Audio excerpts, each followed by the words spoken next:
What is that?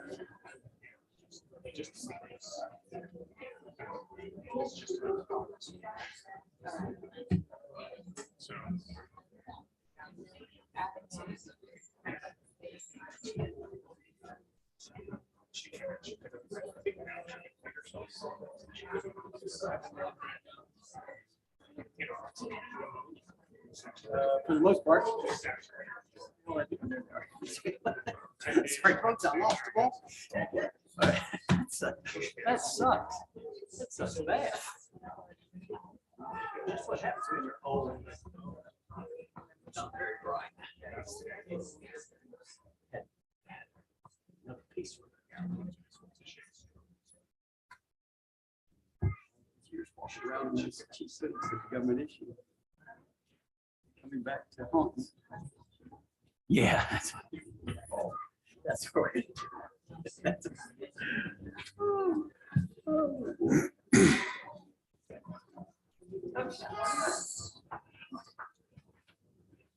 Lord.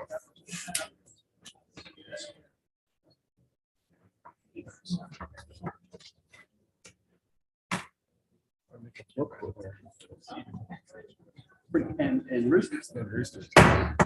Look at that at 7 o'clock. If you'll join us, please, for the Pledge of Allegiance. Pledge allegiance to the flag of the United States of America and to the republic for which it stands, one nation, under God, indivisible, with liberty and justice for all. Thank you very much. Well, let's see who's here. Councilmember Davis. Here. Councilmember Cortez. Here. Deputy Mayor DeRochers. Here. Mayor Johnson. Yes, ma'am. Councilmember Bowman. Yes. Councilmember McCoy. Here. Councilmember Walters. Here. Roll has been called, Mayor. Thank you. Looks like we're all here. Moving to the approval of agenda. Is there anything to be added or subtracted? If not, may I get a motion to approve? Mr. Mayor, I'd like to make a motion to approve the consent agenda as presented. Second. Not consent. It's not consent. I mean, excuse me, I'm sorry, the agenda. Excuse me. Second. Okay. Yes, sir. Mr. Mayor, I have an item to be added to the agenda tonight, possibly. Okay. So I'd like to, we have a motion in a second, so we'd have to vote on that first. I'd like to go ahead and withdraw my motion. But it's already been seconded. Yeah. You withdraw it. No, you can't. Motion is council's, the motion now belongs to the council. Yes, that's correct. So we'll just, we'll vote on the motion and then move. You could make a motion to amend. I'd like to make a motion to amend the motion to approve. Motion away. I just did. Yes, Well, you have to say what your amendment is. You didn't say what your amendment. to add an item to the agenda tonight. That's why I asked you to motion away. Okay. So does everyone understand what he's amended the But motion? you have to say what it's going to be. I'm sorry. Do I need to Yes. say what it's going to be with the motion? Okay. Yes. I want to make a motion to amend the motion that was made by Councilmember Cortez and move to reconsider the 0.01% TBD at tonight's meeting. So knowing that, are you still a second? Well, I'll second that motion Okay, fine. to amend. To make that. And then we vote on the amendment, then we vote on the motion. Yes, please. So the amendment's on the floor. Does everyone understand the amendment? Yes. Okay, fine.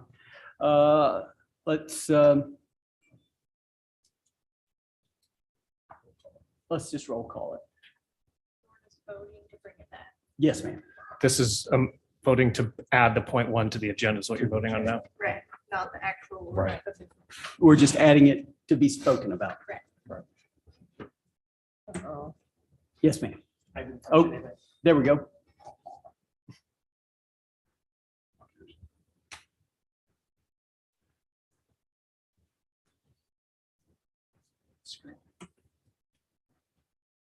Screens are off.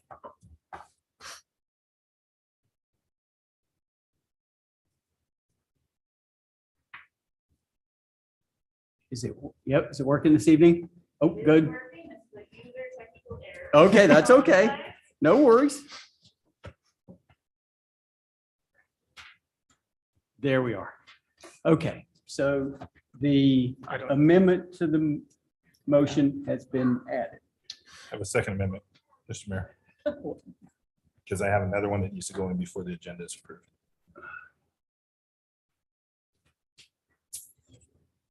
Does anyone have, I second. well, Well, let's hear what it what is is it? first. So, Mr. Mayor, I move to suspend the rules of the governance manual to put the TBD on tonight's agenda with possible action tonight.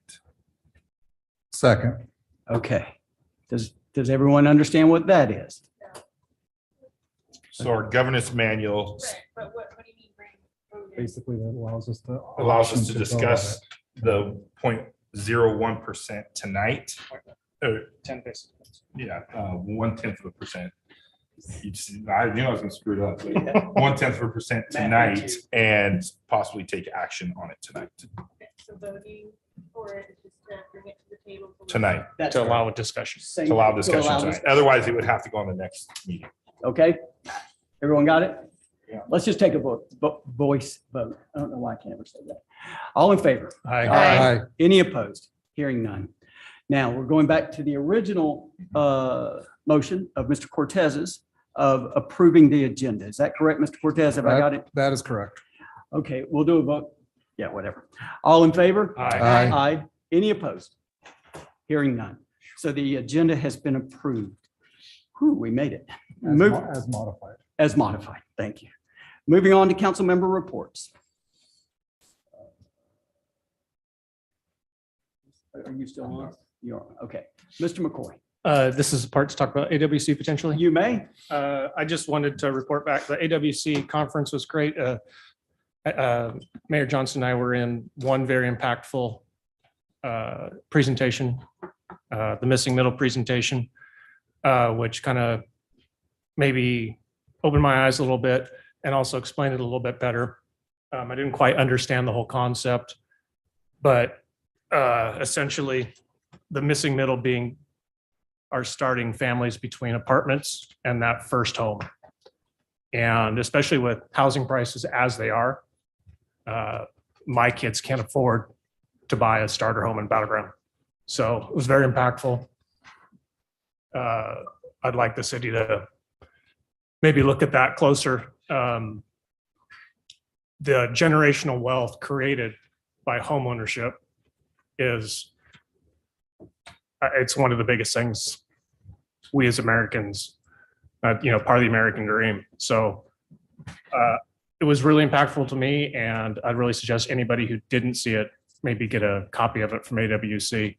I think Urban 3 put it on, Yes. but very well done. Thank you. Yes, thank you. And you can find that on the AWC website. Mr. Cortez, sir. Thank you very much, Mr. Mayor. Yes, sir. So earlier this evening, I attended the RTC meeting.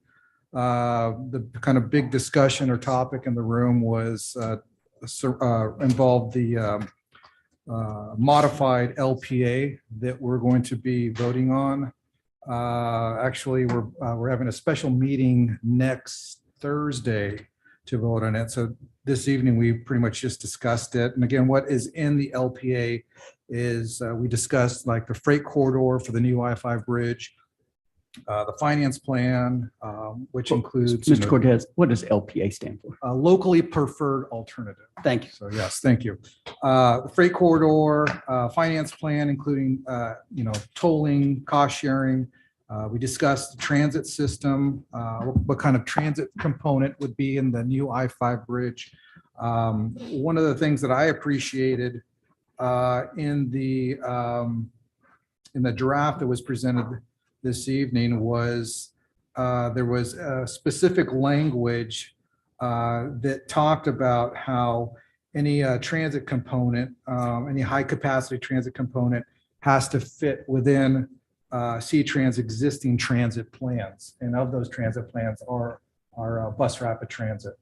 And so I know the chair of the RTC as well as the president of the C-Tran board, he did discuss something that revolved around having a mechanism in place that would be almost like what he referred to like as a kill switch, and being that if we go forward and if Oregon insists on light rail being a significant component, that we would have the option to pull out from any plan. So he was crystal clear that bus rapid transit is something that C-Tran is committed to. And it's something that we want to see crossing the bridge, not necessarily the light rail component. However, we're not opposed to building a bridge that's light rail ready. And then at a future date, could be 10, 15, 20, 30 years down the road. If that's something that Oregon wants to pay for, then they can go ahead and do that. And obviously, people at that time will have to make those decisions. So again, we're going to be voting on that on Thursday of next week. And again, it's just basically moving forward the framework so we can continue our work. They do have aggressive plans. They'd like to break ground by 2025. So that's practically around the corner. So that is all I have to report, Mr. Mayor. Can I ask a question about that? Please. I read somewhere today that there was some talk about the Oregon Transit being the preferred bus route if they went that way. And that they were talking about the need to basically raise funds from both sides of the river. Is that something that was discussed today? No, that wasn't discussed. However, that is something that Oregon is doing separately. They are trying to get, because they need congressional approval. They're trying to get congressional approval to enact tolling on their sides of the river. On 205. 205 and I-5. Mhm. But again, that would be on the Oregon side. As you and I both are aware that Clark County residents that go into Oregon, they would have to pay those, right? Right. I mean, because you can't get away from those. And so that's something they're doing that's not a part of this. Okay. And so, Okay, thanks. And everyone thinks they have neighbor issues. Just try to work between two states. Incredible. Moving on, Mayor's report. First, let me say it's a pleasure to have all of you here this evening. Probably the largest attendance we've had since we 2019. banned roosters. Largest meeting we ever had was urban roosters, urban chickens. It's amazing how many people stood up for roosters. We welcome you this evening, and as we get to the citizens communication and beyond, the first portion will be citizens communication. That will not be the public hearing. So if you're here to speak about any of the zoning changes, those will come up separately. Or as far as the annexation, that too will come up separately. So moving on, I too, and along with Mr. Rogers and Mr. Bowman, went to the Association of Washington Cities Conference. Mr. McCoy is correct. The 45 minutes to an hour we sat with a gentleman from North Carolina opened my eyes to what is termed in the public realm as middle housing. And it's amazing to me. I, of course, was raised single family houses all the way up the line. I thought that's how everyone does. But when single family houses now cost starting $500,000, $600,000, you can't start there. So it really opened my eyes to what was missing there in the middle of someone able to, just like I did, start with a smaller house and just work your way up the line. So very eye-opening. Ms. Lowry, anything this evening from you before we move on? No. Wonderful. Thank you. We'll move to the consent agenda. I would ask that item number D, before we get started, be removed just for a quick discussion. Item D concerns the Bird Scooter memorandum and move to just right before the public hearing, right after this. So moved. Thank you. I have a question on the item number, let's see, professional, so E. Item Okay, number so E. we're, the ask is that we move D and E out of the consent agenda and move it just to right after this to follow along. So moved. Wonderful. All in favor? Aye. Any opposed? Hearing none. So does any council member believe that any item A, B, or C needs to be withdrawn from the consent agenda?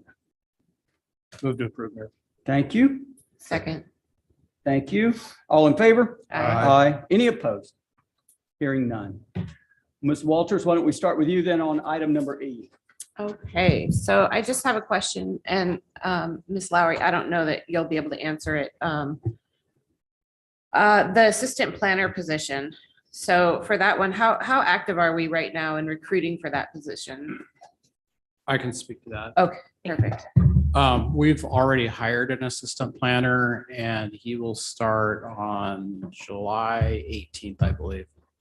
Okay, so what is the need for the consultant position then? Whatever we, first of all, we run a lean currently in our office. And it can take 2 to 3 months sometimes to get someone in-house, especially if they have to move, which in this case they do. And in that case, we cannot keep up with our current workload and we need to contract those services. I will add, when we contract out these services, the costs are passed through to the developer. So there's no net cost to the city. Okay, But we at least have to account for this. And if the costs did exceed what's in our professional services agreement, we would come back and ask for a budget amendment. okay.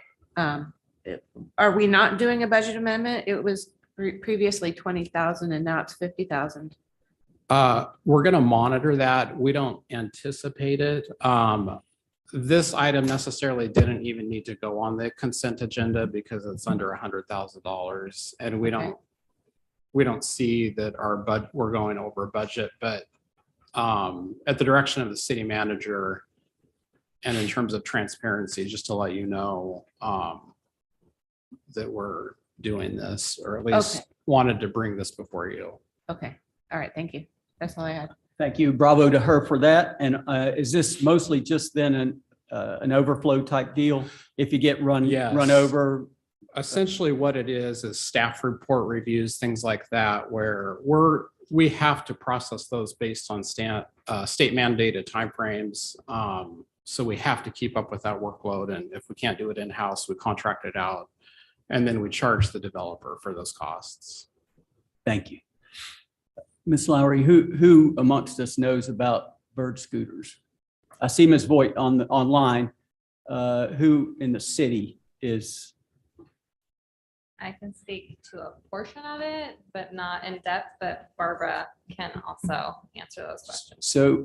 So our memorandum, as I read it, mostly is just boilerplate, having the insurance to back all of that up in case there's, so that the city's not liable for any actions and that kind of thing.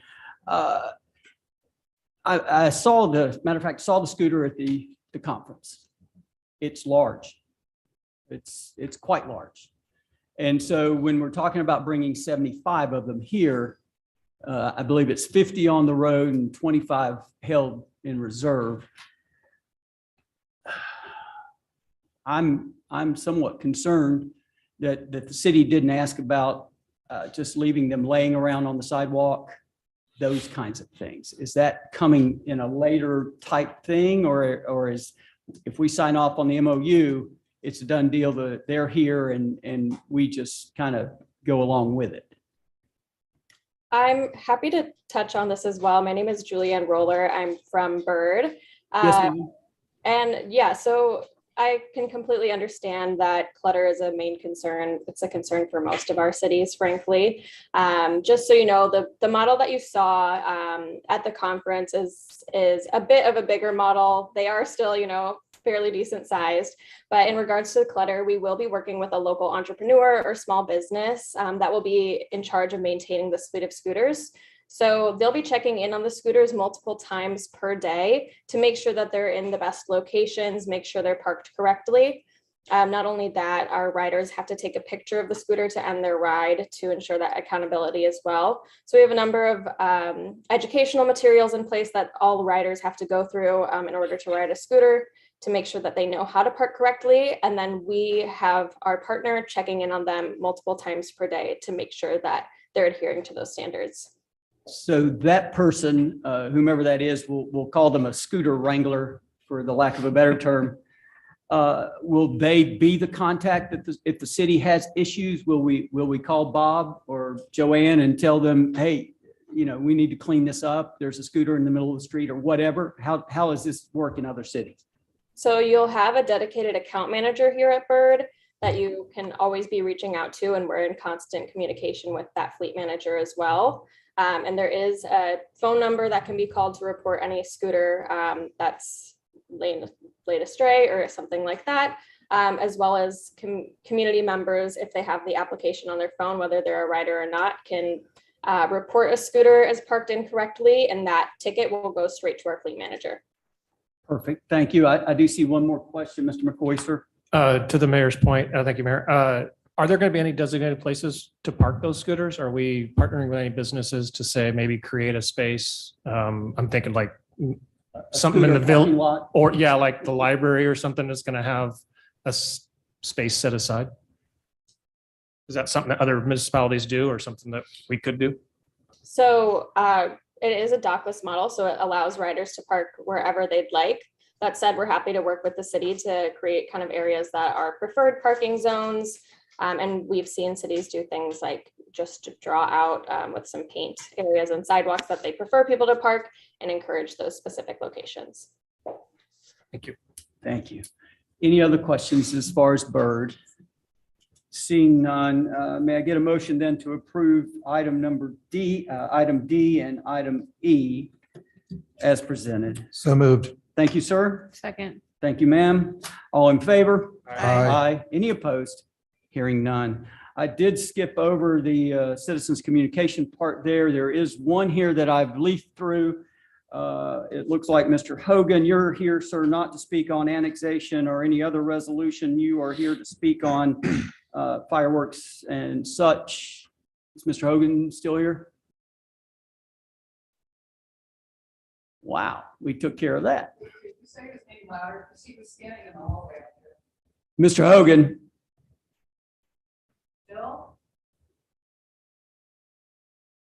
We're moving on. Okay, so we've come to the part that I assume most of you are here for.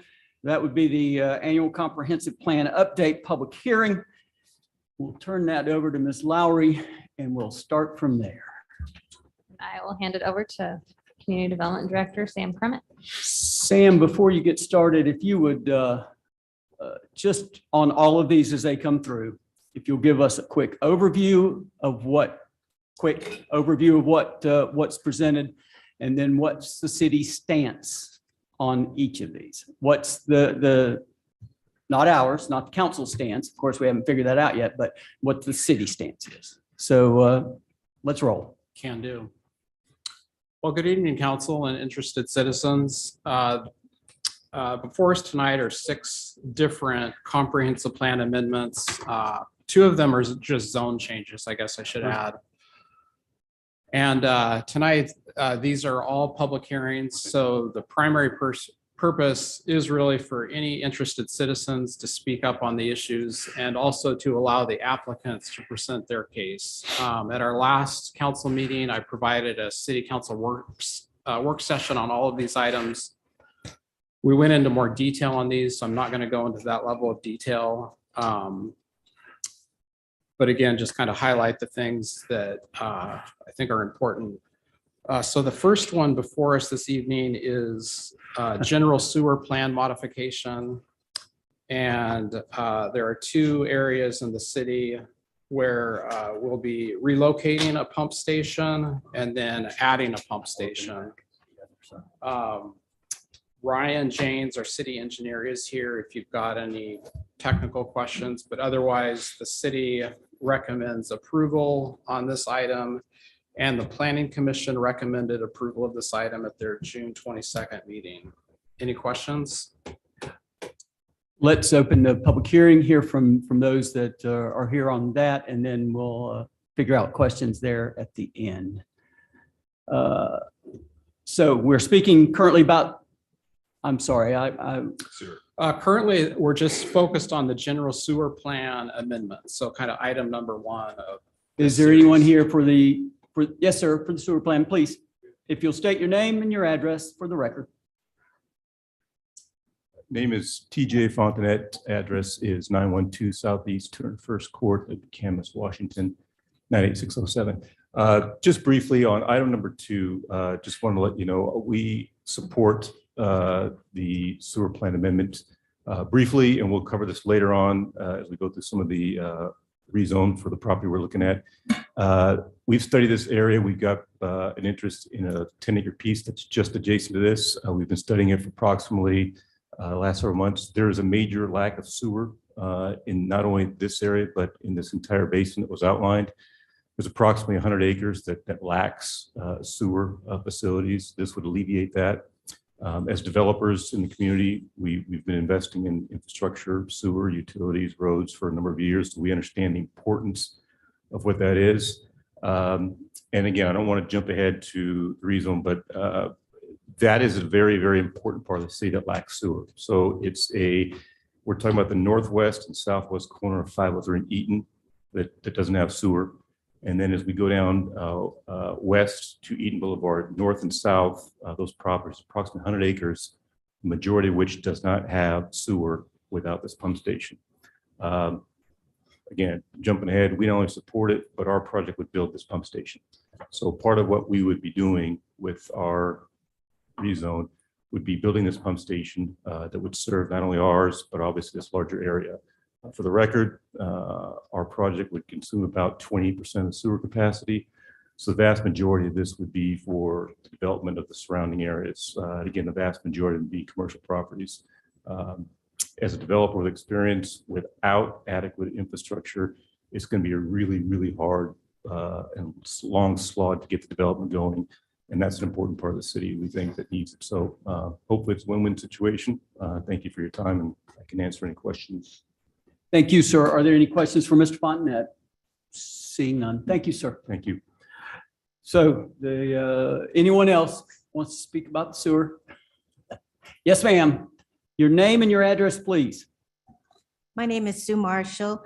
I live at 4316 Northwest 169th Street in Ridgefield.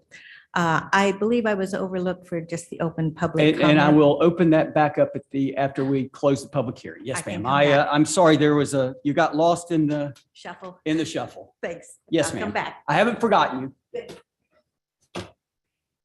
Anyone else? Yes, ma'am, please. Name and address, please. My name is Wynn Gersich. My address is 5810 Northeast 132nd Street. I came here tonight actually to talk about the poop that goes in that sewer or the water that comes out of it, because there is a video on naturalnews.com called Biosludge. And what is happening is that the cities either take raw sewage or they try to treat it and they sell it to the farmers. So when you're talking about all these acres right here in Battleground that don't have a sewage, they need a pump to get their sewage out. They don't have sewage treatment stuff. It is imperative that you get this done. But secondly, you should also be thinking about, since you got this COVID money from your city, is to talk about incinerating this poop. Because when sewage systems, and everybody got these jabs, the jabs have prion in it, which is mad cow. So when you look up on childrenshealthdefense.org, you can see that the biosludge would have prions in it, and there's nothing that will kill it. So what a lot of Europe does is they don't put biosolids or biosludge on their farms, and the cities, Vancouver and stuff, sell this poop to the farmers right here. So you're probably getting city poo-poo on your farms, and you grow your food in it and we eat it. And this has 80,000 chemicals in it. And this video, it's called Biosludged. It's on naturalnews.com with Mike Adams. And he suggests everybody watch this video, burn it, and put it on public record every place you can go. Because what you're talking about, having a pump for sewage, it is extremely important that you fix this, but also you have to find alternatives to put the sewage sludge. Because Hanford, Washington, and making a big, some kind of reservoir for it would be good. But when they're putting 80,000 chemicals in the sewage sludge, And you claim you don't even have a pump. And I'm sure because of the stack and pack 'em things in the city is poisoning the farmlands. And that's why I came here tonight, because this is the most imperative video that you will ever watch. And I put the paper on public record. I handed it to a few people here. And I want the people to know what they have done to our food sources. And right now, we're going to be in a food crisis. And to grow our food in toxic sewer mess is terrible.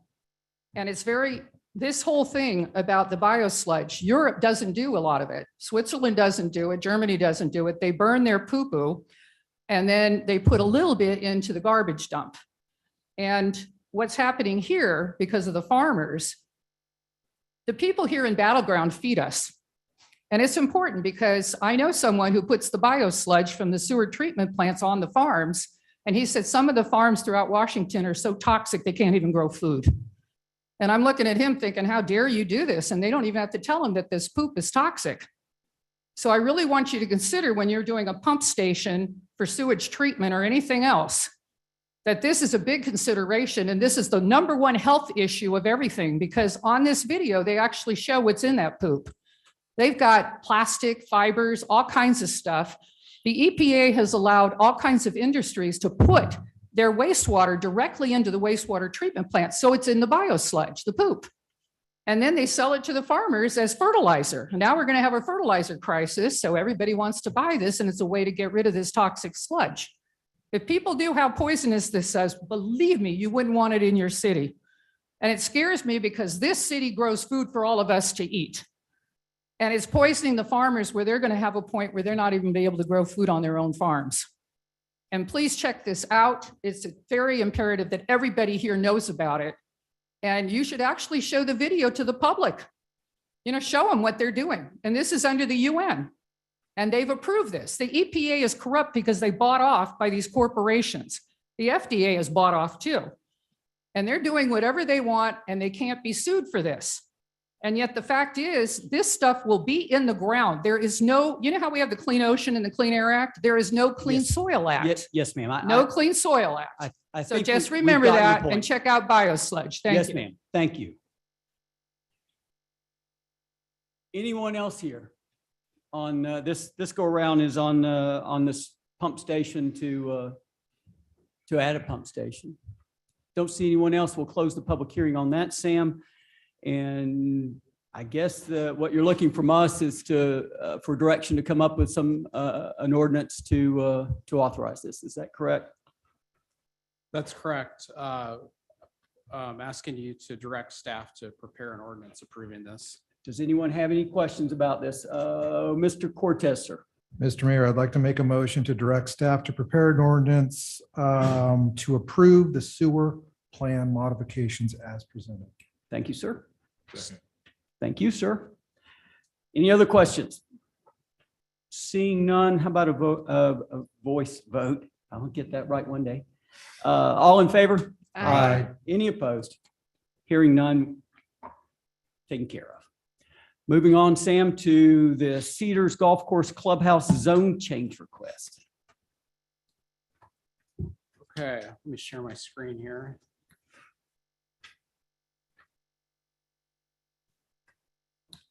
Okay, this is the Cedars Clubhouse area down in the Cedars Golf Course area and the surrounding community.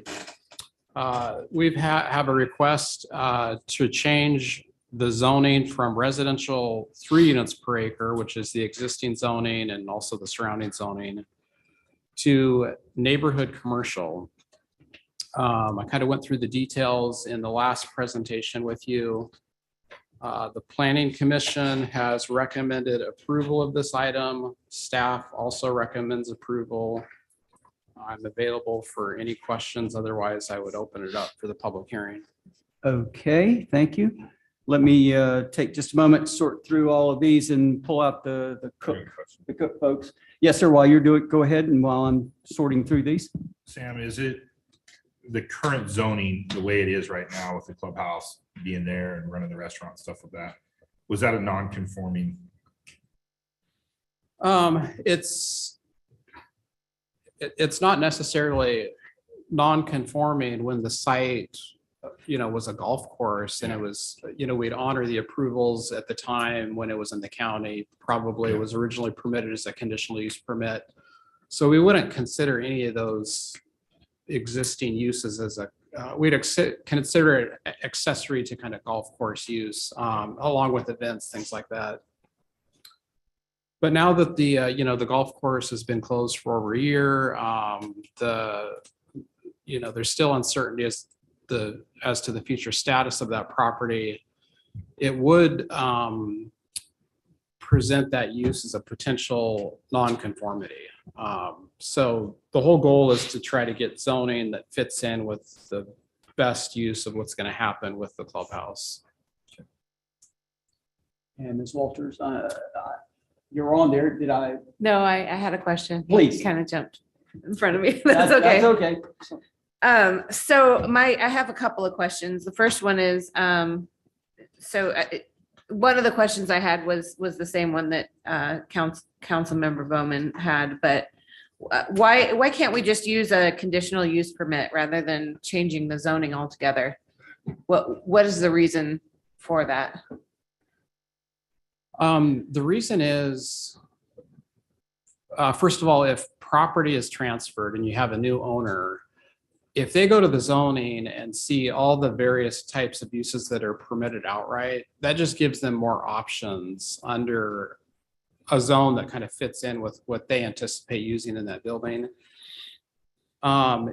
If it kind of immediately is non-conforming to a residential zone and they go for a conditional use permit, then that limits what could happen there. So conditional use permits really are only for things like churches, schools. If someone wanted to put in a restaurant, we would say, no, that's not conforming to the residential district. You can't do a restaurant, and neither could you have a conditional use permit for it.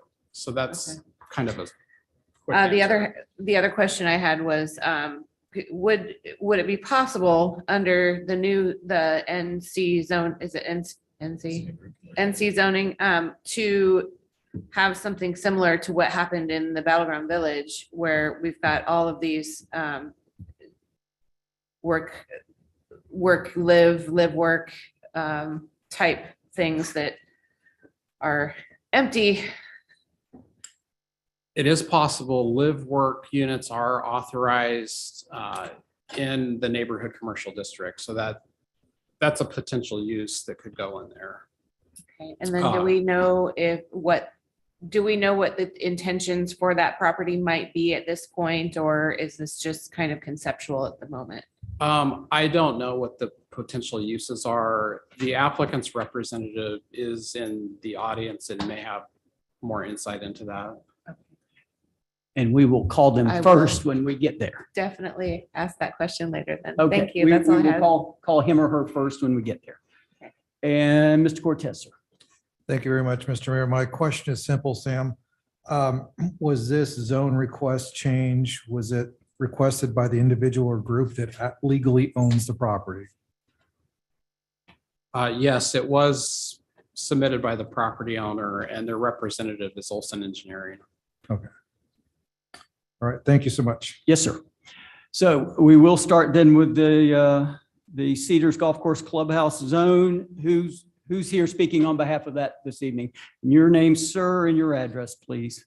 Name is Kurt Stonex. I'm with Olson Engineering. The address is 222 East Evergreen Boulevard in Vancouver. Thank you, sir. Representing JA Holdings. I think Mr. Crummett summed it up pretty well. There's an existing asset, a building that's been used as a restaurant, event center, it has offices in it. And moving forward, they just want to have it be an approved use. And it's important as you're marketing property that you actually show that it's allowed to do these different uses. I don't see live work as being an option. The building's not set up for that. That would be like a total remodel. He doesn't have specific plans for it. He's just trying to have a building that's commercially zoned, so it's legal. So pretty straightforward. Thanks. All right. And the building is, I would imagine, I've been in the building many times. I assume, never been in the building. It's was set up for a golf course, so there was a bar, a dining room, a meeting room, Clubhouse. a clubhouse kind of thing. Yeah, I mean, I think it's an event center, something like that. I mean, I think, But there's nothing stopping a person if they purchase the property to tear it down and build something new, certainly. correct? Certainly, certainly is. yes. And so the building's empty as it is now. Yeah, I mean, there's some offices in there, but yeah. I mean, I think the highest best use if you tore it down is to put 10 lots in there or something like that. But with the building there, I think the best use is to use it. The current code allows the building to be torn down, doesn't it, Sam? The building to be torn down and houses. Yeah. It's R3, Yep. yeah. They could tear it down today and put in a subdivision. Okay, cool. Does anyone else have any questions before we move on? Thank you, sir. Thank you. So we'll start with, I believe, I'll call you Mr. Swegel. If I've mispronounced your name, Scott Swegel. Oh, sorry, you're in for something else. Jeffrey, can't read the writing, Dalkey. Further development of Cedar Landing area. Is this what you're interested in, sir? Or you're interested in something else? Okie dokie, we'll move on. Is there anyone here that wishes to speak about the Cedars Golf Course Clubhouse? Going once, going 3 times. Okay, we'll close the public hearing on that. So Sam, you're looking for an ordinance again to have this action taken? That's correct. Is there a motion? Mr. Mayor, I'd like to make a motion to direct staff to prepare an ordinance to approve the Cedar Golf Course Clubhouse zone change request. Thank you, sir. Second. Thank you, sir. Any questions? Ms. Davis, I see you on there. I do have a question. Please. If we approve it to go to the neighborhood center, and they sell the property, if the new people want to come in and build a live, work, or whatever they choose, does that still come to us as far as approving what can be there? And we say no, even though it's a neighborhood center, we can't. If it's on there, they can. It's a broad. And just so make sure I'm telling the truth here, Sam, if it fits those parameters, it fits on that property. But they just said that it goes. In that existing In the capacity. existing. Yeah, so They don't have it. If the zone allows it. But you have somebody new. But So- I have a follow-up question on that if you wouldn't mind. Sam. hold on just a moment. So Sam, is that correct? If I understand the question, is it if the zoning is approved to NC, will the council have the ability to review kind of a hypothetical live work development? Is that the question? Yeah, I guess that Okay. is, and that's gonna be a broad spectrum where they're not gonna have to come and say, hey, it was a restaurant, but we tore it down and now we want to do live work. We have nothing to say about that at that point. Is that correct? That's correct. That would be reviewed at a staff level. The city council can always, provide a comment, but it's a staff level decision. Yeah. So we would just have to follow our codes and ordinances. Okay. Thank you. Yes, ma'am. Yes, sir. So to that point, is there any way to say, we approve this zoning with any change on this property requiring a developer's agreement, for example, I think you'd have to enter into a development agreement. before? I don't, Gotcha. correct. Okay, thank you. So you can't put a caveat on it. Is that what you're asking? Yeah, I was trying to. So as far as you understand, you can't put a caveat on it. That's right. Okay. Well, you're our guy downstairs, so we'll. Yeah. The Well- zone, yep, we have to apply the zoning as it stands under the NC district. We'll roll with you. So there's a motion on the floor and there is a second. Any further discussion? Seeing none, all in favor? Nay, Any opposed? nay. Hearing one, Ms. Walters. So that worked out. Moving on now to the Cook property. Sam, just a bit of bit of a topping for us on that, if you would. Okay. Go ahead and share my screen.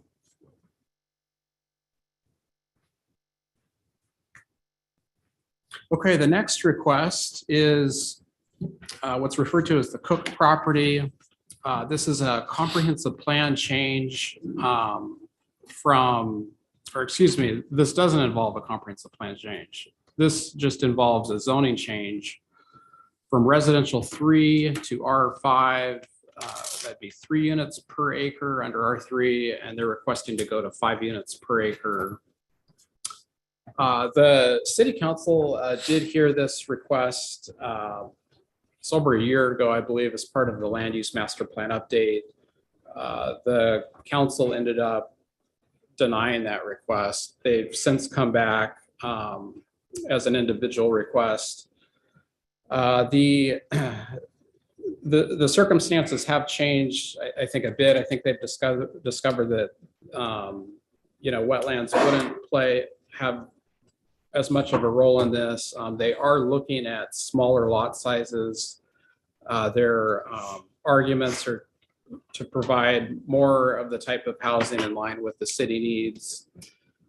And so the Planning Commission actually did end up recommending approval on this item. I think the chair of the commission is in the audience. It'd probably be best if he maybe wanted to summarize some of those reasons if the council is interested. But I think, the applicant will kind of get into more of these details. They have showed modified plans of where the lot sizes would match more closely with the lot sizes of the Cedars Landing subdivision to the south. Staff maintains denial on this. We're not opposed to zoning density increases, which there's other cases you'll hear tonight where we're in favor of that. We just think it's the wrong location. It's surrounded by existing kind of lower density residential district. And then of course there's the Air Park district on the north side. But again, the applicant does have, I think, their case that they want to present to you. So I'll kind of just leave it there for questions and public hearing. Thank you. We'll go ahead then and start with some questions before we open up the public hearing for that. And we'll start with Mr. Bowman. Thank you, Mr. Mayor. Yes, sir. So, Sam, in looking at this and in light of what my colleagues heard at AWC, and the staff's recommendation is leave it where it is. Where is the staff proposing then that we start looking for that missing middle housing? Because we're going to hear in a little bit about apartment complexes. We're going to hear, and we hear two things in this city. We hear apartment complexes, or let's build as many homes as we can build, right? And there's not a lot in that middle area. And so what is the staff's proposal on that? So we recently have our housing action plan that recommended a host of ideas on how to tackle the affordability issue. I guess I should add, with all these comprehensive plan amendments, this is, I would say, part one of a second batch of comprehensive plan amendments that we'll be bringing before you in September. In September, we're going to be bringing you probably half a dozen properties where we think it makes sense to upzone or increase the density up to an R20 or something like that. The places that we've selected those are typically closer to things like major arterials, near existing goods and services where people have the ability to walk. So generally and you can see this kind of in just different land development patterns. You often have commercial districts, and then out from there you have your higher density apartment complexes, condominiums, things like that. And then as the further away you get from these commercial districts, then you get in your kind of traditional single family neighborhoods. So I think those are some of the best places is you look where there's existing density and kind of just add on to that existing density. So in the case of, for example, principal properties, that we brought that one forward early because A, it was an individual request, but we had that selected on our list of several properties that we think should go to R20 because it's right by existing apartments. It's near goods and services. So those are some of the reasons for it. But and another thing is the city can look at this. We can kind of look at this holistically in different ways. Cities are doing different things. There's some cities that are getting rid of their single family districts and just saying build whatever you can fit on a lot. Portland's done that, and I think Seattle's done that. So there's different approaches to that, but I think our approach, at least best I can, is to kind of go baby steps. We'll start feeding you packages of how you can tackle affordability, and then we'll take your direction of how hard you want to go at this. Because for me, I get what you're saying, but what my colleague said was portrayed to them or conveyed to them at the meeting was not apartments. It's the condos, townhomes, row homes, duplexes, those type of things. Not the R20. We need apartments. Don't get me wrong, we need apartments. But when they're talking that middle, they're talking, you're either in an apartment here paying $1,500 to $2,000 a month, or you're in a $500,000 home here. Right. And I mean, I live in a starter home. I still live in it. I moved in it in 2003, and there's no way that's a starter home for my son who's 22 now. That's not a starter home for someone that has two people working. And so how do we get, when we look at these properties, and I understand what you're saying, but our commercial corridor, our downtown area, all of that's built out. We're moving out. Now we're developing these areas that are out further, and we haven't done that in the past. And so we've got to start picking some areas that we're going to include this into to make it affordable and make it so people can get into those homes. Or when I met with a developer this week, and he talked about this, and people were ripping on the developers, and I've told this to a couple people, and he asked this person that was ripping on him, he said, do you have any kids? Yeah, I have 3. Do you have any grandkids? Yeah. He said, the issue isn't developers, the issue is you. You're having kids, you're having grandkids. You want them to move, you want them to be around you. And we're making it so people can't be around us. We're making it so there's no place to live in Southwest Washington where you can afford it. And so that's what we're looking for is, and R5 may get there. I know in the proposal, it even talked about R7 to get that missing middle. And if it's done right, it can fit in that area and done right. 199th is a major arterial. I mean, we know that's going to continue. I mean, that's on the plan. So I don't know where else we, put it off. And if we're going to look at it in September. If we look at it in September, by the time that gets through the process, we're talking 2 years, 2-3 years out for them to start this project, get it going, get it built, those type of things. And so I understand where the city's coming from, but I also understand where the planning commission was coming from and where the developer's coming from. And I think you could build, whatever R7 is there. I don't know what that is. I think R5 was 64. So R7, 80 homes, whatever it is, row homes in there. I think you'd sell them all and they'd be sold quickly because people are looking for those. They can't get into them. Thank you, Mr. Mayor. Yes, sir. Ms. Walters, please. Well, that's twice tonight that Councilmember Bowman is kind of still in my thunder. Be quicker on the pad. I did have something to add to that though. So I think that as a city, we need to figure out where these missing middle places need to go. And I don't feel that it really should be dictated by the developers. I think, you know, we shouldn't be reacting to the things that they want to build. We need to have places carved out already to say, hey, you can go here, or you can purchase this land and do this on it. But until we come up with a better plan for how we're going to deal with that missing middle, I think that we need to figure out how to not be as reactive to these type of situations. I had another concern in reading over the packet. There was mention in there from, I believe, Johnson Economics regarding our study from Burke, who said that we had much more net developable acres. Sorry, I can't speak. And so they said we had, at one point, they said 1076 acres, and then it went somehow to 1351 with no explanation in there. And then Johnson Economics came back and said, no, we actually only have about 692. So has anyone from the city reached out to Burke to find out where that discrepancy might be?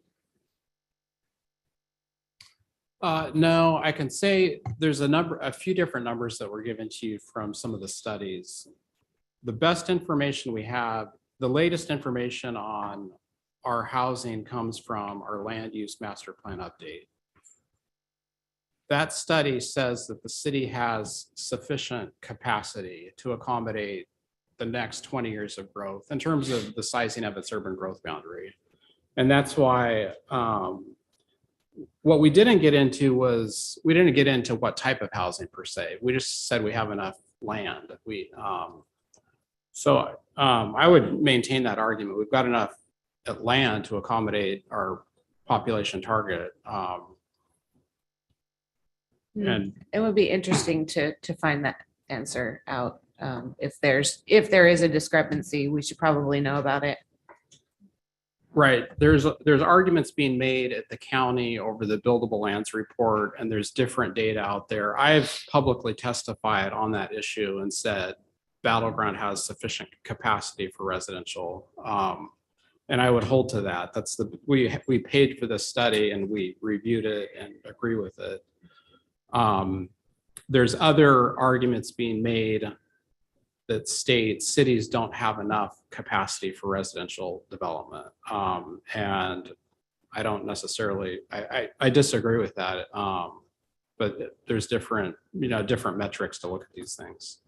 It would be interesting to have somebody from Olson or from Johnson Economics speak on that. Just how they came up with their numbers. And maybe the two of you or Burke and them could get together and figure out how those numbers came about. So thank you. That's all I have. Yes, and before we move on, Sam, when you said our population estimate, it was 35,035, wasn't it, roughly? Is that what I remember? 35,000 people in 2035? It's 38,000 and change, I think. Right? Okay, so that's the estimate. Moving on, Ms. Davis, please. Okay. First of all, I live close to this area. And so I'm familiar with the property, and this is the wrong location to be chopping up more property. It doesn't flow. There are definitely different locations in the city that you can designate for a missing middle housing, but to start chopping up, they actually talked about a spot zone, which is a parcel of land zoned differently than surrounding, and it's not a good fit. You have the air park with bigger lots. You have the Cedars Landing with the R3s that are actually with the density are smaller than normal. And now you're talking about the Cook property going to an R5 even smaller. And it was stated at the last meeting, it seems to be going in the wrong direction around this area, and we need to be livable. If there are duplexes and middle housing needed, there are locations that are not smack dab in the middle of an R3 and an air park. It doesn't make sense. It's too, there's one way in, one way out. All these logistics, it doesn't fit for what the property is. And I'm not saying that we don't need the missing middle, but we've got areas to the north on Grace that are going up. We should, as Councilmember Walter said, start designating that, but to put that in the middle of existing homes where there is literally, we talk about where are the kids going to play? We talk about starter homes and such. If you do this, there's no front yard, there's no backyard. There's one little park area in Cedars Landing. There's nowhere that they can walk to a park because they're on 199. They need some property. They need it almost to look copacetic. It looks very chopped up if you start adding, and God forbid, our sevens now with duplexes. So that is my statement, that I believe that it should remain R3 based on all the surrounding things around it. So thank you, Mayor. Yes, ma'am. Thank you. Yes, sir. Mr. Cortez. Thank you, Mr. Mayor. Yes, sir. You know, one thing, Mayor, you said, I think it was earlier at the beginning of this meeting in terms of how entry-level homes right now, I mean, to be considered entry-level home, you're talking about $500,000 on up just for an entry-level home. It makes me think about like when my wife and I bought our first house here in right off of South Parkway. I was 21 at the time. And I remember paying, it was roughly about 1,800 square feet. 1,800 square feet. We lived there for about 19 years. And I remember paying at the time $145,000. And I remember thinking to myself, oh my gosh, how am I going to afford this? Of course, when you're 21, it's a different frame of mind and different economics at the time. And now I just noticed on the market that same house is worth close to, it's like $560,000. Just, it blew my mind. It's like, oh my gosh, that's considered entry-level home. I mean, it's pretty mind-numbing. We do need to tackle housing in our community. We need to tackle it the best we can. I appreciate some of the comments that Councilmember Davis put out there, but frankly, the developer is only going to develop what the market and the community wants. And they're going to make sure that, guidelines are met. And that's why we have established development standards. And so I do feel we need to make adequate progress to create that affordable housing the best we can. So, Mr. Mayor, I'd like to make a motion to direct staff to prepare an ordinance to approve. Can we wait till let's wait till the public hearing. Oh, okay. I got this. I appreciate your help more than I'm capable, honest to God. And just because I make a motion doesn't mean that the public Exactly. comment stops. Exactly. So So let's wait if we can. that's fine. Yeah, thank you. Whew, okay. So, John, you're back. He mentioned you earlier as the Planning Commission. Would you like to take a minute, 60 American seconds, and try to explain what the Planning Commission's view on this was? Or we can pass and move on. We're talking about the Cook property. 60 seconds. John Itzinga, 12 Northwest 19th Street, Battleground, Washington, on the Planning Commission. Yes, we had a lot of discussion about it, and I think we looked at R5 as the best alternative to go for that property. Okay. So Okay. the seven of you discussed it Yes, we did. heavily? Thoroughly. We We had long discussions. Thank you. Wonderful. Thank you, sir. Now, let's move on. Who's, yes, ma'am. Do I get a chance to say something? One more time. Okay, in regards to that, I've been to both of those planning commission meetings, and the first time that came through, the consensus of the commission was with the airport being there, and the houses, that it didn't make sense to go. And so then the last planning commission came forward and developers talked and did it. And then by the end of that, and they all changed their mind. So in the beginning, they didn't think it was a good idea. There were only 4 members at the second meeting as well. Was it 4 or 5? I don't know, someone was online, Well- right? Was there a quorum, Sam?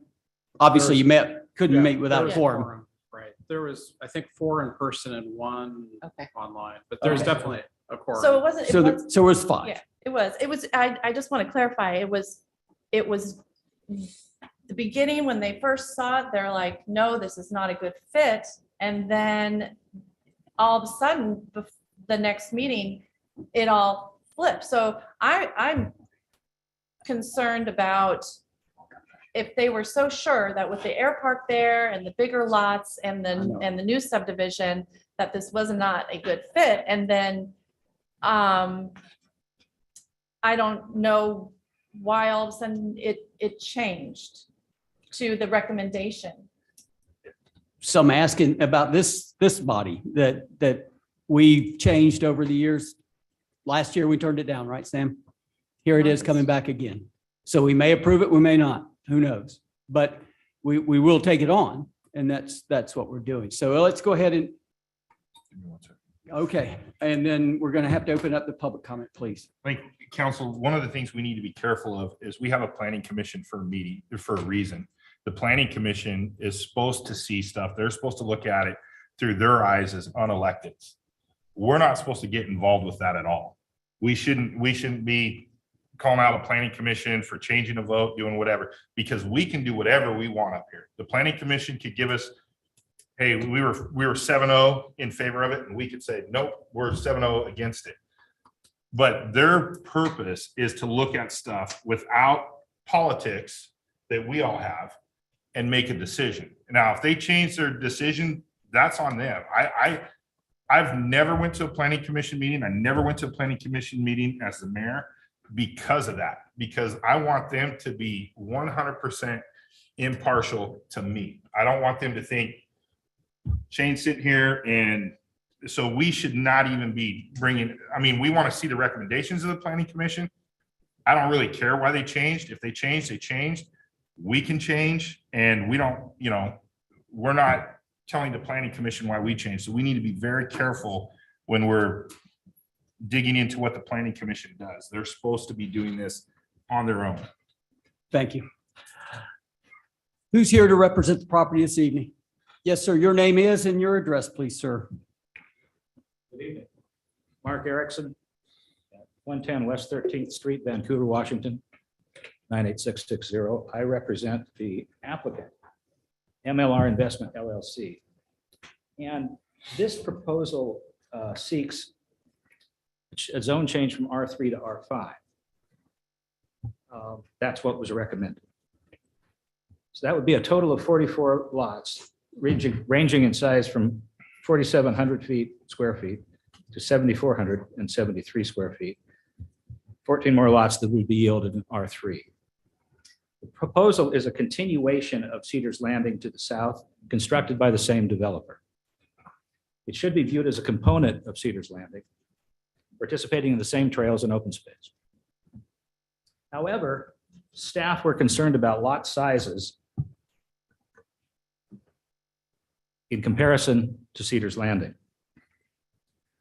Well, lots must be sized at 6,500 feet to be compatible with Cedars Landing because there is no density transfer available. There's a small percentage of the Cook family lots or the Cook family property that is wetlands. And wetlands was what drove the density transfer in Cedars Landing. I'm handing you 9 copies of this, which is enough to pass it around. It is in the record on all planning commission hearings. It's in the record here. I've also put it on the screen. There we go. Thank you.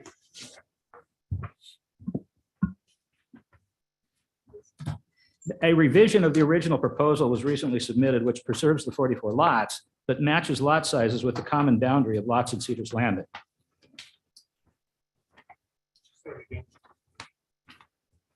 A revised plat was recently submitted And that is at, find it. Well, I'll come to that in just a So- second. Are we looking at the revised plat? Is that what this is? Yes, that's what you're looking at. This is the R. This is R what? R5, This is R5. 5 lots per acre. Oh, that's page, the actual plat is at 114 of 429, or 249, excuse me, if someone's running the computer. Page 114 of 249. 114. Okay. The resulting size of boundary lots under the revised plan in the Cook proposal is 6,575 square feet to 7,473 square feet. In the Cedars Landing, boundary lots are 6,399 square feet to 8,036 square feet. So the average lot size in the Cook proposal along the boundary, and it's the boundary between Cedars and the Cook property. For the Cook proposal, it's 6,842 square feet. For Cedars Landings, it's 6,959 square feet. So boundary lots differ in size by 117 square feet. It's roughly 10 by 11 feet. The applicant prefers this alternative. Early this afternoon, the city was provided with 5 house plans and a series of different elevations which depict homes to be constructed on the Cook property by virtually the same builders who built Cedars Landing. It's going to look just the same as Cedars Landing. And as you can see from the map that I handed out to you, because density transfer is not available in the Cook property, R3 won't get us to the same lot size. R3 would have significantly bigger lots than are in Cedars Landing. Now, staff noted that the R5 district does not target missing middle, which is a housing need. In order to display a missing middle alternative, the applicant provided earlier revised plans, which divide the property into either 68 duplex lots or 68 duplex lots and 3 triplex lots. Okay, hold on a moment. Sam, would you find that and see if you can? Sure. That's at 115 of 249 cents Okay. under R7 zoning. Each unit would occupy its own lot with demising walls straddling common boundaries, allowing residents to own their own homes and lots, while providing an appearance of larger structures and lots characteristic of the area generally, which would work. The proposed average lot size is 3,300 square feet per unit in R7, giving the appearance of single buildings on 6,600 square foot lots, which is larger than the 6,300 square foot minimum in R3. So that's the way that you solve the urban middle or the missing middle. However, R7 allows duplexes only on corner lots, which effectively prohibits this application. Oh, excuse me, prohibits the R7 change, the one that we looked at for missing middle. The R5 is still, of course, on the table. If the city desires to satisfy the need for missing middle in urban low, it might be prudent to revise permitted uses to allow 2-family dwellings on non-corner lots in R7. Okay, so urban middle is not going to house your duplex missing middle, or urban medium is not. For that reason, we stuck with the R3 because it matches what's going on in Cedars Landing. A market analysis by Johnson Economics dated March 7th, 2022 concludes that Battleground is deficient by 212 residential acres, which is 1,270 residential units needed to meet projection by 2035. This is at page 79, Sam, of 249. What number on that one? 79. Okay. The 2021 buildable lands report projects a need for 5,422 new housing units and 904 residential acres by 2035.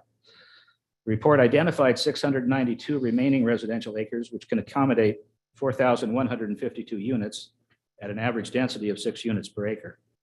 So that's simple. 904 acres needed, 692 found. The difference is a negative 212.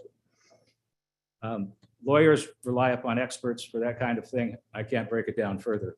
But I agree with you that Johnson ought to be paid attention to.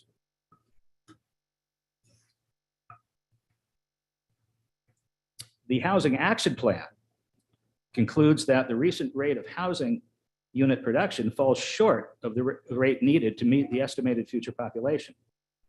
An annual average of 186 permitted units per year falls short of the 420 needed over the next 15 years. That's comparing to the Housing Action Plan. Well, Johnson Economics estimates the total city revenues, including 10-year property tax revenue, total system development charges, and fees of $1,708,348 for proposed R5 development, which is 143% of the total of $1,192,670 for R3 development. That's at page 85, Sam. Okay. Johnson Economics also prepared a response to staff comments on the Cook property, which notes that the median days on the market for homes in Battleground was five days in May 2022, with average prices up 28% over the preceding year, May 2021. And the median price was 27% higher. Johnson concluded that the development of additional residential units on properties would increase local buying power and support additional commercial development. A greater and more varied level of housing production would help alleviate the current shortage of inventory and place a downward pressure on the rapidly escalating price environment. The application includes a report from Olson Engineering, which details technical compliance with all of the code requirements. Let me just summarize the more important ones. Please, sir, please, in the interest of time. Well, I will. We have read it. I will jump.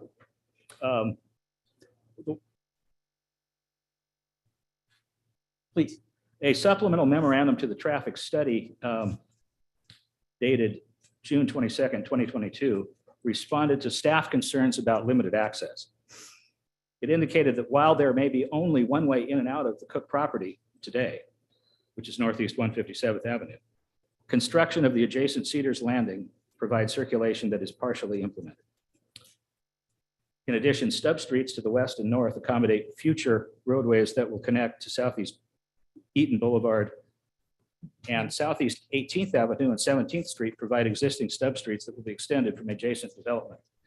And that is the Bloomquist subdivision, which I didn't bring, my engineer gave it to me, but it basically shows through connection out to the west. This area is all being developed somewhat at the same time, and you're looking for roads that are going to be on the neighboring subdivision, and that will provide the through connection. In fact, if you look at the map for this one, you can see the stub coming out east and west. The updated traffic report concludes that there is no capacity nor safety issue along Northeast 157th Avenue, and any increases in traffic will be negligible. Just rely on the experts. I understand that. We request approval of zone change from R3 to R5 based upon the 44 lot layout, which matches lot size along the northern boundary of Cedars Landing and generates total city revenues of 143% of what the R3 development would offer. If there are uncertainties, the developer would be happy to enter into a development agreement to fill those uncertainties. Before you sit down, do you have a question for the gentleman? Yeah, I just wanted clarification on the page 115, essentially that we're saying that plat diagram R7 is not allowed. And it's allowed in urban middle. Which would be what zone, Sam? So, so this is not a question for Sam. Thank you. And this is irrespective of this request, just so we're aware, but what zoning allows duplexes not on corner lots, like duplexes on the middle lots? Would that be R10. R10? All right, thank you. Mr. Mayor, point of order. Yes, sir. I'd like for the presiding officer, which is you, the mayor, to instruct the crowd not to laugh when a person is talking, because they wouldn't want them to be laughed at when they're talking. I'm going to invoke the golden rule. Fair enough? So if it happens again, we'll ask whoever did it to leave. Fair. And it is good to see that there are some Johnsons that are doing well, Johnson Economics compared to some other Johnsons I know. So let's start with, here we go, Mr. Swagel. Scott Swagel. I can only read what I think I can only read, sir. Name, state, and, state your name and your address for the record, please, sir. Sure. My name is Scott Swessel. I live at 2704 Southeast 18th Avenue. Pleasure to have you. In the Cedars Landing subdivision. I'm against going denser in that area. If you drive through Cedars Landing now at the R3, the lots are small. They're 6,500 and you got big homes on them, ranging at, I think the smallest is 1,800 and then they go up to 3,300. The yards are tiny, so you're looking at these houses and saying, where do the kids play? We have one tiny little park and there's no swing set there. There's no basketball hoop. It's a slide with a little sand or whatever around it. That's it. So if you're looking for families to move in even smaller, what are the kids supposed to do? Play in the street, which is what they do now. They put up basketball hoops, which is a safety risk. And then you're complaining about, well, you ran over my child. Well, the child was playing in the street. They shouldn't be playing in the street. They should be playing in a yard or a park, somewhere safe. Roads are meant for cars. And then speaking of cars, when you do the smaller lots, I don't know of too many people that actually park in their garage in the Northwest. I'm from the Midwest. I park in my garage because of the climate. But everybody's out in their driveways. You make these smaller lots, the driveways aren't big enough to park your cars in. So now they're now on the street. And the streets are narrow in the smaller subdivisions now with the R5 because you have to fit all these homes in there. It's just not a good idea. The American dream is to have a little bit of space, someplace safe for your child to be.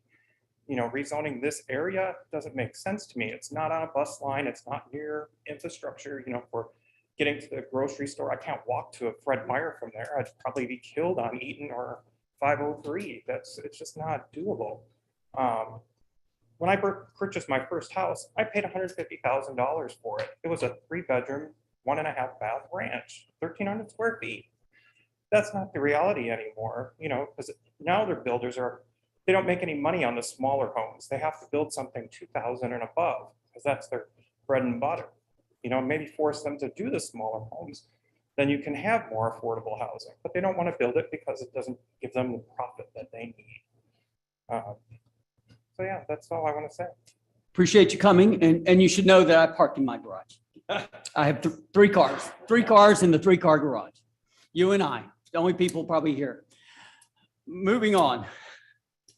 Mrs. McCoy also parks in the garage. Mrs. McCoy parks in the garage. If I mispronounce your name, I apologize. We all can't be Johnsons. Dalkey, Jerry, Dahlke, it looks like. Welcome, sir. Pleasure to have you. My name is Jerry Dahlke, Dahlke, and I live at 2512 Southeast 18th Avenue in the Cedars Landing development. And I am opposed to this zone change. R3 is what this area is zoned in. It's what the builders and the buyers of the homes wanted. That's why they moved into this area. And to build a different zoning next door to us, it's going to cause tremendous problems. I moved away from Vancouver, Washington, because of the problems in my neighborhood. We didn't have good zoning and the neighborhood went down the hill in a hurry. Parking will be a tremendous problem. Anytime you see apartments being built or duplexes being built or homes that only have 2-car garages, the streets get full of cars and this neighborhood's going to be so crowded, they're going to come over and park in the Cedars Landing area. And that's against our HOA, but this new development in the Cook property is not going to be part of the HOA. And it's just going to create a lot of trouble. So I am adamantly, definitely opposed. Yes, sir. Thank you very much.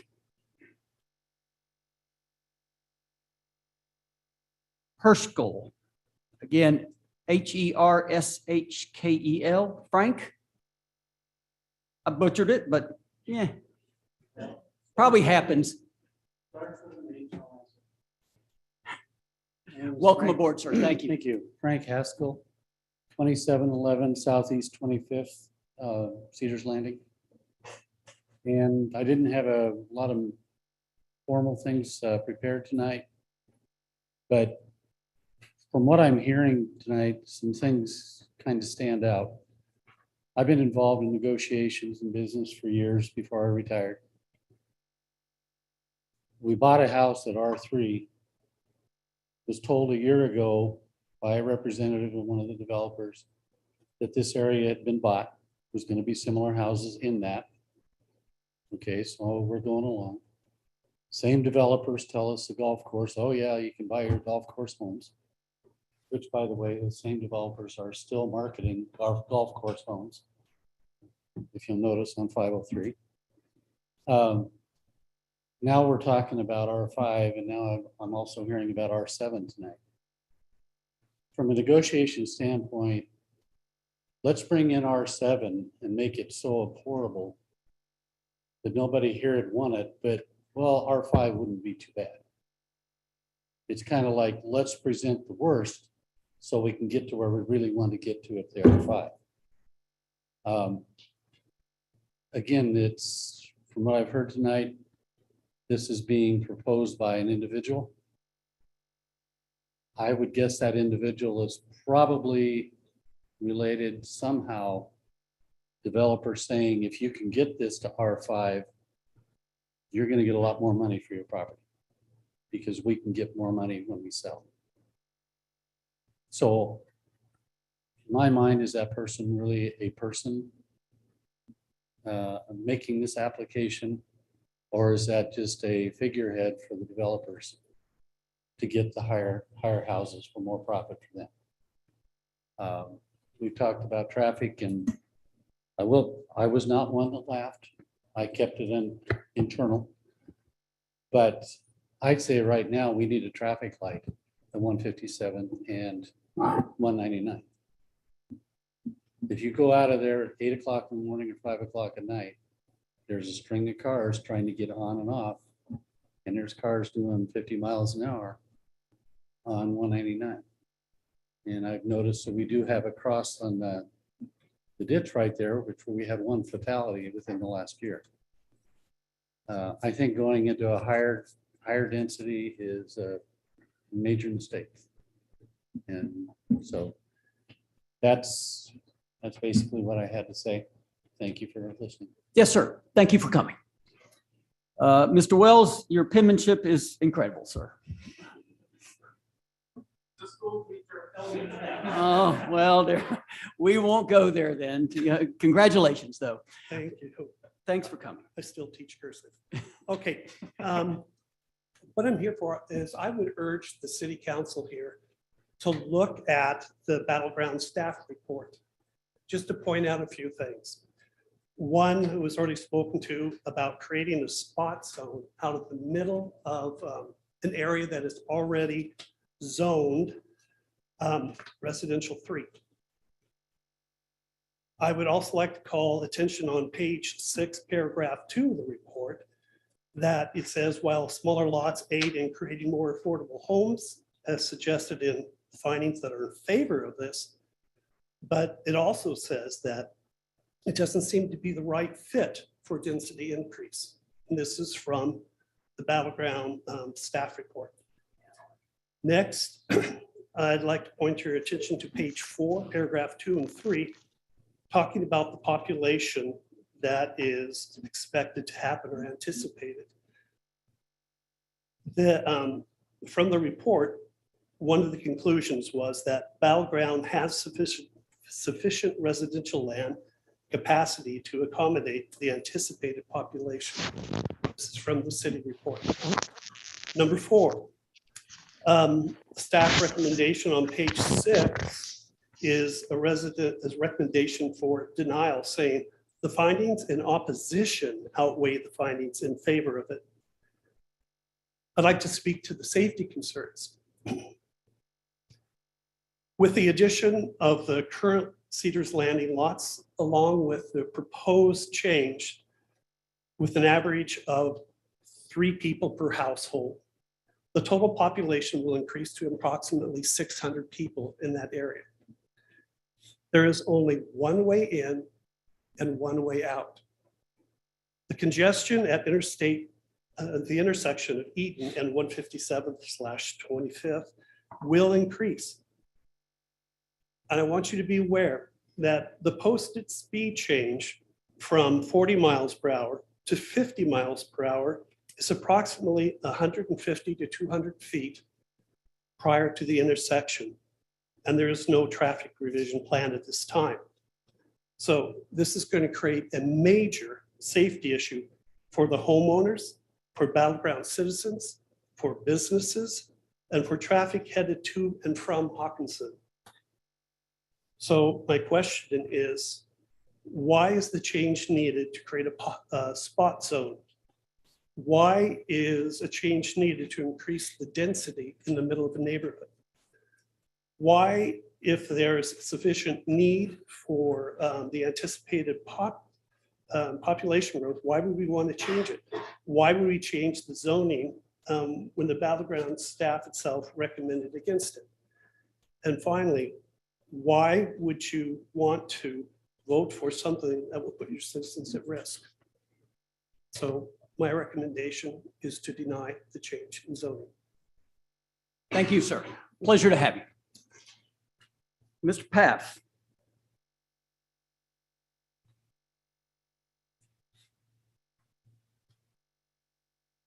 Hi, I'm Jeremy Paff, 2244 Southeast 27th Street, also known as Lot 10. So mine will be backing up to that new Cook area. I'm here just a little bit. When we first got our house, we were one of the first people in the area, super excited. Pay that extra lot fee for that beautiful green space. And at that time, they had told us that, hey, this is a wetland area, right? And we could see it already. So, there's going to be no chance of building right away, right? It's wetland. Well, before we moved in, the signs changed. I was like, I know what that means. They're putting houses back there. So I was like, okay, you know what? I can deal with it, because they told me there was a 10-foot easement behind my fence that I put in by myself, of course, that they're going to have for water drainage, because there's so much runoff. And by the way, in the proposal, there is none of that. Just to let you know, those houses or whatever would be backing up right to my fence. Along with that, I understood that and hey, these houses are going to be built. And I totally get it. Then recently I was told hey, they're looking at R5. And I understand you got to make your money, right? When all those flags got put out there for all the wetlands, I watched every day when I'm in my backyard, boy, that sure is a lot of wetland, which they told me when I moved in. So for it to be a surprise is crazy, right? Because we all knew it was wetland area. And so they're like, hey, we need to rezone this from an R3 to an R5, basically, so you can put more houses to get your money back. And I do understand that. My issue was when I found out they were going to call it Cedars Landing. So part of Cedars Landing, when we signed the papers, we looked at it and they said, hey, these are this large, spacious lots next to walking trails and a golf course. And they sold this beautiful picture, these same builders that are probably going to be building this next phase. And so the issue that I was having was, well, wait a minute, all this stuff you promised us, this whole thing, why this isn't my first house, it's my third house, right? I moved from Camas to here because I'm like, yes, I love Battleground, right? I'm a firefighter for the city of Vancouver. And so I was like, this is the perfect place that I want my family to live. It helps represent a lot of my beliefs. And so the biggest thing is that I was all excited for this, then to find out it's just one more thing that someone's got to change. Man, okay, there goes the golf course. All right, there goes my view in the backyard. I get it. But then oh, now we're going to put smaller houses in that don't match with the community. And all I'm asking you, and you're going to hear a ton from everybody else, is that you please keep with your, Well, you please keep with the original intent was what the builder sold this whole property, this whole neighborhood at. Come, retire here. It's calm. There's not a lot of traffic. There's not a lot of people. Bring your kids, play. It's a great community. We had a great block party, by the way, 4th of July. It's an awesome community. Please let's not add a ton more to it that's going to congest it and also make it look like an afterthought. Let's make this community look, the whole first, second, and third phase look like it was meant to be that way. Not like, hey, we just shoved in a couple extra small houses to make a little more tax revenue, and which really aren't going to be a lot cheaper houses anyways. So that's it. Thank you. Yes, sir. Pleasure to have you. Mr. Ziska. Ziska. Scott. Is there anyone here named Scott? We'll say no. Moving on. Ms. Truax, we do know you. Please. Welcome aboard. Good for you. There's 3 of us. 4 of us, counting Ms. McCoy. I will try and keep this brief. Please. I know that you have a lot of people on your hands. So I've spent many years raising a family, living and working in Battleground. I love everything about it. The way it feels, my neighbors, the people I get to work with, the community, and especially the beauty of all the nature surrounding us. Like I said, I'll try to abbreviate, but we moved away a few years ago. Didn't take us long to figure out that we needed to come right back. We love Battleground. We wanted to be back.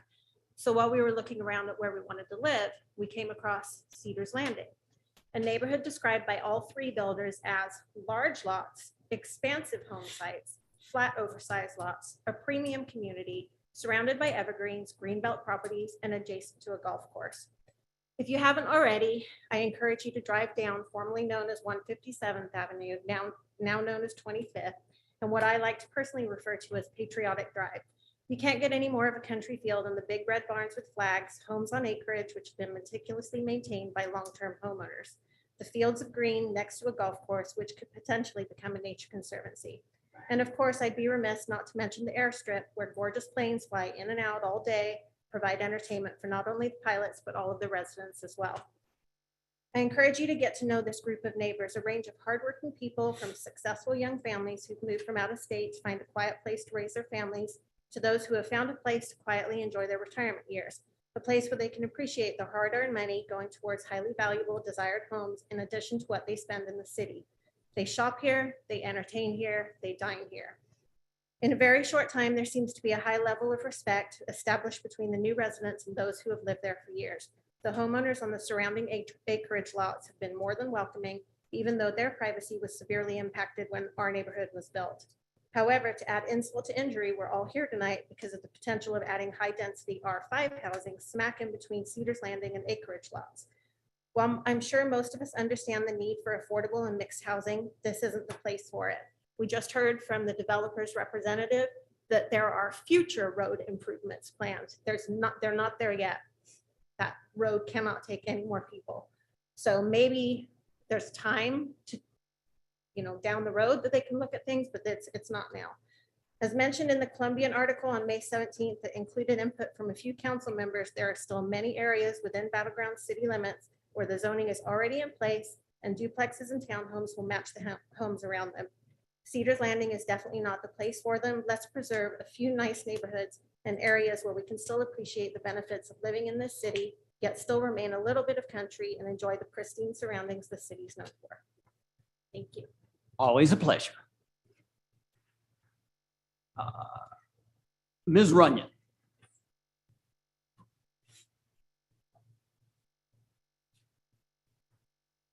Suzanne Runyon, 2348 Southeast 27th. We're lot 6 in Cedars Landing. Like our neighbor, we were told by a different builder that it was a wetlands, it would not be developed. We paid a premium for our lot. My husband and I fell in love with it the minute we saw it. It's very difficult for me to think about losing the view we have. We sit out there every evening. We watch the owls fly by. We see the deer in the field. We go for a walk every morning before work. And it's just peaceful. And this is also our 3rd home. We've worked very hard.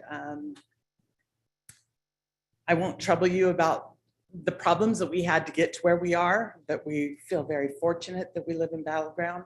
We're very passionate about where we live. My parents just recently moved in with us. We're happy to share this peacefulness with them and to have that go by the wayside for what I see as money, what's driving this. Getting more houses in there. I don't think they'll be any more affordable for the young people. We have a 32-year-old daughter that at 25 bought her first home. Her goal is to get to this, what her father and I have. You know, we all worked hard. We worked our butts off to get this house. And I think there is a place that first-time home buyers need. I do, I truly believe that. But it shouldn't, this isn't a soccer game. Everyone doesn't get a trophy. We need to earn that. We need to have those homes available to us, but it doesn't need to be in a place that's going to crowd everybody out, the people that work so hard to get to where they are. And now we're going to take away from where my grandchildren potentially can grow up and play and go to grandma's house and see this serene beauty. And I'm very passionate, and I just implore you to not change the zoning from R3. The safety factor of that road, my husband and I were the fourth car in on that fatality last year. And I don't want another family to go through that every morning. I cringe when we pull out at 6:30 in the morning. And I think there's more to the dollar. I think that the people that are developing this land need to look long and hard at what they're doing to this community. Thank you. Yes, ma'am. Thank you. Now, there were some on here that were blank and or said resolution 2209. So let's see where you are on this. Pascal, Laurel, what is your topic about, madam? The ICLEI. The what? No, ma'am. Council We're not speaking about that now. What's the regular citizen communication? My sister's deaf and you don't have subtitles. Yes, ma'am. Cheryl, is that Vogel?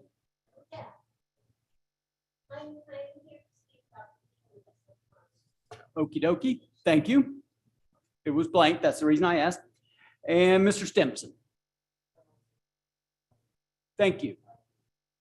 Thank you. So we'll set those aside. Is there anyone else here to speak about the Cook property? I'm actually here for the Parkway 1 and 2, but I have a history that I'd like to share with you. We're going to give, sir, we're going to give you a chance. We need your name, your address, and we're rolling. Thomas Whittingham, Yes, sir. and I live at 13712 Northeast 242nd Street. Fine. What may we do for you, sir? Well, I would just want to let, some of you are new on the council. You haven't been through this, but we have been through exactly what these folks are talking about. And it wasn't an R3 and an R5. We lived on 1+ acres and they stuck an R5 on each side of us. At the time, there was a hearing examiner that was involved. Sir, we're talking about the Cook property. That's correct. Okay. Yeah. You're not talking about the Cook Well, property. I guess what I want to do is just kind of. We are speaking about the Cook property, Yeah. sir. And I want the council to reconsider and realize what they had done to us when they went ahead and went against the hearing examiner as well as the staff report. Sir, we're speaking currently on a public hearing about the Yeah. Cook property. Do you have understand. something to say about the Cook property? I If so, understand. please. Yeah. If Well, not, I just thank you. urge the council to listen to these folks. We unfortunately are living with the decision that you made for us, where we have an R5, 2 R5s right in the middle of 1 acre lots. And we're living with that. And so please listen to what these folks are saying. They're talking about R3 and R5. I mean, we had to give up our 1 acres with these 2 developments. So please listen to them. Thank you, sir. Okay. Anyone else? Yet, please.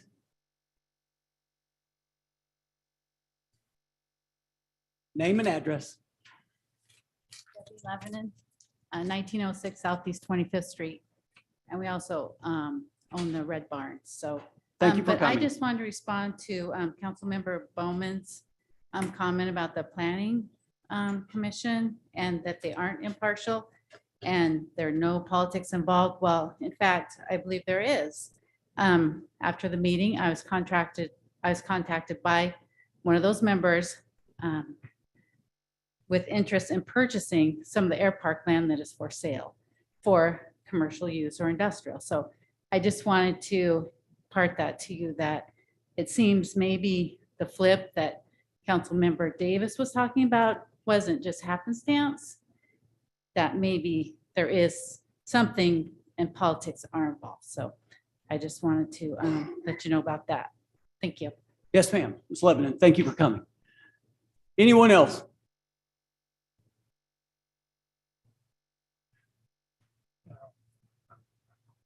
Name and address, please, sir. Kevin Arnold. We are moving to 2733 Southeast 19th.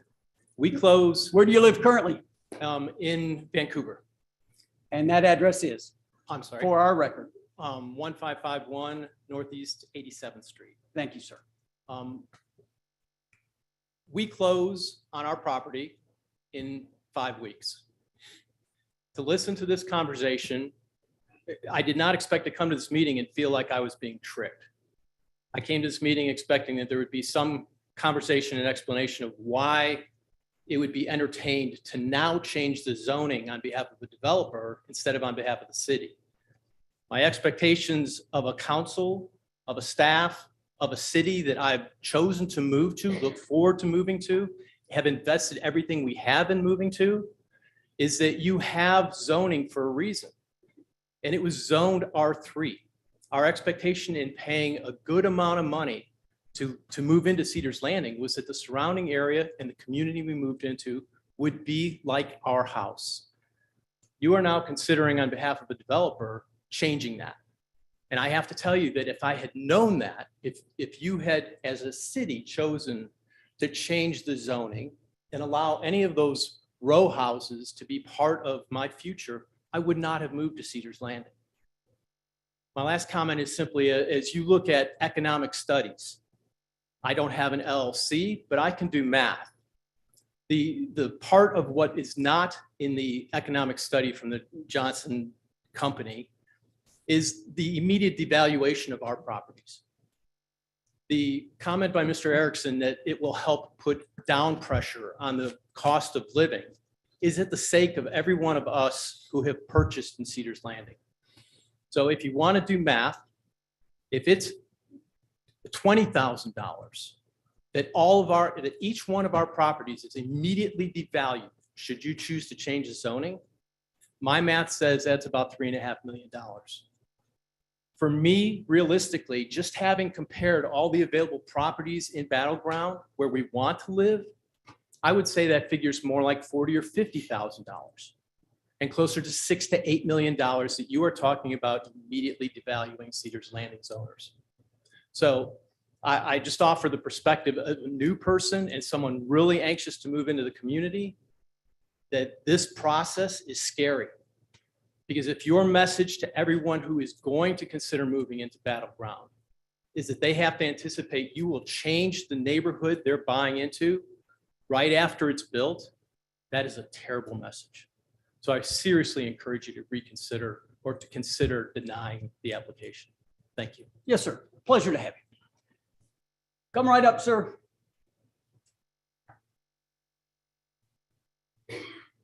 Name and address, please. Stephen Shazinski at 2704 Southeast 18th and Cedars Landing. And of course, we know how to spell your last name, but the clerk doesn't. Yes, CHUDZINSKI. That's what we thought. Exactly. I echo all the sentiments of my neighbors here in Cedars Landing, but I just wanted to add my own experience is that I have lived the actual the fear of what everybody is scared of. I come from Happy Valley and in a community called Terrelon. And that is the perfect example of what could happen here. I bought a home at the time, wide open field right off of Sunnyside Avenue. And there was like maybe 10 homes and you build one of those 10 lots and then they add more.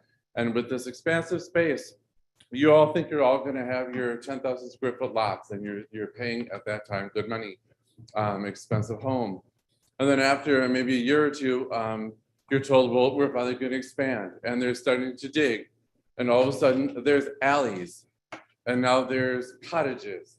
And then after a year of that, now there's townhomes, and there's more townhomes. And it's like, what happened to the people that bought into the single-family residences, now sharing the streets, sidewalks, parking spots with hundreds of more people? It did not work, and that's why I left. And to the other gentleman's point about if it's the same builder, yeah, D.R. Horton was the same builder. The illusion of making all of these other properties look like the single properties did not work. It did not change the fact that there was no place to park, and all the bungalow, if you will, and the townhome people with one garage at one spot, all of a sudden there's 5 or 6 people living there, 5 or 6 cars. Where are they gonna park? In front of the single family homes. That's where they're going to park, and that can't happen. We want Cedars Landing to stay Cedars Landing the way it was billed to us. Thank you. Yes, sir. Pleasure to have you. Anyone else? We won't do it auction style, but we will say last call. Oh, there you are. Come on. Come on. Yeah, just call me Monty Hall. Let's make a deal. Name and address, please, sir. Thank you. My name is John McAleer. My address, and it's McAleer, just like you thought. The common spelling. 2414 Southeast 17th Avenue, and I'm on the Air Park. Yes, sir. So I don't really have the same concerns that these folks do.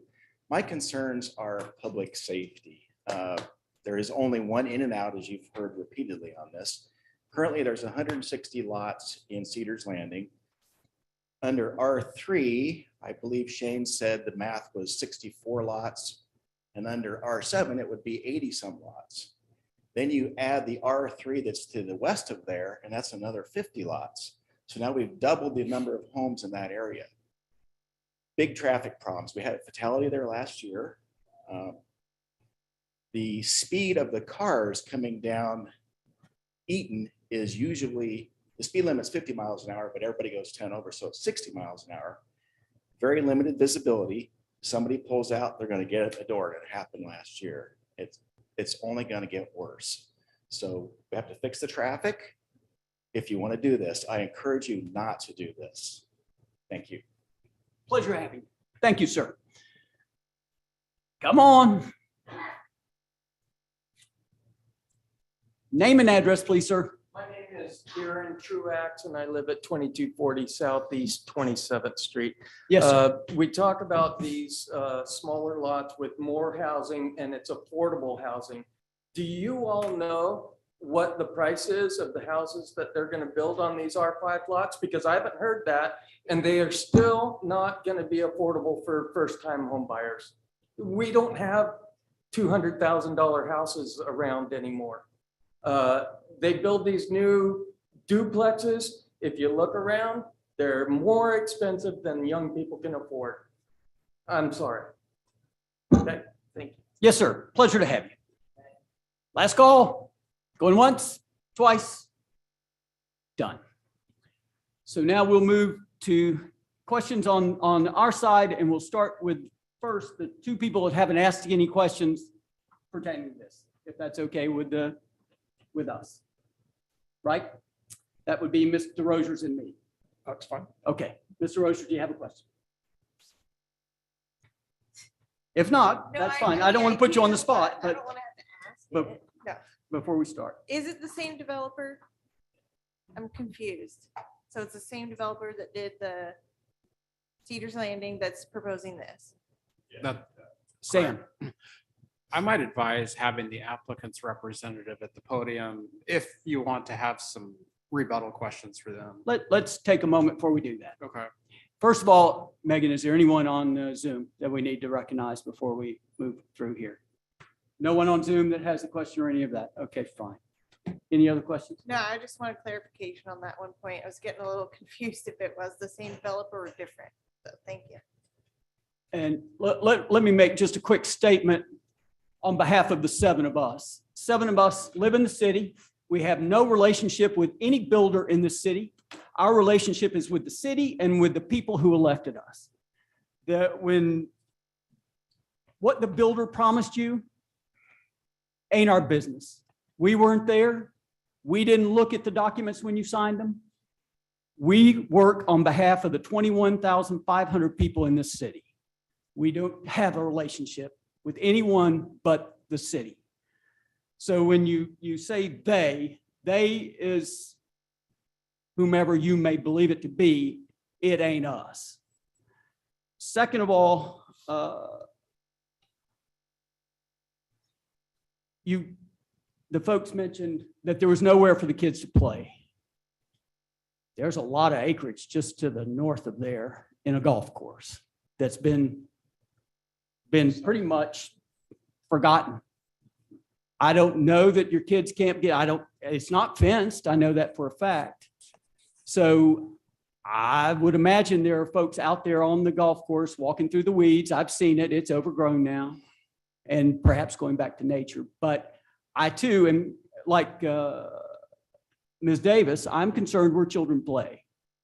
I've asked that question of every development that's come through. Where do the kids play? In this case, there's quite a bit of land just to the north of there that kids could play. And third of all, we change our minds a lot in city government, in state government, and in federal government. To think that somewhere down the line, something is not going to change, that seems a little naive to me. In my neighborhood alone, things have changed that I thought was a given, but it wasn't. And so I just want to state on behalf of the 7 of us that we're looking at this just from the vantage of 21,500 that live in this city who sent us here, including you, if you live in the city. If you don't live in the city, then you didn't send us here. So it's a fair body. There will be some fair questions and we'll make a decision. And it's that simple. So continuing on, Mr. McCoy, sir. Yeah, thank you, Mr. Mayor. I came into this looking and at the middle housing issue, at the not understanding the R7 actually didn't solve it. So for me, just based on that, that's become a non-starter for me, the R7. I don't see how that's possible. The things that really spoke to me were the one in, one out on this neighborhood. Somebody who lives off 20th and also struggles to get out of my neighborhood. That really spoke to me. So I do believe there is some NIMBY going on, but I think we're all guilty of that, myself included. But for me, although I'm strong support of missing middle, I'm not sure a subdivision off of Eaton, if this was on Eaton, then it would make more sense and I would be in support of a higher density, be that 5 or 7. I'm not, and just because we're saying there's going to be new subdivisions, but with interest rates, we don't know what's going to happen. Just like you didn't know what was going to happen with the land next to you. We don't know that subdivision is going to be built. We don't know when it's going to be built. So we don't know when that one in, one out will be rectified. So although I really came into this wanting to increase density, I'm not sure I'm there now. So thank you, Mr. Mayor. That's all I had. Yes, sir. Thank you. Mr. Cortez, sir. Thank you, Mr. Mayor. Before I get to my question, I have to say that one of the audience members made a very, very serious allegation against one of our planning commission members. And I think it needs to be looked at, needs to be investigated.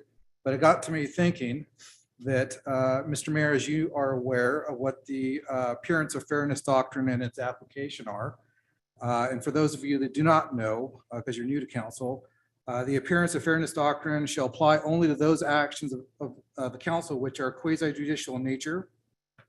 Quasi judicial actions are defined as actions of the city council which determine legal rights, duties, privileges of specific parties in a hearing or other contested proceeding. Quasi judicial actions do not include the legislative actions adopting, amending, or revisiting comprehensive community or neighborhood plans or other land use planning amendment that is of area-wide specific versus site-specific, of which this is site-specific significance. And we cite RCW 42.36.010. Mr. Mayor, I ask that you apply the appearance of fairness doctrine to everybody on council right now before we move forward. And that, again, just to. For what value? And just to remind the mayor, the appearance of fairness doctrine, number one, each council member has to disclose whether they have any interest in the property or the application, or if they own any property within a certain distance of the subject property, they stand to gain or lose any financial benefit as a result of the outcome of this hearing, or whether they can hear and consider the application in a fair and objective manner, or whether they have engaged in any ex parte communications with either proponents or opponents of the application. And if so, we need to ask them to place on the record the substance of any such communications. Okay, I'm not going to read that again. We all heard that. So I'll just start on my left. Ms. Walters, does any of that apply to you? Nope. I'm sorry. No. Thank you. Mr. McCoy, does any of that apply to you? No, sir. Thank you. Mr. Bowman, does any of that apply to you? No, sir. Mr. Rogers, does any of that apply to you? No. Thank you. Mr. Cortez, you, sir. No. Thank you. Ms. Davis, Yes, sir. and how does this apply to you? I live in that area and I have spoken to the city manager directly about this, asked if I had to recuse myself. And because I do not have any financial win or negative or positive, she said that I am able to sit here. And that is why I said at the very beginning that I do live near this property. So if there is additional information that the city manager did not know, that is all I can tell you. Have you spoken to anyone in the area about this? My neighbors? Okay, that's part of the questions that he read. Anything else About what? that what he read? I'm sorry, I don't have it in front of me, and I don't I have it really in don't front want of him to me read it again. I heard the neighbor thing, and yes, I talked to my neighbors. Okay, And and I do that on behalf of myself. I never infer anything about it, council, what they feel one way or another. perfect. And for myself, no, I used to own a house on 157th across the street, last street on the right, but I don't own that house anymore. Sold it years ago. So Mr. Mayor, with that information, number one, our city manager is not a qualified an attorney. And it states in our governance manual that anyone seeking to disqualify a member for participating in a decision on the basis of violation of the appearance of fairness doctrine must raise the challenge as soon as possible with the basis for disqualification made known. And I would like to disqualify Councilmember Davis because she has publicly stated not only that she owned property there, but she has also communicated ex parte with members that are opponents to this. well, she didn't state opponents. She stated neighbors. Look, I mean, if honesty is honesty. Correct. She stated neighbors.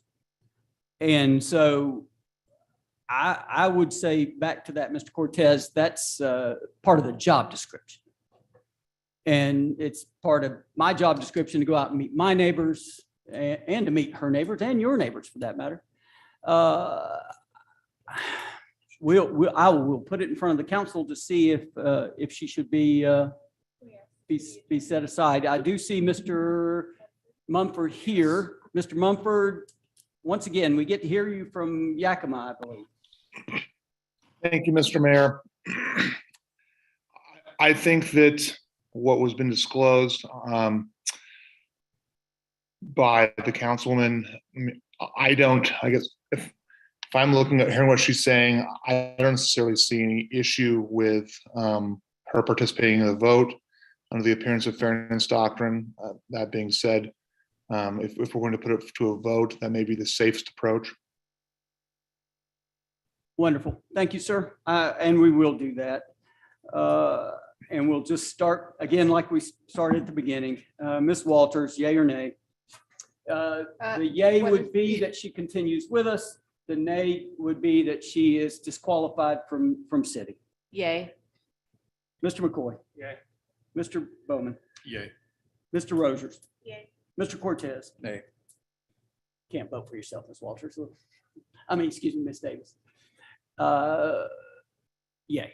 So, Ms. Davis, welcome aboard. Anyone else have any questions of the proceeding?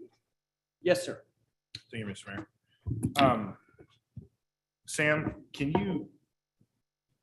you refresh how we got to R3 zoning there? And it is, I looked up a couple of these lots sitting here, and lot 51 out there is R3, 6,685 square feet. How is that considered R3 zoning when the mayor and I live in R5 zoning? And I know my lot's smaller than the mayor's, but my lot is 7,856 square feet in an R5 zoning. Yeah, I can tell you how we got there.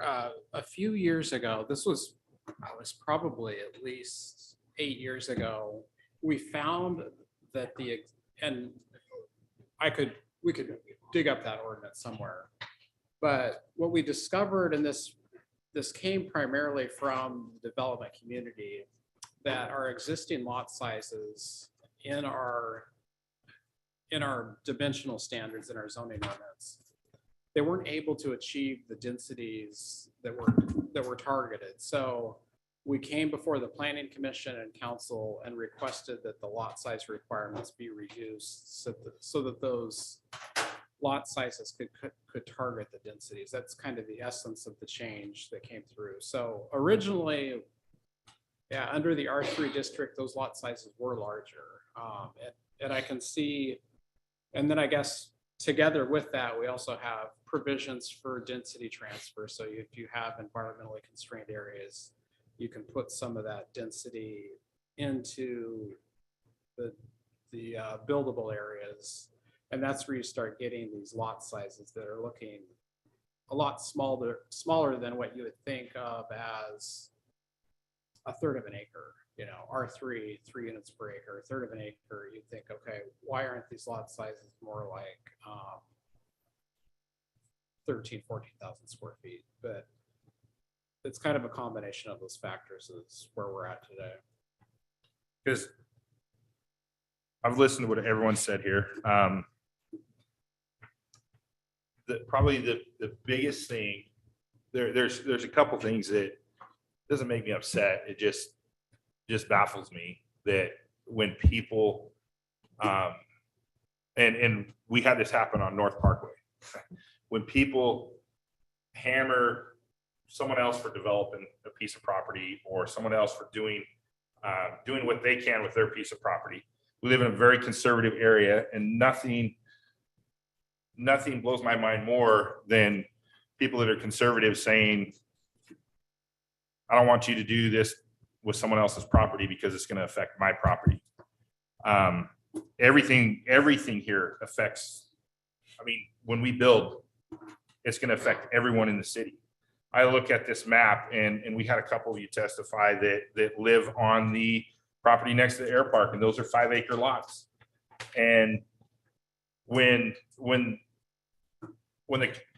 developer comes calling and offering you that money, you'll sell out just as fast as your neighbors would sell out, and you'll take that money. And we've seen it happen. We've sat here and we've had people tell us how bad the city is, and they don't want to be annexed into the city, or they don't want to do this, they don't want to do that. And then a meeting later, they're on the train because someone's offering them money for their property and they're going. This area is being developed. There's a lot of land out in that area. I don't want to see the air park ever go. But I never wanted to see the golf course go, and it went.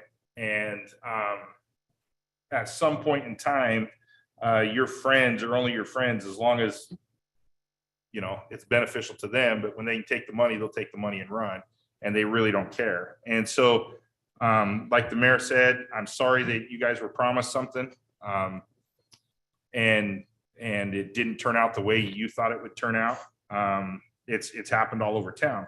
Now, for my council that thinks that it's very easy to just grab other pieces of property and develop it, I would suggest you guys start doing some work then and start digging in and meet with these developers and find out, because you're going to probably have developers come in that want to take commercial property and make it high density residential. And so you guys step up and you guys figure it out, and you guys go on the line taking commercial property out and having people yell and scream, why you putting apartment complexes on 502, 503, you know, we need a stoplight there. It's going to be the same exact thing. And you're going to have people sit before you, and you have to make these decisions sometime. I think some of us skipped 8th grade and designing cities in 8th grade when we had to sit down and design a city and what it looked like. And we have to look at that. Now, from the acreage standpoint, I kind of wonder, and maybe this is back to Council Members Walter's standpoint, Sam, when we're getting conflicting acres that we have left, could some of that be urban growth and some of that be inside the city, in your opinion? They look at all of it's tied to the vacant buildable lands model, which I won't even attempt to get into right now. But they do account for existing capacity within the city as well as the urban growth boundary. Because there's a lot of places, we're going to talk about it later. There's a lot of places that are in our urban growth boundary, and I don't care what you do, they're not coming into the city.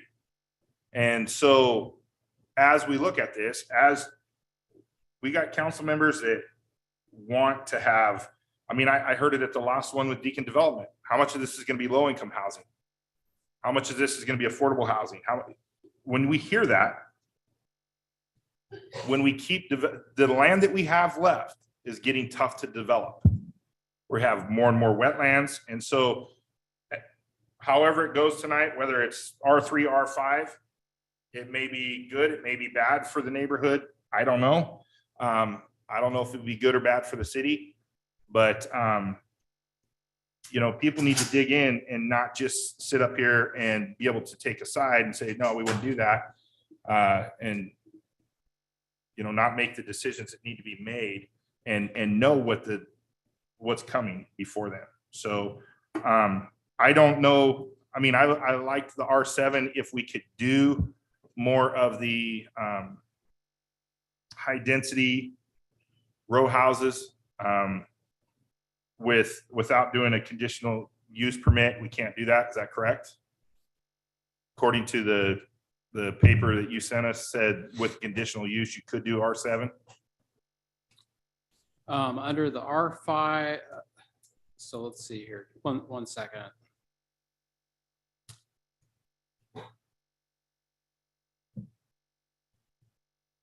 I think it was page. Yeah, R7, the row houses would be permitted, but not the R5.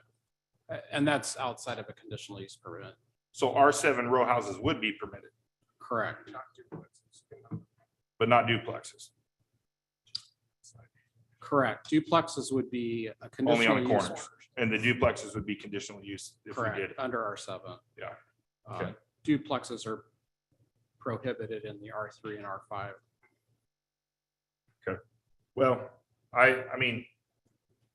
Permitted on corner lots, sorry, under the R5, but.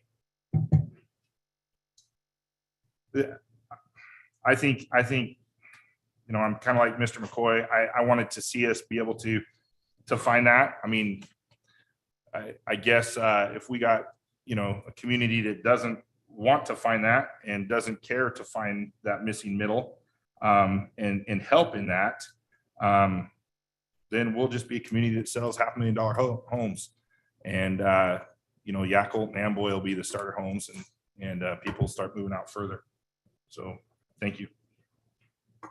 I will say, we're from different generations. In 1973, when I was in the 8th grade, we didn't develop cities. Sorry. You never had to build a city on a Wait, not piece of 19, paper? not 1973.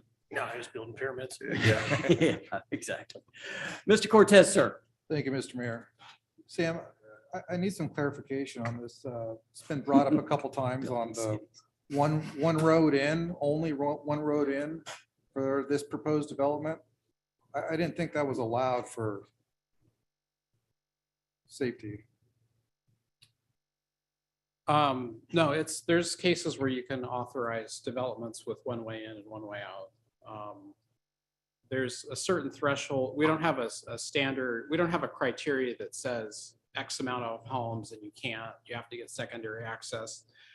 Anytime we have developments that are coming in, we always have our traffic engineer as well as the fire district weigh in on those decisions. So with Cedars Landing, I think the testimony was, it's not ideal, but it was approved. Okay. All right, that's all I have. Thank you, Mr. Mayor. Well, are there any other questions? If not, Mr. Cortez, if you'd like to now do what we were going to do an hour ago, please, sir, feel free. Yes, Mr. Mayor, I'd like to direct staff to prepare an ordinance to approve a zone change of R7 to the Cook property request. No. R5. R5, sorry. So say it again so that we have it on the record. I'd like properly. I'd like to make a motion to direct staff to prepare an ordinance to approve an R5 zone change request. Thank you. So a yes means R5, a no means it stays at R3. Is that right, Sam? A yes means R5, a no means it stays at R3. That's what I'm hearing. Okay, perfect. Let's do the key. Nobody seconded it.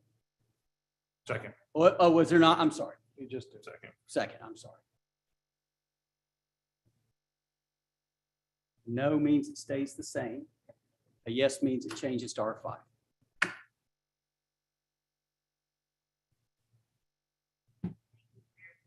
No worries. Not a worry at all. We become a slave to the machines anyway, so.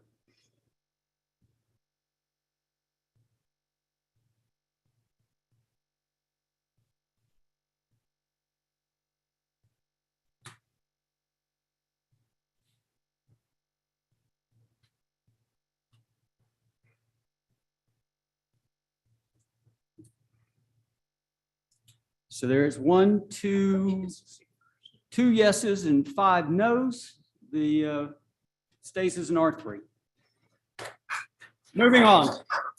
Thank you. Moving on, I am going to take just a moment here, and since we missed out, my mistake on the original comment. Laurel, if you want to come up and take a few minutes, please.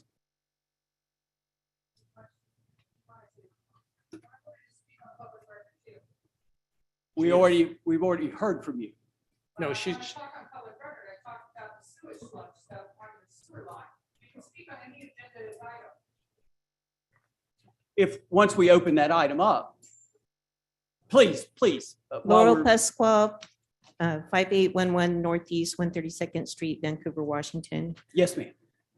Many cities in Washington belong to the International Council for Local Environmental Initiatives. It's a foreign entity trying to push the United Nations Agenda 21 in 2030. The United Nations goal is to destroy our Constitution. The Climate Action Plan is a guise to force people out of the rural area into the city and use public transportation. It's about control. It's easier when everybody's in one place.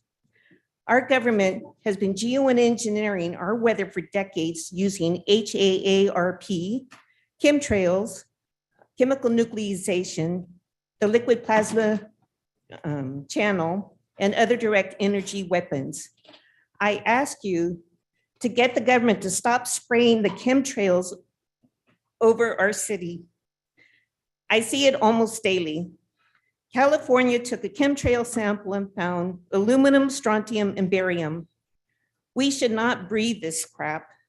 Bill Gates funded experiments through Harvard to black out the sun. It's genocide. People and plants need sunlight to live. He plans to block the sun at the stratosphere. Some rays come through and behave like a car sitting out in the sun. With the increasing temperature below, the rays bounce back and forth and it gets hotter. And the nights are actually getting hotter in the evening across the country. The cities want electric everything. We do not have the grid to support electric everything. Governor Inslee said, expect blackouts this summer. In addition, we do not have the raw materials to make electric car batteries.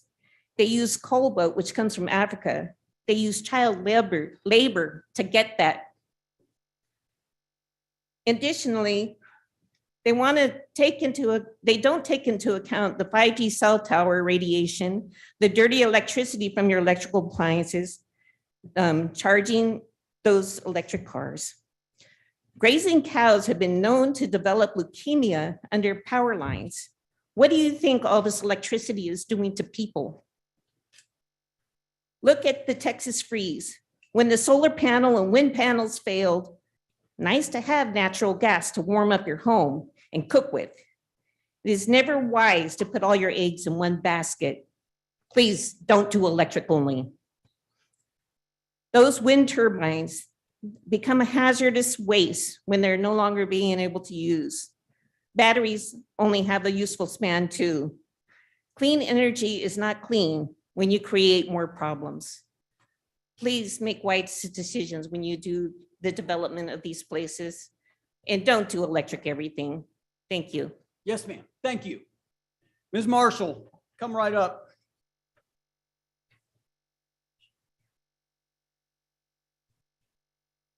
Name and address, please, Ms. Marshall. One more time. I know you did it before. Right, thank you. My name's Sue Marshall. I live at 4316 Northwest 169th Street in Ridgefield, 98642. I picked a good night to come to visit you. I'm a candidate for District 5 Ms. County Marshall, Council. I need to stop you before Yeah. we don't do electioneering in front of city council. All right. I'm sorry, that we just don't do that because we're come as you are and we take you as you are. So in this case, I'm sorry. Okay, well, I hope to contact you and Thank chat you. with you some more. Thank you for hanging with us. Yeah, you bet. I learned a lot. Yes, ma'am. Let's take a couple of minutes here and finish out, and then we'll move on with the public hearing. My name is Wynn Gurisich, 5810 Northeast 132nd Street. And I came here to speak about the biosolids, but I did that in the first one. And on public comment, I want to talk about geoengineering. Dane Wigington has been on YouTube every weekend for over 20 years. He's testified in the climate action plans in Europe. He's done a lot of things to tell people what they're spraying on us. This is an assault weapon, what our own government is doing. It's usually our military that's spraying us. When they put these lines in the sky, they're spraying aluminum oxide, strontium, and barium. And this is killing people. We are breathing in aluminum. And what do you have in your brain when you have Alzheimer's? Aluminum. They actually, in California, where Dane Wigington lives, he lives on a hill in Lake Shasta, and he has a game preserve there, which everything's dying up there. And he also was in Ford magazine. He had a solar power house, which he can't get any uptake because of them spraying the skies all the time. Bill Gates has actually paid Harvard to do this spraying. And what he's trying to do is block the sun. And what he's doing is keeping this heat in. And what he's doing too is we're breathing this stuff. So they actually have to geoengineer the forest because everything is dying. And this goes on our crops. We're eating it too. And I had a friend here that went along the river with a magnet and they picked up all kinds of metals from what sprayed from the air. And Dane Wigington says, and he's been on the radio 20 years, he said, by 2025, we'll be lucky if we have oxygen to breathe. And what is happening is many of the trees are dying and they're becoming so combustible with this aluminum, strontium, and barium that when they catch on fire, they burn really quickly and they can't put it out. In California right now, they're not even putting fires out because they have no water. And one of the things they're going to be doing up here is go toilet to tap nationwide. Bill, what happened during 2017, there was a president's, was an executive order. Trump actually signed it to go toilet to tap in every municipality nationwide. So when they claim that they have the drought, and they say that Washington's in a drought, that eventually they're going to reduce people's water consumption. In this book by the John Birch Society, they're talking about UN and their agenda for 2030. And like my sister said, she said, most of the cities belong to the International Council for Local and Environmental Initiative. And let me tell you what the city councils are going to do. This is what they're going to eliminate property rights. I'm done? Okay, thank you. But check it out. I'm going to put this on public record and I want you all to look because the government patents of the chemtrails is on this. Thank you. Okay, I believe I called everyone and I apologize for that. That was my mistake. Moving on, we're going on back to the public hearings under principal properties, comprehensive plan, map amendment, and zone change request. Sam. Okay, give me 1 second and I'll share my screen again.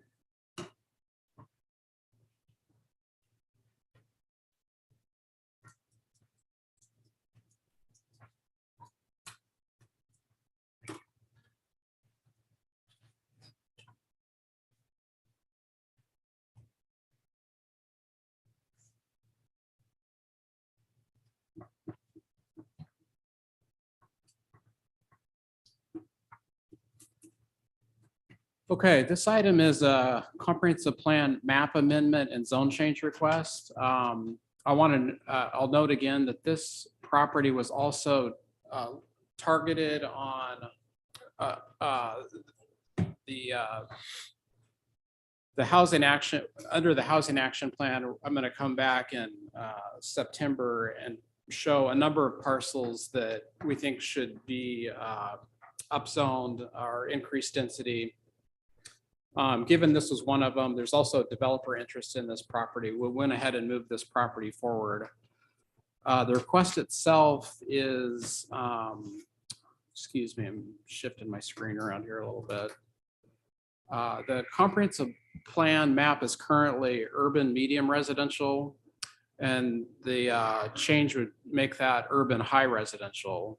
And then followed up with a zone change request from what's currently R12 to R20. So without getting into all the details of the report, staff is recommending approval of this one. The Planning Commission as well recommended approval. You've already heard a little bit tonight from TJ Fontenette. He is in the audience to present some findings for you. So I'll leave it at that. You're there? Yep, we're there. And Mr. Fontenette, are you representing this evening? Please.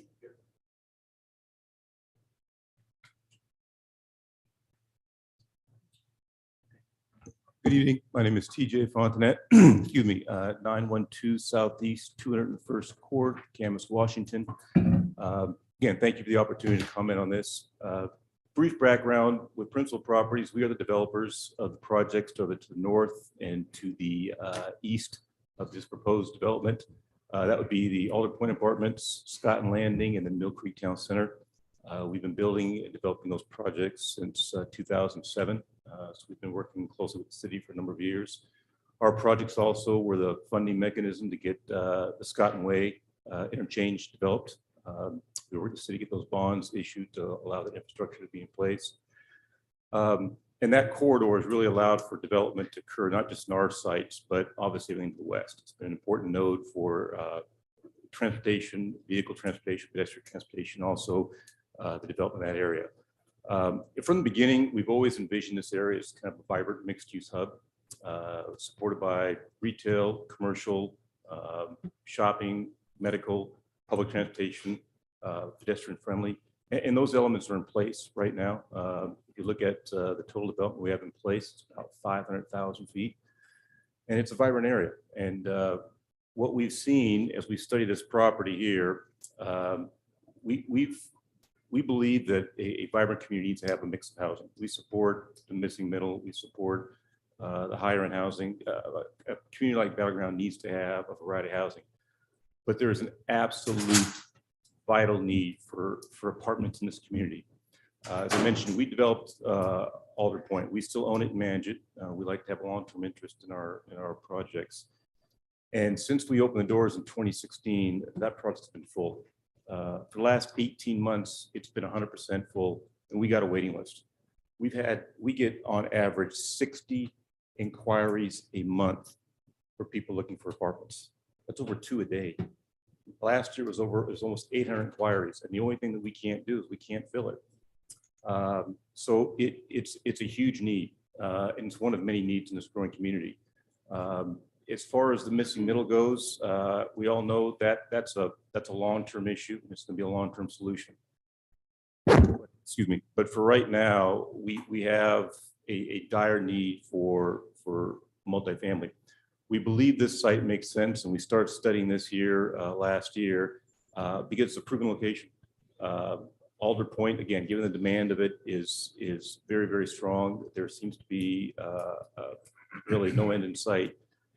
With the current housing prices, where things are going, even the average price of a home going north of 400,000, that demand isn't going anywhere anytime soon. We also feel like with the infrastructure that's in place and the infrastructure we will develop, this site makes sense. I know that zoning and some of the intensity zoning and so forth is a sensitive topic. This site has the elements that can leverage higher density. Higher density is needed not only in this city, but throughout the community, and it needs to go somewhere. This site, we believe, makes sense for those pieces. Give you an idea of what Alder Point's average tenancy is. Our average renter is 28 years old. They've been with us for 2.5 years. We have several people go beyond that.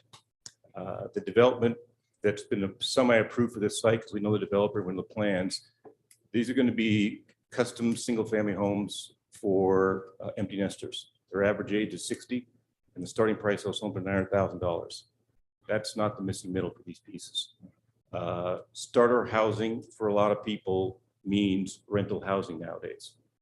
These people set up roots. They set up roots in the community, and eventually they work and they have investments in the community. If we can meet that need for their time being, we think it's a vital need. So we believe that it's well supported. We're not taking anything away from industrial or commercial lands. This is already zoned urban. We're simply looking to upzone it to higher and better use for what we've discussed here. It's really an expansion of what's already been built right next door, so it's a proven location. The other thing that we'd like to mention, and we talked about earlier, is that this development will support significant public infrastructure. So with the density we have here, we're going to build the public sewer pump station that would not only serve these 10 acres, but the surrounding 100 acres that we outlined earlier. Without that density, we just can't really make that kind of investment. The other thing we're going to do with this project is we're going to go ahead and build the full length of Southwest 15th. So we'll connect 15th from where it terminates now at the south end of Alder Point. That'll be brought all the way down to Eaton Park, all the way down to Eaton Boulevard, rather. And we'll have the full connection between Scotton and Eaton Boulevard. And we'll do our front improvements as required for Eaton Boulevard. So it'll increase the connectivity for both projects. It'll increase the pedestrian and the bike access for residents. Right now, the walkability is one of the strongest assets we have for our people. Prescriptions, medications, shopping, services, those are all there for our residents at Alder Point, and it'll also be there for these two developments. Finally, I'd like to go ahead and address a couple of concerns that were raised a couple weeks ago during the public hearing, or when the council first looked at this. Parking. The city's code has a minimum of 1.5 parking spaces per 1,000. We agree that that's a little bit on the skinny side. Alder Point's parked at 1.9. We do not build our projects to minimum parking. Again, we own our projects. We want to make sure that we're not going to shortchange it. We're not going to create a parking problem. So Alder Point is parked at 1.9 parking spaces per unit. And we'd park these two projects similar as well. As far as some of the parking issues along 15th Avenue, those were brought up. It's worth noting that several of those cars that are on 15th Avenue don't belong to ours. We actually regularly call the city to get them towed. We think it's an eyesore as well. So we try to make sure we call in and see if there's abandoned vehicles, which there are a lot of, and people using overnight parking. Unfortunately, that's probably the sign of the times. But that's something that's not directly attributed to our project. It's a result of, frankly, a dead-end road that's built next to underutilized property. With the development of 15th Avenue, on the full connection, we believe that that parking problem will go away. And finally, there won't be any wetland impacts. You know, as you mentioned earlier, as mentioned, I think previously in the council, development land is getting tougher and tougher in the city and the county. Most of the good sites are already taken up. These two pieces of property at 10 acres total, there's only about 60% of the property that's actually developable. We have wetlands, we have white oaks, we have a gas pipeline. All those create constraints that allow us, or I should say limit what we can actually do with this property. So the only thing that allows us to address it, put the infrastructure in, is to get the density we need to go ahead and develop that. So I'd be happy to answer any questions. Yes, sir. If you'll hang out for a moment. Yes, sir. Thank you, Mr. Fontanet. Do you envision this to look similar to the other apartments there? We're going to develop, Mr. Counselor, we're going to develop it as two separate projects. And one of them would be similar to Alder Point. The other one, we're actually looking at doing a little bit of a little higher end project. We'd like to get something a little bit different in the city. I think we gave a couple site plans of what that would look like. So we know it works here. We know that's a big piece of it. So we want to address part of the project with that, and something else we'd like to introduce that would be a little bit more what's not exactly existing in the park place that right now. Okay. And then the second question I have for you, obviously parking's an issue. Yes, sir. And when we look at the street there, you could actually, well, we just took it down, but you could actually see the cars still lined up on 15. Yep. Since you guys manage it, I mean, you just told us that the average age is 28 years old. Yes, sir. Do you, in your opinion, do you feel that, like when I think that we have high housing, those type of things, I think of kids going out and 2 or 3 of them rent an apartment, you know, get a 2-3 bedroom apartment, whatever, they can split the cost of it. Yep. But each one of them has a vehicle, right? Yep. And we put it in at 1.5, you went 1.9. Are we lacking, in your opinion, what we need for?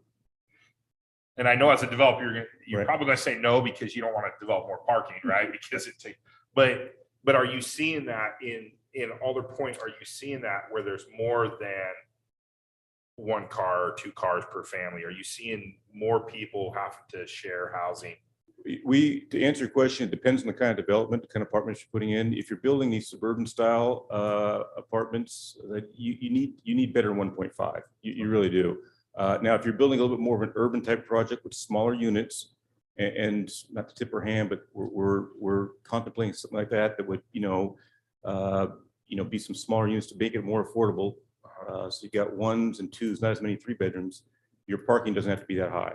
We're never going to be downtown where they can get by with 1 per unit, but you don't need, I think, 1.5 in that situation. If it was a little bit more of a tighter project with smaller units with less 3 bedrooms and less larger 2s, I think that would be adequate. So it does depend on what you're building to answer your question.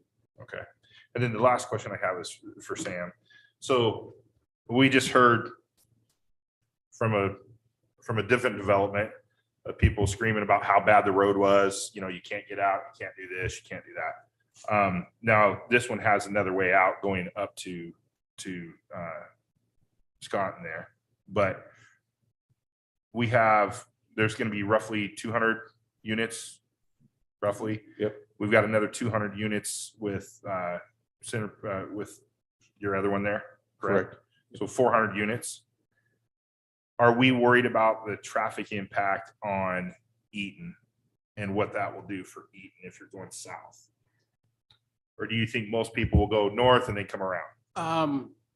I'll give a really general answer, and our city engineer is also in the audience if we give a more specific answer. But for any development, we require a traffic study from a professional traffic engineer that addresses the scope of all those issues: safety,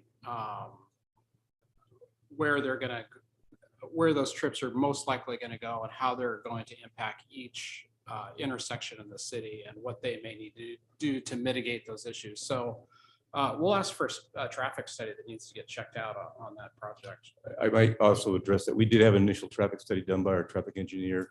They feel there's adequate infrastructure once the full length of Eaton or 15th is built in.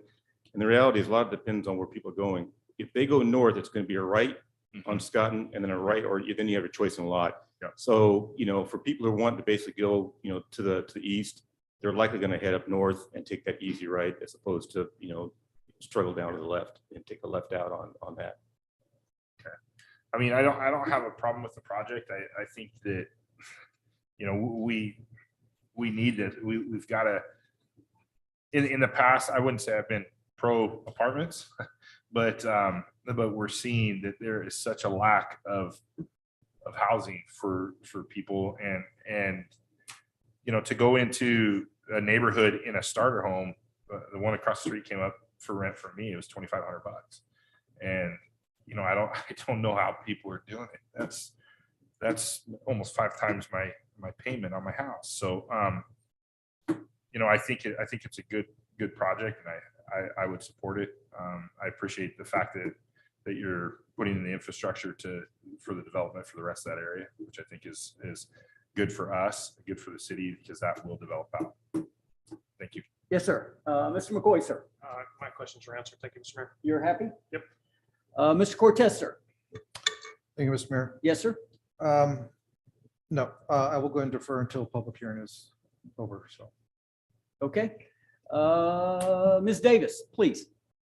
Well, Council Member Bowman answered quite a few. My concern is Eaton. That's a narrow road. You're saying another 200.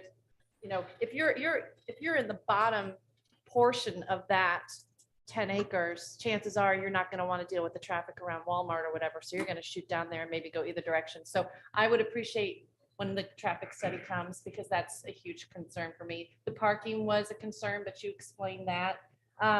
Obviously, we've talked about this before, a play area, park area. If we have young adults with new families and they've got little kids, what are we going to do for them? Because now they have Eaton on the south and they've got Scotton on the north. It's not that easy to cross over, but they do have Remy over there too for a walkway.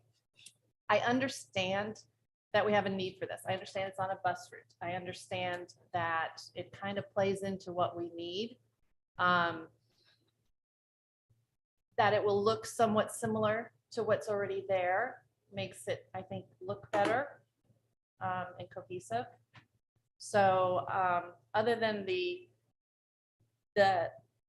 traffic on Eaton, I'm looking positively towards this. I understand that there's a need for it. And we do have a small park design for our residents in each one of the developments planned. Thank you. Yep. Yes, ma'am. Yes, ma'am. I just have a question about the Southwest 15th Avenue Yes, ma'am. project that you're working on. Yes, ma'am. So I live on the other side of that, where you were talking about with the cars parked and things like in those apartment complex over there, the Westwood Commons. Yep, Okay. yep. My question is where is that road going through? How are you? I should know the answer to this, but is it going through that area where Walmart is, or are you building that? You're building that side out, right? So it would be, Councilwoman, it would be simply finishing the extension. The half-width improvement for Southwest 15th exists right now. Yeah. And then we're just going to take that all the way south and connect it to Eaton Boulevard. He's not heading your way. Okay. Yeah, He's we're not heading due your way. south. He's heading Okay. south towards Yep. Vancouver. All right. So I also would like to echo Councilmember Davis's comment about the play area. Having lived in Westwood Commons, and I'm sure you're familiar with that area. There is zero play place for a child to play, and I've largely raised my son in that area, and there is nowhere to take him to play other than the parking lot. And so I appreciate the fact that you're planning on putting a play structure in. I know he would have killed for even just a half court for basketball. So, if that can be managed to be worked into that type of environment, there are a ton of kids that would really eat that up. So that's all I have. Thank you. Yes, ma'am. Thank you. Sam, seeing no one else, why can't this be commercial? It could be commercial. I mean, for one thing, it's kind of getting further away from the other commercial areas. You've got the apartments right there. So it'd be, you can be kind of doing some hopscotch, commercial, then apartments, then commercial. So, Well, it's a block away from commercial. The southern portion would be adjacent, yeah.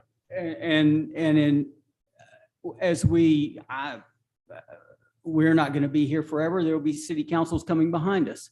And there will be city councils asking, why are we giving up what could be commercial land? Obviously, if it's just a block away, why are we giving up commercial land for current housing? well, we're not giving up commercial land. It's currently zoned residential. I understand that. But we've come to the conclusion this evening that the seven of us can change that. And so I'm just at the point of, I mean, if we look to the west of that property, I assume that's a full 20 acres. It's zone, do you know its zoning by any chance? To the west. It's R12, sir. Yes. It's all R12. to the It's west. yours as well? No, sir. Oh, it's not yours? No, sir. It's R12. It's what the current zoning is for this one here. Right. To the west of the bottom. So west is R12.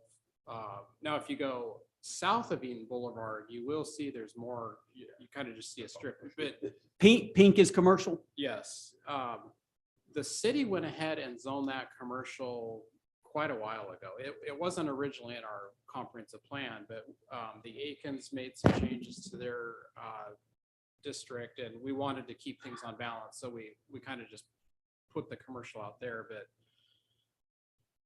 what I found is we have a lot of commercial property out there that we want to preserve that, but you can almost get it too big where you just don't see that property developed for decades. So, well, but isn't that the idea? So, I mean, to some point, at some point, you don't want property to sit vacant forever unless your vision says this will develop for commercial, likely within a 20-year horizon. well, I wasn't here 20 years ago when someone thought this through, but here we sit now 20 years later and we're pretty much at what they did. So will someone 20 years from now go, well, golly, we have apartments everywhere. We're and again, I mentioned the red lights heading off into the dark every morning, going somewhere else to work. If we want to be the community where you just hang out roughly 12 hours a day and the weekends, okay, fine. If we want to be the community where you can actually live and not take a 20-mile commute to Vancouver or to Portland or to wherever you may go, then why are we letting this slip away? What could they build today there? May I comment on that? One moment. Okay. What could they build there today under R12? They could build a residential development, medium density, anything from single-family homes to attached row homes. So they are telling us, and I use they, they are telling us that there will be 200. Between the two sites, 190. Yep. Between the two sites, 200. So between the two sites as they sit there, what could that be in townhomes? 200? More? Less? Well, 10 acres multiplied by 12, 120 units would be the maximum number of units you could put in there. So we could meet And our then- missing middle, Uh, but we could start to meet our missing middle. Sure, you could, yeah, today there could be some missing middle housing as the zoning sits today. You know, whether that's cottage developments or townhomes. As TJ mentioned, there's quite a few environmental constraints in there, so they couldn't get to 120 units with all the environmental. No, I understand that. There's a pipeline that goes through there and some other things that go through there. But I'm at the point that I'm concerned about commercial development and the lack of it. We were told that Battleground Village was going to, and it's owned by roughly 6 different banks now, and it's not done that. This has a better placement, of course. It's not a mile off the main drag, but I don't understand why we would want to change this to R20 when there's a chance for commercial 1 block down the street. And actually not even 1 block, it's the pink touches where we are 3 blocks down the street. No, the pink is commercial. But I think that's a natural gas site. And I'm sorry, sir, please. If I can comment on your comments, sir. Regarding commercial, as you know, we've developed a commercial property in the north. We are just now finishing out the development of our commercial property on 503. That property has got visibility for 40,000 cars a day. All the utilities are taken care of, including sewer. This property to the east, with its wetlands, no sewer, will not be a viable commercial development, period. You've got over 60 acres to the north, the northwest of Eaton and 503, southwest of Eaton and 503, southeast of 503, Eaton. All that property is commercial and it's not developed yet. The idea that R12 off the beaten path is going to develop before the rest of this stuff is really not realistic. And it just won't happen. And then without sewer, it's just not an option. But let me ask you this. Yes, sir. 20 years ago, when someone stood in a different building, this building wasn't here, Yep. and they said, gosh, looking over there at where Walmart currently sits, it's wetlands. Yep. Every bit of it is. The Remy property is all wetlands. Nothing will ever go there. Well, they were wrong. And they were short-sighted. And I believe we're short-sighted. But at that point, I'll let it, I won't beat the horse anymore. It's dead. It's beyond dead. No, it's a valid point, sir. And we've owned that property for the 20+ years. And the reason why Walmart's there is because we rezoned it from business park to commercial. The original plan for that was a business park. We've developed business park. We knew that business park wasn't going to work there. We're trying to address a need now. 20 years from now, I can't tell you what's going to happen, and I don't know what your housing needs are, but I can tell you today, if we had those units up, they would be leased. Thank you. And they'd be walkable.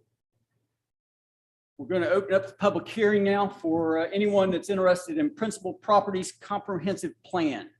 Is there anyone here to speak about that? I don't see any cards that mention that.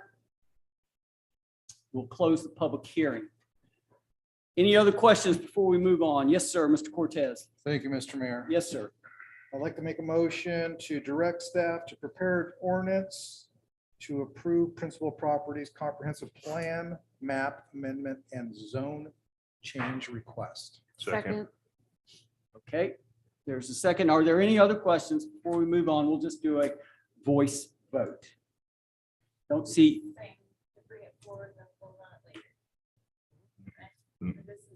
This is it. This is authorizing the change from R12 to R20. From its current status to R20. Is that, have I got it, Sam?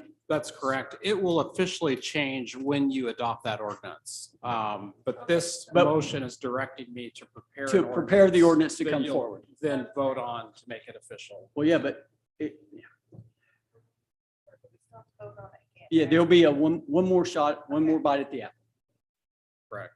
Okay, all in favor? Aye. Any opposed? Nay. One nay, six yays, it passes. We're moving on. The Krabelski property. Sam, please. Okay, give me another second to share my screen here.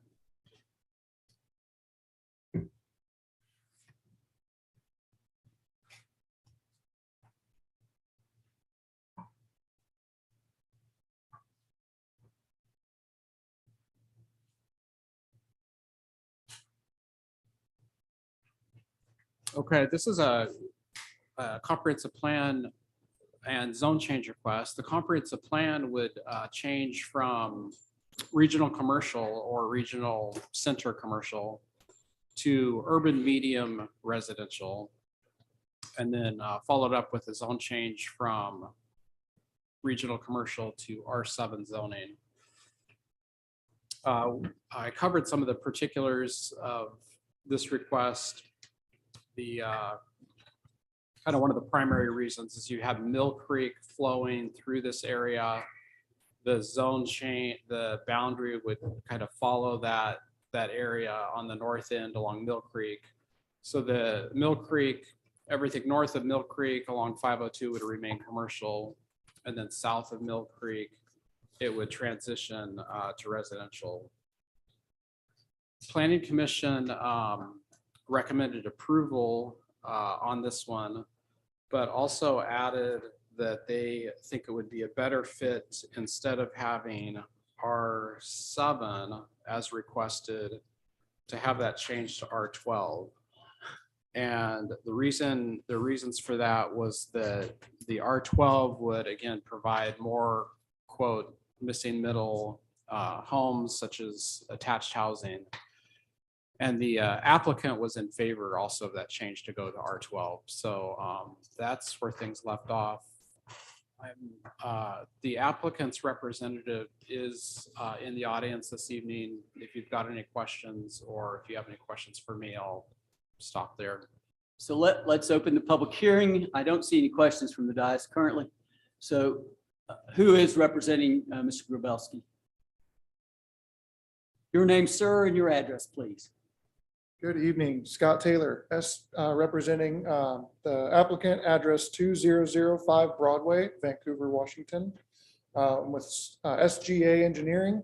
We're the engineers for the project, the piece of property in the current rezone request, and also the subdivision to the south, which we appropriately named Mill Creek subdivision. So I can answer any technical questions you guys have on this area and what's taken place to get to this point.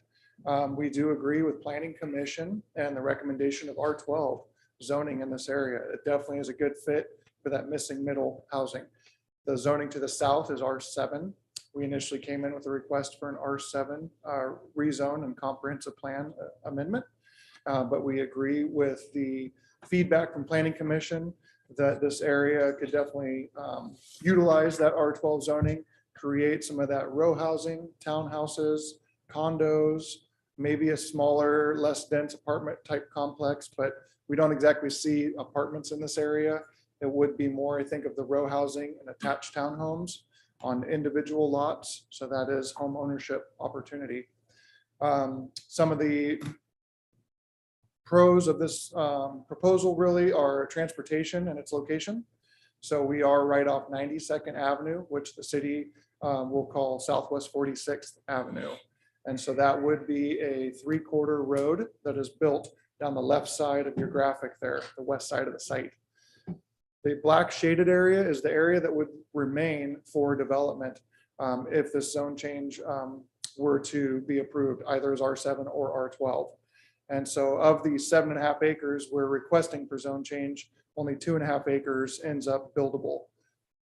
Transportation wise, you have a new leg of the 92nd Avenue intersection that would be built at this location, and it's currently a stoplight.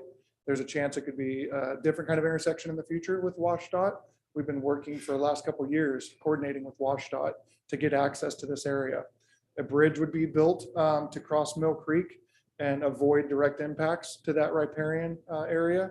And so we have great connectivity. There's an opportunity for a transit line from C-Tran that currently stops back at 20th Avenue, could be extended another mile down 502 to this area and be served by public transit.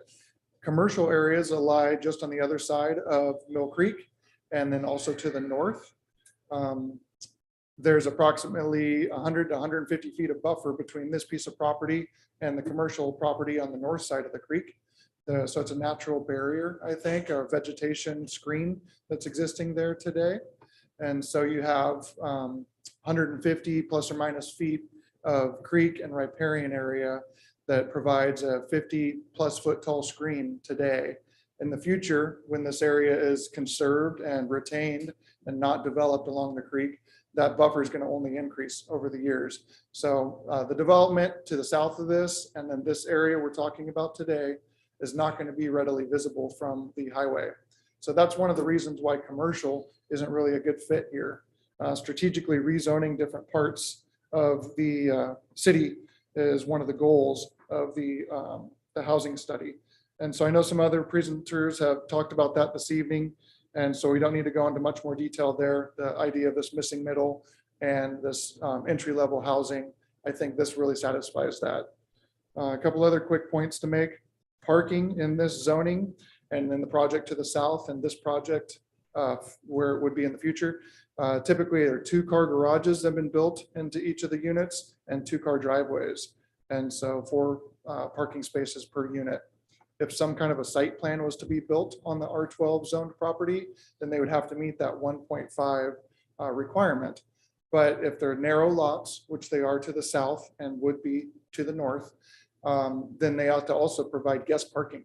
So any parcel that gets developed that's under 50 feet wide has to have 1 guest parking space. So the project to the south has 140 guest parking spaces and 3 different parking lots that we provided and on-street parking that we've confirmed will be available for those residents.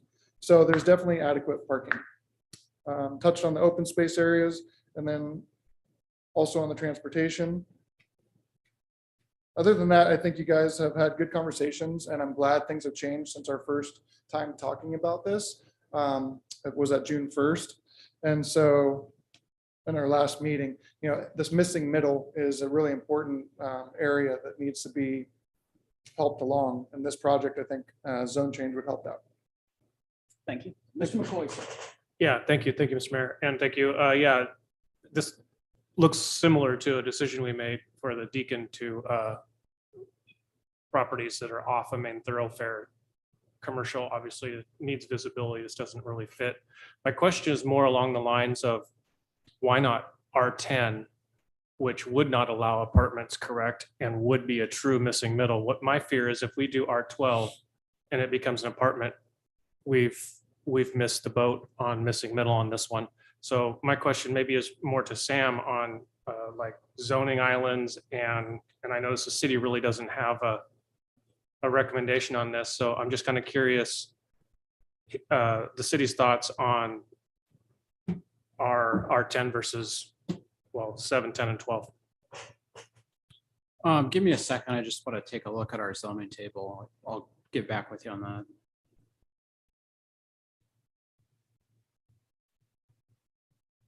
While do you have another question? Why don't you go ahead if you have a question of the gentleman? Do you have a question? for the I got gentleman? one for Sam. Oh, so okay. I'll let Sam finish.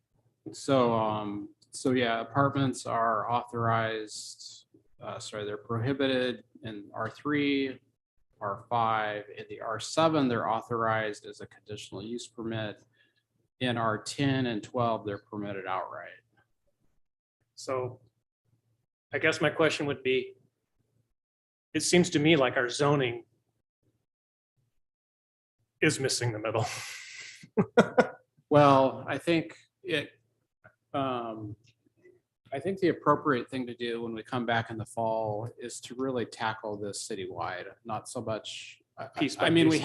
we're forced into some of these policy issues on these case by case basis, but I think what we can do is look at this holistically of what the best way of tackling affordability is. And yeah, and that's why I was against the previous one, but this one with the undeveloped neighborhood.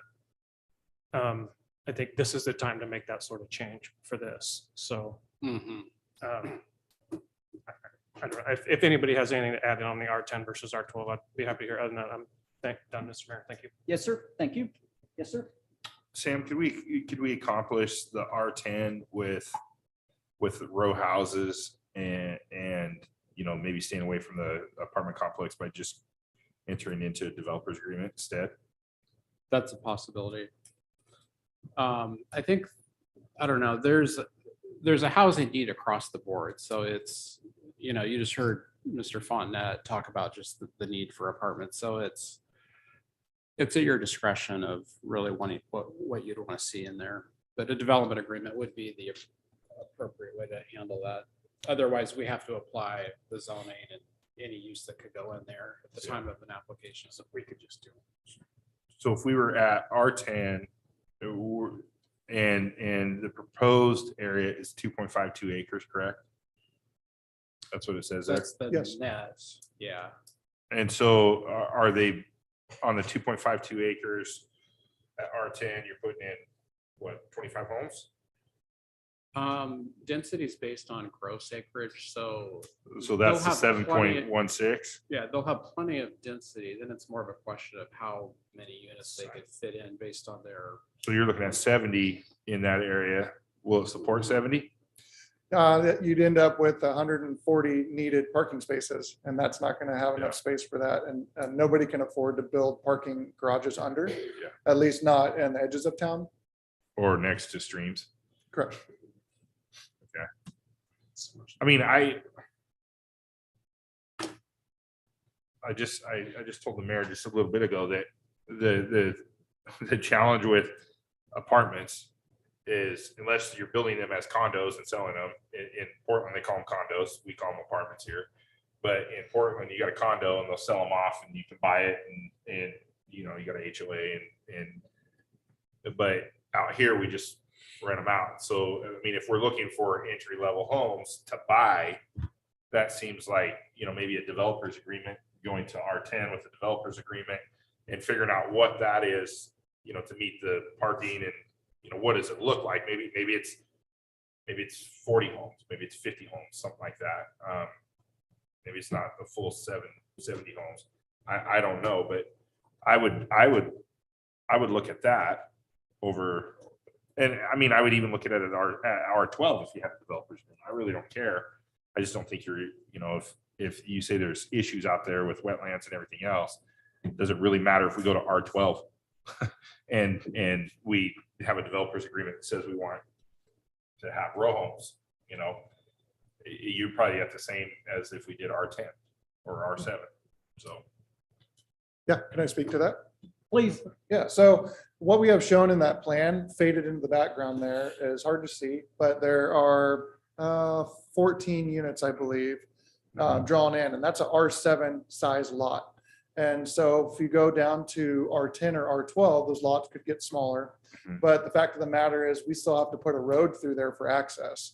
And so whereas an apartment complex has drive aisles and parking spaces, townhomes and row homes, which is what this goal of this area is with the development even to the south, you have to take that area out of your calculations and you end up with fewer units overall. If you went to an R12, instead of 14 units, you're going to end up at like 28 units here. So you've essentially added that 14 more units of potentially lower price point homes.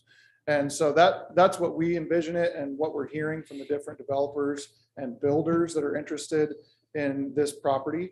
And so what they want to build as this affordable entry-level home. And so instead of a 30-foot wide lot, you could go down to a 20-foot wide lot. That gets tough to build a detached home on, but that's not really what we're looking to promote. We're looking for attached housing where you'll have 3 and 4 units connected. So the center units are 20 and the end units can also be a 20-foot unit, but it's on a 30-foot wide lot. And so that's where I think the R12 and R10 can work great. Either of those I think could work great. You know, we started at R7 and just trying to not have this patch of commercial land that's a leftover piece that never develops. and just as an overgrown field. And so that's where it's, livable and affordable housing.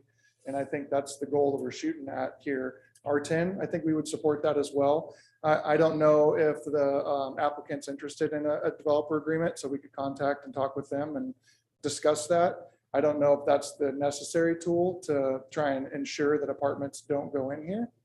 I think it's going to be market driven.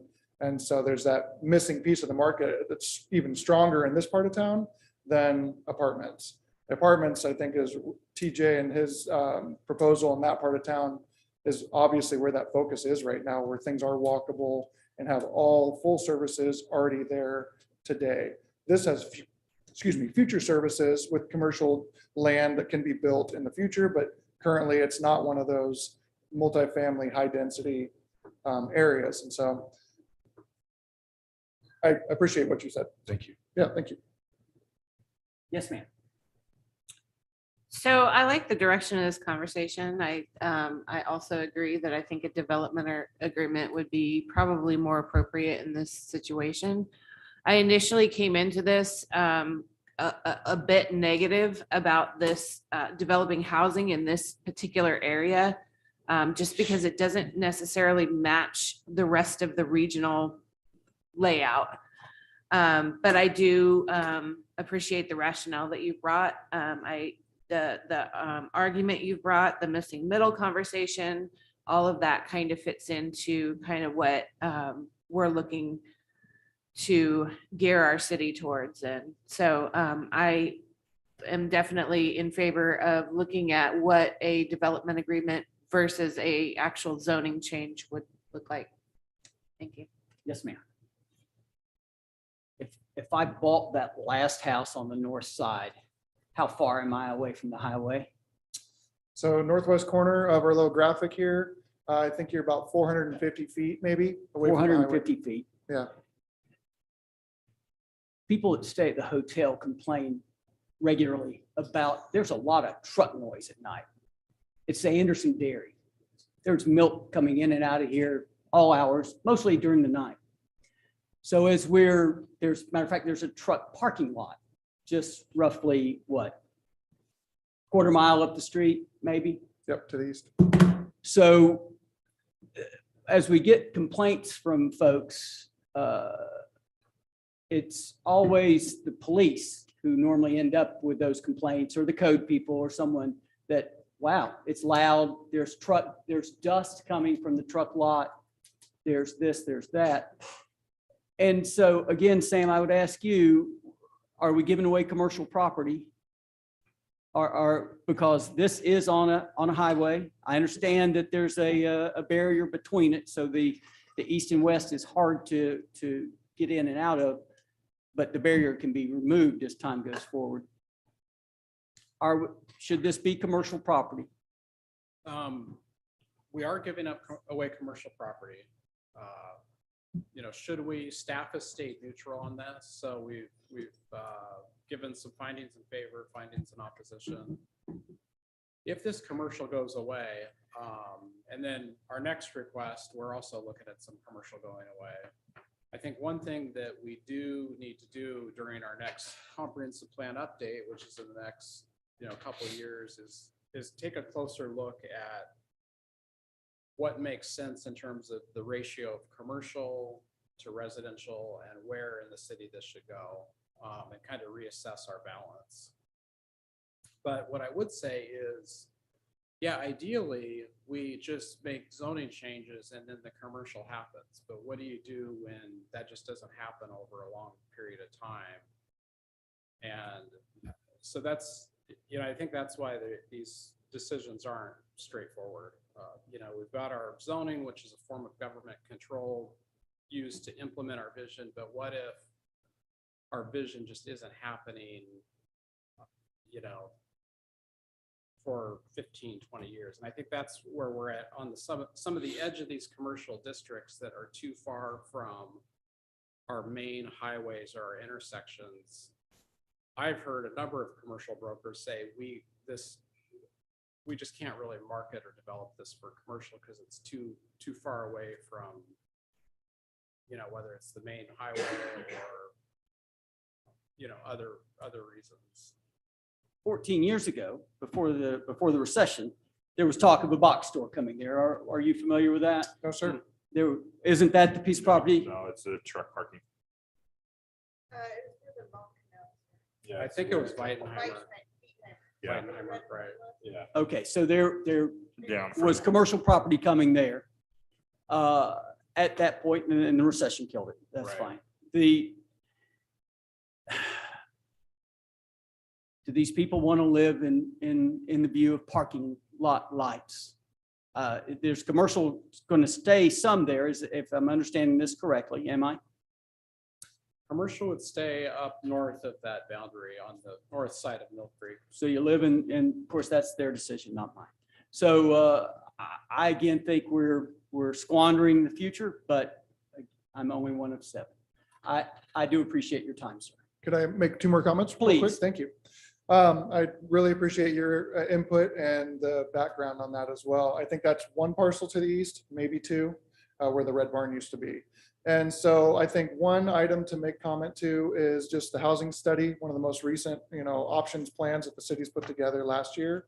And they mentioned, I think it's item strategy number 4. And so, the better way to implement and get to these goals is to strategically rezone areas.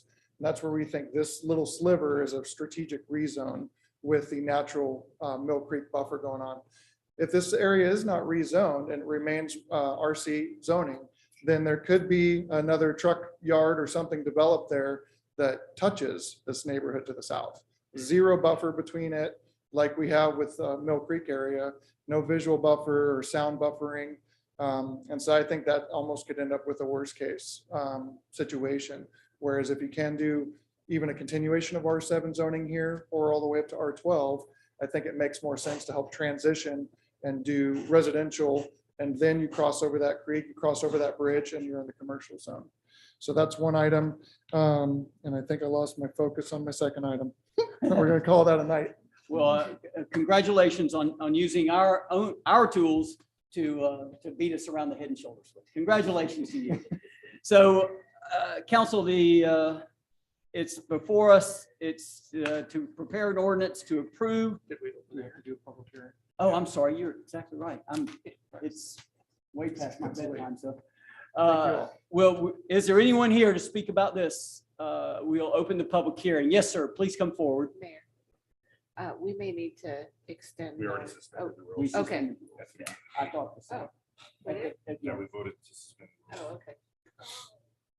Name and address, please, sir. Good evening. Yes, Steve Marash with the Lander Home Law Firm. Address is 805 Broadway, Vancouver, 98660.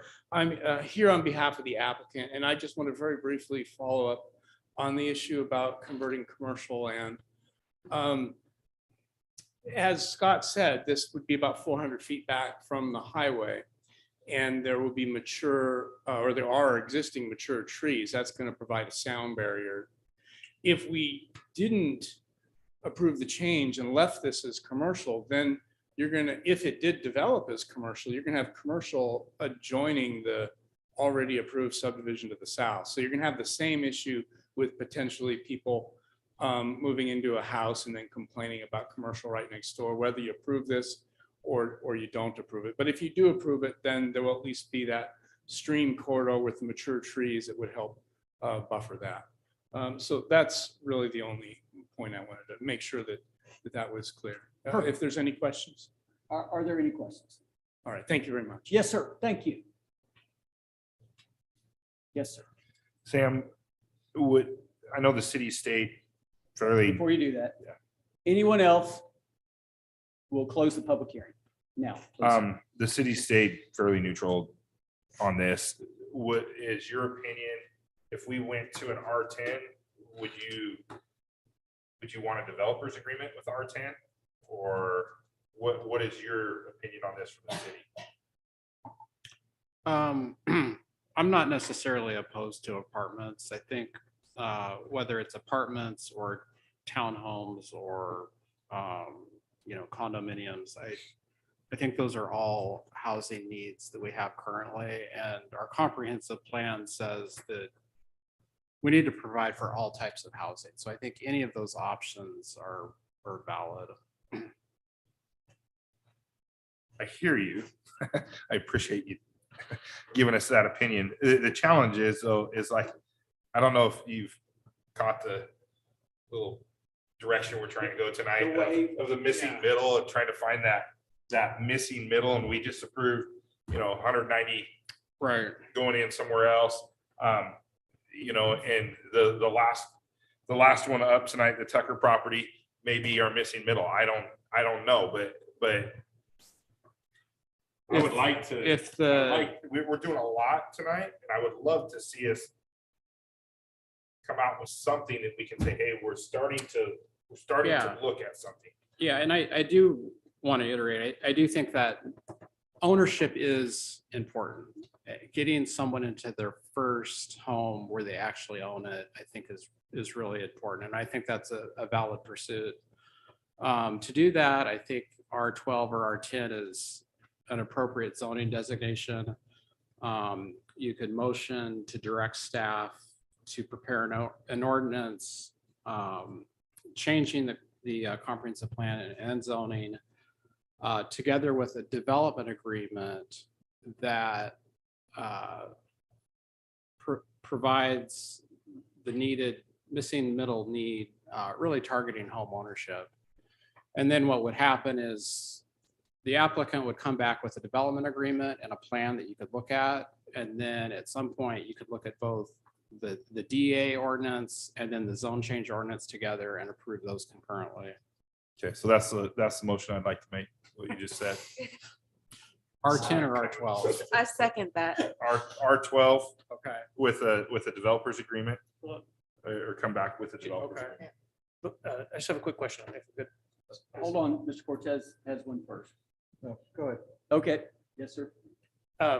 My concern is if we go directly to R12, they wouldn't need a developer's agreement to do whatever they needed. I thought we couldn't tie those together. So that was the answer earlier in the meeting. So now I'm confused. So, well, so R12 without a developer's agreement, if I understand the council correctly, if you don't want apartments there and you want actually a development that's geared towards maybe something like cottage, townhomes, cottages,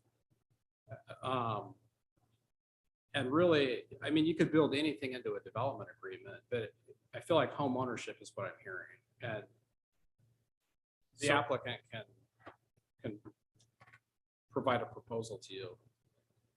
I guess I'm confused. It seems like it'd be better to do an R7 and give direction to staff that we would be open to considering an R12 with a development agreement. But if we go straight to R12, I'm afraid that we would lose. Right. The zoning would not be changed until that development agreement is approved. That's another way of doing it too. You could wait and you're still going to recommend some kind of zone change approval. Correct. Is it easier to do it that way and say we're R7 with a developer's agreement willing to go to R12? Yeah, I think, to kind of break it down, what kind of density do you want in there apart from the type of housing? It sounds like R12 might be. Well, and it's really going to be up to them because they're only going to be able to get a certain amount on what they have there according to what they need for parking and everything else. So we could give R12, but they may only be developing into R7.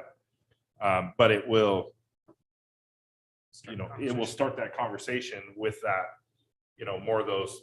I'm not a developer, so row homes, whatever you want to call them, something that someone can buy and start to build some equity in something. Get maybe move from the apartments into something like this, build some equity. And I guess I will just add one more thing. Like, we don't have any ordinance that says that prohibits someone from renting out a unit, whether that's. Yeah, no, of course not. No. I mean, we can almost just have to look at the product itself. Yeah. I mean, you could do that with a duplex. Like I could buy a duplex and live in one half, rent the other half out or to, my son or whatever. No, I'm just thinking along the lines of not 3-story apartments that, I mean, if they're building row houses, they're probably gonna sell these row houses, right? So. Yes. Did you, let's be very honest, 7 of us, really, the idea of a city council is you give a presentation, 7 basic people listen to your presentation, and we try to make sense of it. I'm trying to make sense of it. And so what, as you, as the, not the developer, but the representative, where are you? Well, we are going down a path with lots of different options. R7 is what we've sketched up and started with. And so we know that we could put 12 to 14 units in there. Now, the cost of everything and time and efforts to get to that point, I don't know if that's going to be beneficial to a future developer to do that few of units. And so R10 sounds like it could be a good opportunity. R12 with the developer agreement, I think sounds like the best plan currently. It's the most flexibility and opportunity for future units, the most units that could fit in there and most future home ownership opportunities. So that's where we're at right now. The applicant would support R12 zoning with a developer agreement that we can work through, and those get approved simultaneously with an ordinance. So the standard is to direct staff to prepare an ordinance to approve or not prepare an ordinance which would deny the zone change. Is there a motion? Already made it. Then you'll need to restate it. So I move, It was lost in the, I move to, that we direct staff to prepare an ordinance to move the zoning to R12 with a developer's agreement Can you specify the property? for the Probelski. Probelski property. Thank you. Second. Okay. Everyone heard it? Wonderful. Any other questions? Seeing none. All in favor? Aye. Any opposed? Hearing none. Thank Moving you very on. much. Yes, sir. Thank you for coming. The Tucker property, comprehensive plan map amendment. What's the plan, Sam? I'll share my screen and jump into this in a second here.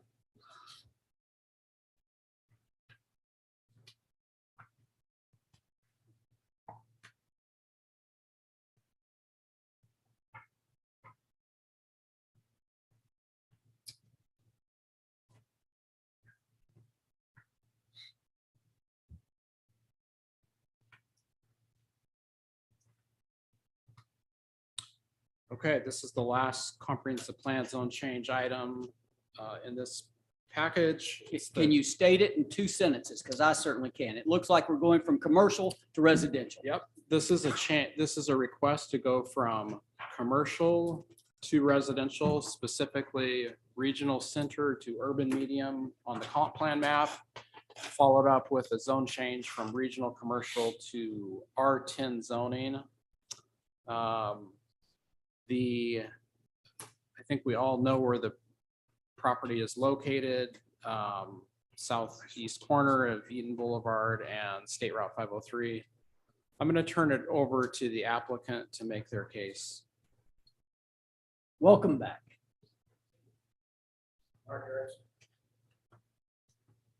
Hearing for the applicant, RKNW LLC, and we found your missing middle. We want to go from a commercial center to R10. R10 works because of the economics, because of the size of the lots. If you want to build affordable, it has to be affordable land. That means density. There's one thing you need to know about home ownership. We've got to have a mechanism which allows them to own. That means either you have your common boundary, your common walls have to straddle boundaries, or you have to condoize it. Condoizing it is a fortune. You have to do a special survey, you have to do special documents. So the way to do that is what we proposed, duplexes which straddle common boundaries. The big issue that came up from this was the loss of what is right now 32 acres of commercial on the southeast corner of Eaton and SR 503. And we did some studies, economic studies, to determine whether that's viable or not. It is not. Let me tell you that Walmart and Fred Meyer are on 16 acres each. I did a Fred Meyer down on 116th or 117th and 76th Street 30 years ago, but it's on 15 acres. Nothing wants 33 acres. The economic studies, again, from Johnson and Hovey, have said that the biggest size they expect there would be 10 acres down to 6 acres, and that's right at the very corner there. Now, this piece is not going to come in as part of that commercial because it's farthest away from 503 and because it doesn't provide anything to the assemblage. No one's going to buy more land than they need. The kind of big box that could take 32 acres has been antiquated by the internet.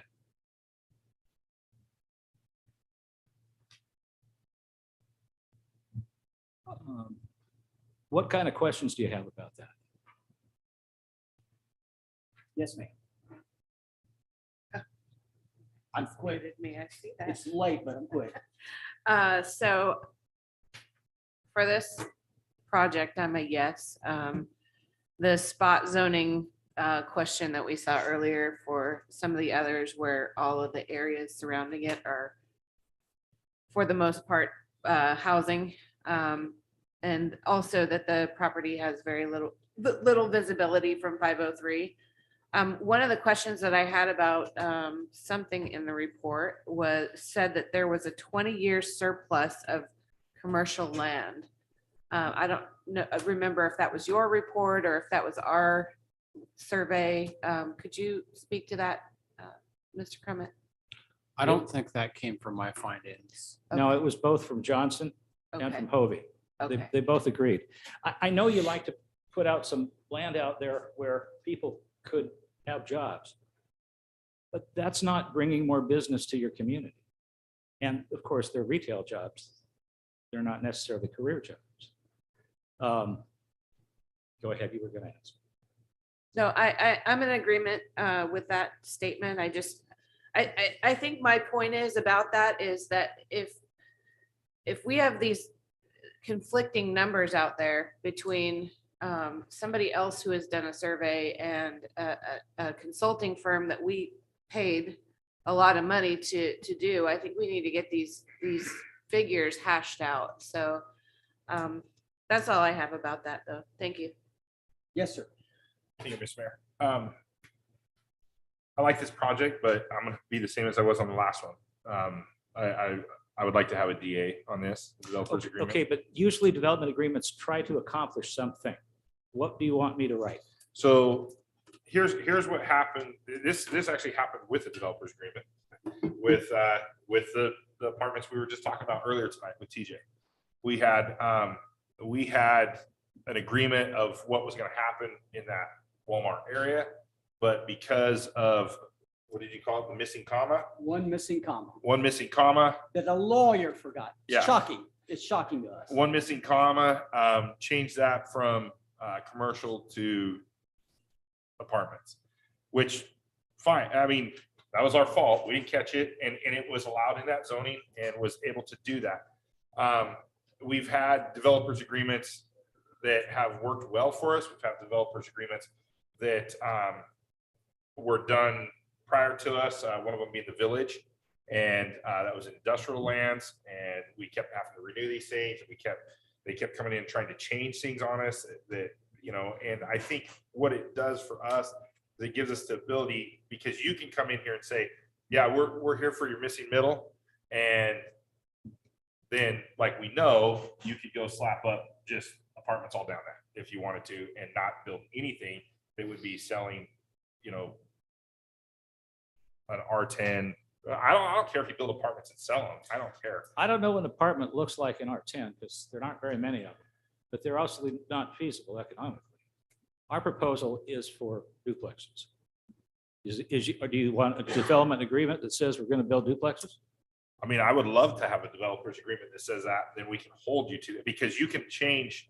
I get that you can't, you know, you can't But I would love to have, I don't know about the rest of council, I would love to have something that says, this is what we're gonna build. Because we look at it, it's just a vacant piece of land to us. right Okay, now. again, if we could straddle the boundaries, you wouldn't mind if it was more than duplexes, say townhomes or I don't care. triplexes? Yeah. Doesn't matter. It doesn't matter to me. I just want, I think this is an important part. And as we're looking at this, we've had a lot of this here tonight. We're trying to find that place that we can put it. If that's what the developer wants to do, I think that would be great. And whether it's duplexes, townhomes. something. Duplexes, triplexes, row homes. Okay? Think you can have that. And I'll end with this. Well, no, let's open the public hearing and then we'll go from there. My engineer has a couple words. Mr. Stonix. Quickly, sir. I'll be quick. Can you pull up that overall plan, Sam? Yeah, my computer's battery died. I but, just wanted to make sure you guys saw the We're on plan, it. so you know what's going on around it. Yes, sir. I'll find it up here. Tell you what page it is. 143. 143. 143. I'm like 209. Oh, what map, Kurt? The overall, it shows Okay. 503, the apartments, it shows, Oh, my bad. I can grab a hard copy. About to lose my battery too. While we're looking for it, what's the significance, sir? Oh, so there's a new road going in on the east side of this property. Right across the street, there's a townhome project. So all this is a mirror of the same product that's already in the approved project. And then there's a part of that 503 project, there's a road that goes east to 503. So there'll be a right in, right out there. This extra residential will help spur the remaining 28 acres of commercial. So there'll be more Is there- people. Don't around. you already have a cut through there? Is that where the road's coming through? Yeah, we're gonna stub a road through it. Where that current, we'll call it, construction trail is already Yes, cut yes. through? Yeah. That's all I wanted. Is that your map there, sir, on the Yes. screen? Yes. So north to the left.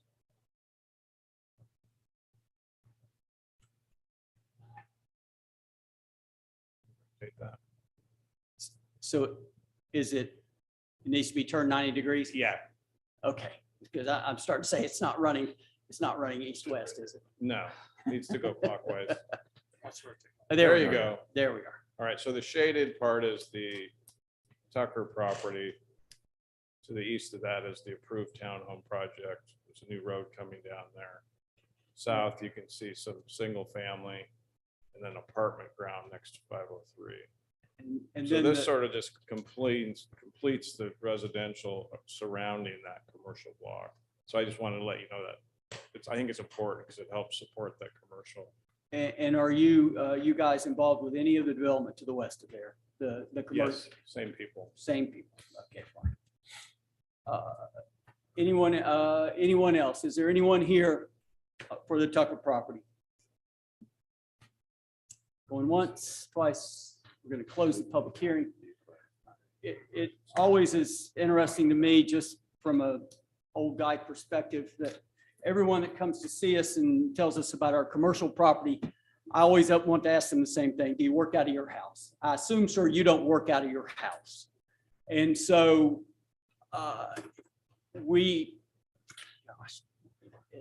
I'm Don Quixote tonight. And so I'm going to quit tilting at the windmill. Is there a motion? Mr. Mayor, I'd like to make a motion to direct staff to prepare an ordinance to approve the Tucker property comprehensive plan map amendment and zone change request. Second. With the developer's agreement? No, I'm fine with it the way it is. Okay, as is, there's a motion and a second. Are there any questions about that? So the motion on the floor, Sam, just so we make sure we understand, is that a yes means we're going to make the changes. A no means it stays just as it is. Correct. Okay. All in favor? Aye. Any opposed? No. 5 and 2, Mr. McCoy and myself. It passes. Moving on. Mr. Deacon, West Main Commons Development. Sam, let's take a few minutes. Let's lay it out for us if there's anything to lay out, and then we'll go from there. Yeah, the item before you is the West Main Commons Development Agreement Public Hearing. So the primary purpose of this item is to conduct a public hearing. And, I know that there's been a request for further information specifically an economic study that would look into the multifamily tax exemption program. We don't have that at this point in time. I did have a chance to talk with Mr. Deacon before the meeting. They are actually okay with you approving this development agreement as drafted without the multifamily tax exemption in it. So that's, and staff we would recommend that as well. And then the multifamily tax exemption item can kind of come later is something that the city entertains, but I think they're comfortable moving forward with the development agreement as written. And they are present to answer any questions you may have. I would say if the council does make a motion to approve the DA, it'd need to come back in an ordinance form for final adoption. And I would recommend adding the park component on the map so that that's clear, and that'd be the only modification I would have. So it's clear in my mind. Mr. Deacon, you were here some months ago. What you presented at that point was pre multifamily tax exemption. What you're asking us this evening, Sam, is to go back roughly 2 months and just take it as it was presented whenever it was, 6 weeks ago, 8 weeks ago. Is that what the city's stating? That's correct. The DA is in your packet, and we got it to the point where both staff was comfortable with it, and the applicant was comfortable with it. But I think at that time, they did want us to have the multifamily tax exemption program within the DA, built within the DA. This evening, I think they're okay with it being out of the DA, but that means there's still very much some interest in that program that I think they want to come back and present that information that, the city needs to make a decision apart from this, whether they're going to move forward with MFTE. So if that all makes sense. So we're approving this tonight with, as they say on the television, but wait, there's more. And we'll say that in the coming months. Somewhere down the line, we will see this come back. Yes, either July 18th or the meeting after. I think you could expect a presentation on the multifamily tax exemption program, specifically how it may benefit the city or not, or how it may benefit this property or not. So they're working on an economic study, as they stated, and they would like to present that at a later time. We'll go ahead and open the public hearings and ask, first, we'll start with you, Mr. Deacon. Is there anything you'd like to add to what Mr. Crummett has spoken? I think Sam did a good job of it, and we decided that it's fine to separate the two, and we should be able to clear up. The development agreement has quite a few items in it. Work with staff, got through those. So from our opinion, we may as well get that part of it behind us. Like Sam said, we do want to ask you to consider the MFTE. We've got the report that we've sent we've drafted the preliminary. We should be ready July 18th to have it for your review, and then you'll have to decide. Wonderful. Is there anyone else that would like to comment on the West Main Commons? We'll close the public hearing. We'll open the round of questions, and we'll start with Mr. Cortez. Thank you, Mr. Mayor. Sam, you said you recommend, or the city recommends, or you recommend adding, is it a park in the DA? Correct, on the south side of the project is, I think the site plan just showed it like, Open area. it was just open. Open space? It just was blank and we thought the park was gone. Yeah, and the intention is to have a park there. I think the site plan should be modified to actually state park in that area. To reflect To it. reflect the council's. Actual park, goals. not just open space. Correct. Okay. And I think it might be beneficial to at least build in some minimum components to that park. Which is something we can work on. Yeah, that question came up when we were here last time. We modified the site plan, turned it green. We called it open area because part of it's wetland. Yeah. Part of it will be park. And in all honesty, I can't tell you what percentage of it will be, but we want to maximize the park, but we also have to respect the wetlands.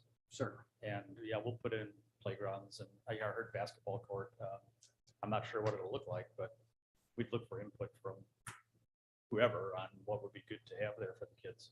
Perfect. We also laid out the areas, there's some open plazas that would be good for just creating outdoor synergy amongst people. We laid that out. So we sent that into Sam and Aaron a couple of days ago. They'll get a chance to forward it to you and you can let us know if you have questions. But it's coming along pretty well. Wonderful. Thank you.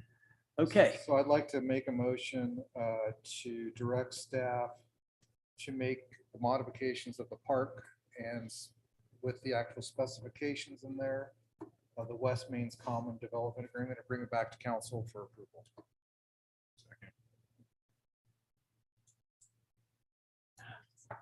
I'm trying to, Sam, did that cover what the city's interested in? I think so. Yeah, I think we can work with that. Okay. We're gonna come back with an ordinance for you to approve, or for you to approve the DA with those modifications. Okey doke. Any other questions? Seeing none. All in favor? Aye. Any opposed? Hearing none. Thank you, sir. Pleasure to have you. Moving on. Actually, I'm going to skip over CatWorks and move over to the annexation plan so that it's 11:15. You shouldn't hang out with us all night. So we'll start with, we'll come back to CatWorks, Ryan, in a bit. And we'll start with the Parkway #1. And Megan, who's running herd on that? Sam? Yes, that'll be Sam Clement. Okay. Are you with us, Sam? Come on, brother. You're earning your money tonight. Come on, brother. My, my computer battery died and I think I'm next. On May 16th, the city council decided to move forward with resolutions stating the intent to annex 3 unincorporated islands in the city of Battleground.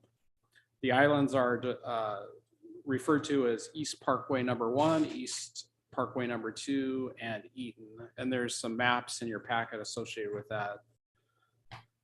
So the purpose of the meeting tonight is to either approve those resolutions or not. And if these are not approved, then the annexation proposal would die. If they are approved, then it would move forward. Staff would then prepare an ordinance. And then well, I won't get into all the details. I'll let you, that's all in the staff report. If you got any further questions, fire away. Okay, we won't fire away for now. Let's go ahead and get started. We'll start with someone who writes incredibly small. Bruce. Who's Bruce? Come on up. You write incredibly small. Old eyes can hardly read it. I'm hearing impaired, okay? I don't hear. Not to worry, sir. My name is Bruce Luxford. Glad to I have you. reside at 13800 Northeast 242nd Street. Less than 5 years ago, most of the residents expressed their desire not to be annexed into the city of Battle Ground. Not much has changed since then. Some people have gone and we have some new ones. But today, the majority still do not wish to be annexed into Battle Ground. And for that reason, I'd like to encourage you to either defer or just cancel the entertainment for the motion to annex. Reason is, some of the reasons are, for example, there are unique situations such as private streets. There's no developer to widen them or to put curbs or bike lanes or sidewalks in. I don't believe the city would want to incur that over time because there isn't going to be a developer there. Another concern, and you've kind of discussed it tonight, is the constant change of zoning. Some of these properties are, designated as R3. Tomorrow, after annexation, it could be R5 or R7. And this is some of the reasons why the residents don't really want to be, for fear that what they have could be changed. To paraphrase you earlier, Mr. Johnson, I'm not one of the 25 or 21,500 people. So you don't care about me because I don't live in the city of Battle Ground. So why do you care if I'm in the city of Battle Ground by annexing? Anyway, another thing that's ongoing right now, and it may just push annexation further out, is we are incurring some rather significant cost increase in life due to inflation. We may be in or soon be in a recession. And being annexed would increase the tax burden on our citizens. It's a little bit in a state of flux right now. We'd like to let things stabilize before this potential impact on our lives. Anyway, there's a lot more to discuss, but the summary is, please either cancel the entertainment or defer the entertainment to annex Parkways 1 and 2. Thank you. Yes, sir. Thank you. Mr. England.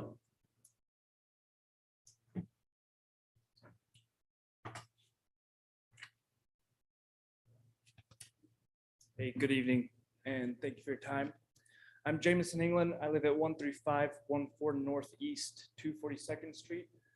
I'm one of the new members to that community. We moved there for the allure of the country lifestyle, yet close to city. And I'll keep it short and sweet. I would just appreciate if the council would deny this motion. I speak on behalf of myself and my family and our household, and we are strongly opposed to it, the annexation. Thank you. Yes, sir. Thank you for coming.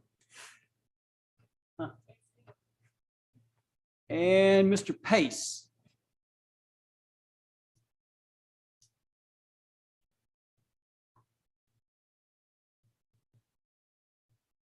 I'm Lamar Pace. My address is 13308 Northeast 242nd Street. I'm opposed to it. I like my privacy. I like being non-annexed in. I like living this simple life. I got my acreage. I was able to get that property for what it is. It's something that I've always wanted, have a shop, have a nice little spot. Things are growing around us, but I'd like to keep it that way as much as possible. It's just very simple, kind of a hermit, kind of a private guy. I like it that way. That's about it. Well, we appreciate hermits. Mr. Mona.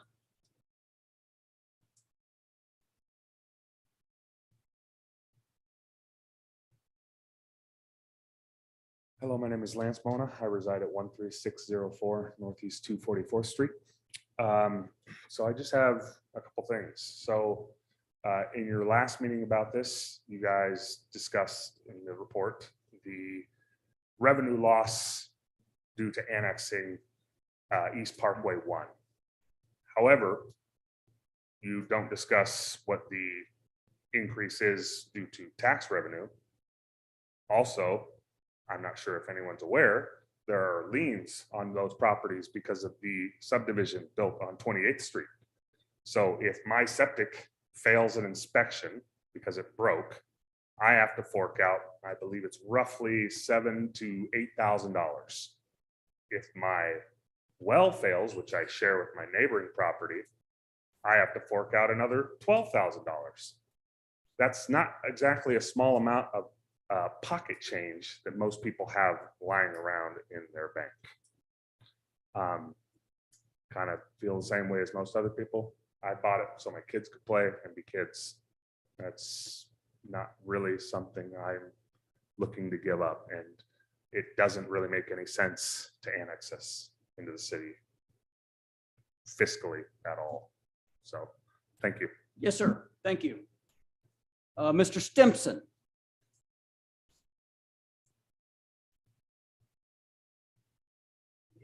Yes, sir. Welcome aboard. My name is Thomas Stimson of 2007 Northeast 104th Avenue. I'm a resident of the area that's been established as Eaton Island, and I'd like to keep this short. And I thank the council for their patience, and especially Mr. Mayor for keeping this going along. I would just simply urge the members of the council to carefully and thoughtfully reconsider the implications of Resolution 2209. While code writing and reading isn't my profession at all, but from a layman's perspective, I'm a little confused and not entirely sure as to what the benefits of the annexation would be. Many, as we've mentioned in previous meetings, many of my neighbors have lived here for over 20 plus years. And one of the side effects of this annexation, we would have to change our addresses. And that's an immense stress for people who aren't entirely sure what the benefit is. Moreover, the aim of Resolution 2209 as established is to provide an opportunity for residents of Eaton Island to be heard. Yet all the residents of the area have promptly and decisively spoke their opposition to this annexation right when it was first announced. So I'm a little concerned as to whether or not our voices will have more weight on August 1st when the annexation would offer that hearing. And that's a little unclear for me. In any case, since our opposition, at least on 104th Avenue, has so been clearly defined, I'm wondering why this hasn't been settled yet. So I respect and sincerely appreciate the council's understanding on this matter, and especially their patience. And I trust that you all want to do what's best for those you represent. So under these circumstances, I would hope that the council, just to save some time and energy in the future, would vote against this and put it to rest tonight. Thank you. Yes, sir. Thank you. And Cheryl, I think I hit your last name the last go around, but we'll just call you Cheryl for now. Yes, please. Hi, my name is Cheryl Vojak. My address is 20213 Northeast 104th Avenue. And I am within the Eaton annexation area. One of the reasons that I am against this annexation is the change of my address. I've lived there for 21 years, and an address change would be pretty shocking to me and to my lovely neighbors, and who are also very much against this annexation.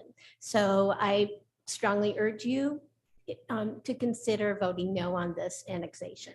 Thank you. Yes, ma'am. Thank you. Mr. Whittingham. Yes, sir. Thomas Whittingham, 13712 Northeast 242nd Street. I'm asking the city council to pass a motion tonight that would stop or table the proceedings to annex Parkway 1 and 2. My wife and I have lived at this address for 32 years, and we've raised our 5 children there. We have been voicing our opposition to annexation since 2007, when Whispering Pines was being considered. This is the 4th time I have spoken to the city council concerning our opposition to annexation.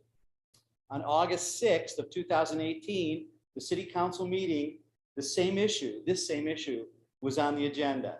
At that time, it was ordinance number 2018-19, East Parkway Island Annexation, which later became resolution number 18-05. And it was presented by Community Development Director Aaron Erdman. At that meeting, I voiced my opposition, as well as several others, I also indicated that I would be putting together a referendum petition against the annexation, which I later submitted to the council, and ultimately it was dropped. So that's why we're here again. We, myself, and the majority of the landowners did not want to be annexed then, and we do not want to be annexed now. And that's about 60 parcels of land. I put together another referendum petition identifying the current landowners in the areas to be annexed. This will require, if it's accepted or brought before the council, it'll require a majority vote by the residents to pass this if it becomes a resolution. I can assure you the majority of residents are not in favor of being annexed into the city, as I've already talked amongst them and visited with them. So I urge the city council to stop the proceeding to annex Parkway 1 and 2. Thank you. Yes, sir. Thank you. We have one for the Eaton neighborhood. Mr. Martin, if you'll hold on, let's finish the, okay, perfect.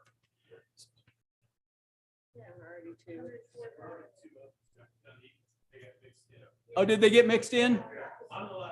Oh, Cheryl, were you a mixed in? Oh, okay, fine. Come on up. Let's finish up. Yeah, come on up. We saw you a month ago, wasn't it? Yeah, you remember. It was so short, right? That's right. Stuck with me. Donald Martin, 19920 Northeast 104th Avenue, Battleground, Washington, Clark County. Basically, I wanted to restate that I handed you guys a letter signed by all residents in our area that we're 100% against annexation.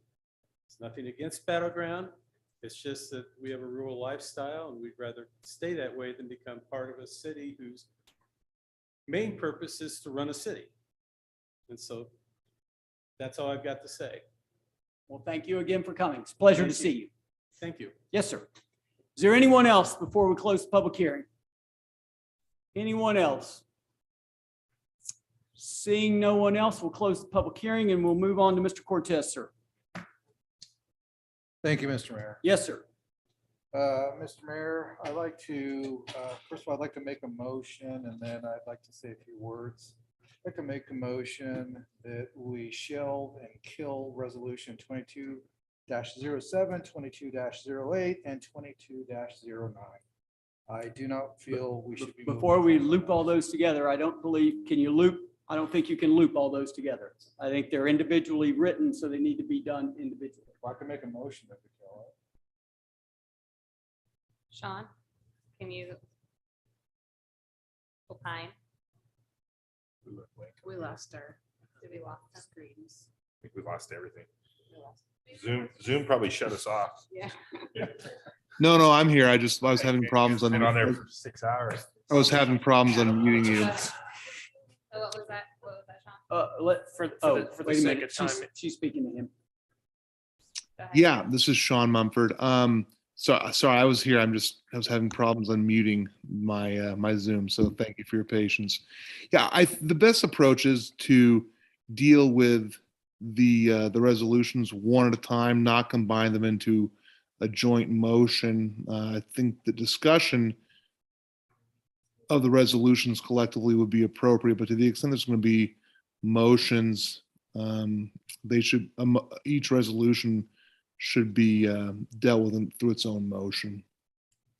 Okay. Thank you. Yeah, thank you. So, Mr. Cortez, what would you like to do, sir? I'd like to make a motion that we do not take any action on any of the resolutions tonight. I don't think we can make a negative motion. I think we just don't do anything, right? We're done. That's my understanding. Yeah, so just. Is there a second? Well, no, you'd have to get. I think that binds, point of clarification, I think that binds us because how that was stated, that would be any resolution, not just the three on the table. So with the potential TBD coming up. No, I've stated that. My motion is that we do not take any action on resolution 2207, 2208. Let's do them individually. My motion is that we do not take any action on resolution 2207. Second that motion. There's a, let's get it. So I If- think you're if- fine doing what you're doing right now, because Yeah. you've made a motion not to exactly. take action on it. So there's a motion on the floor and there's a second. And you said you had some statements. I'll state after the third one. We're just voting on 2207. And it's no motion, no action. It- Correct, no action. A yes means no action. Yes. Everyone have that? Yes means No no action. action. So it's yes on a negative action. All in favor? Aye. Any opposed? Nay. 6-1. Moving on. Mr. Mayor, I make a motion that we take no action on resolution 22-08. There's first and second on the floor. Any questions? Hearing, seeing none. All in favor? Aye. Any opposed? Nay. 6-1. Mr. Mayor, I'd like to make a motion that we take no action on resolution number 22-09. I'd like to say a few things. 09. There's first and second. Are there any questions? So again, the reason for my action on killing these basically is that, no matter what we say, disinformation always has the ability to grow its own arms and legs and create its own narrative.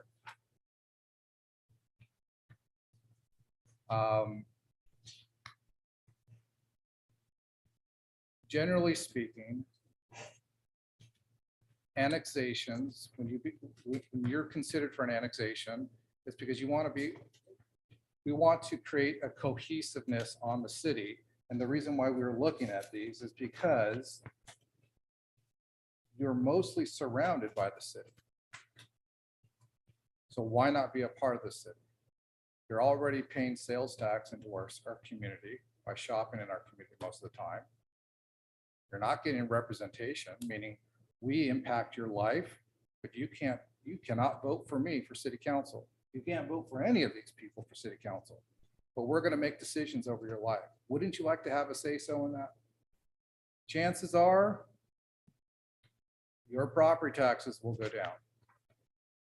You will not have to somehow all of a sudden make new sidewalks, new streets, new anything.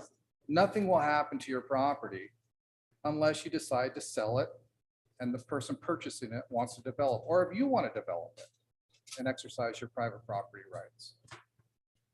But it seems to me that time and time again, misinformation always gets out there. Sam, if we annex properties, do they have to change your address?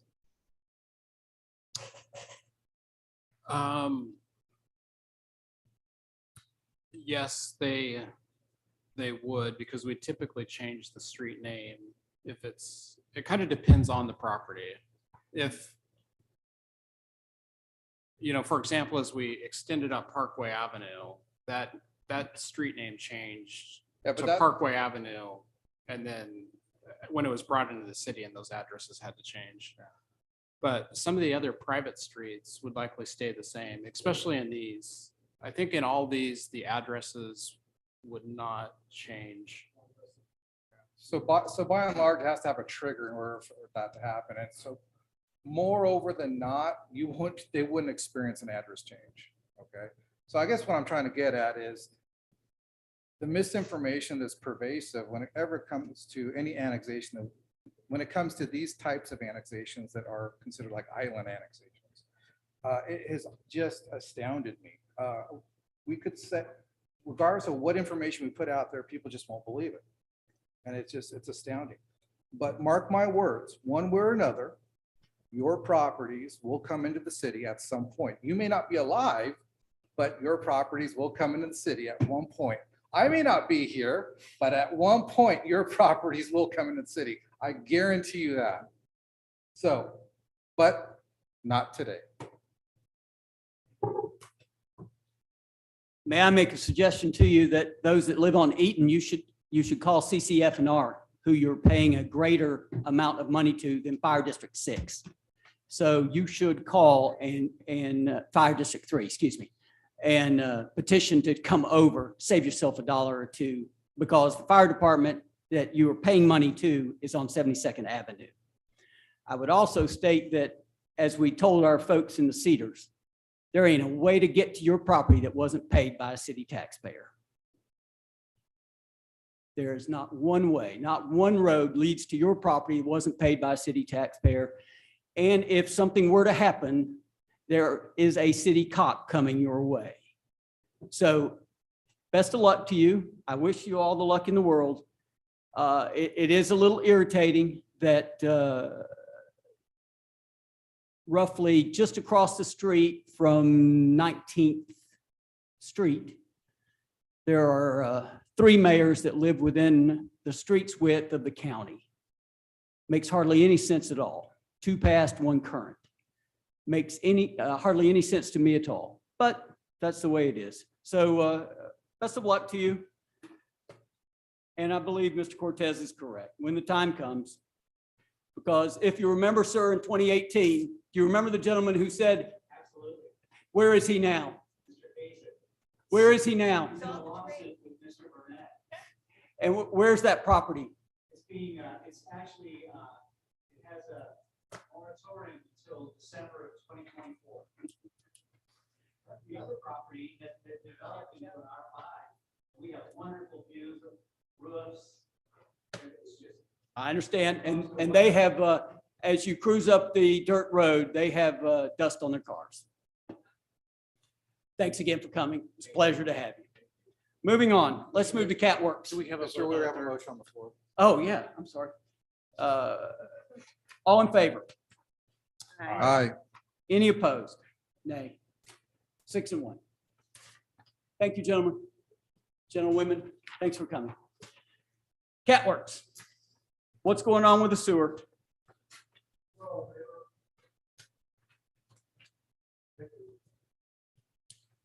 So I'm going to hand it over to Ryan James, our city engineer. Good evening, City Council. Yeah, I'm here to discuss the recent bid opening for the SR 503 gravity line repair and replacement bid results. As mentioned or provided in the staff report, the city did receive 1 bid for $791,315.66. Engineer's estimate was $445,000. We are here to discuss only part A of the results to see what direction you would like to go based on a couple of options put together by Mark Hersig. One of them would be option 1 is to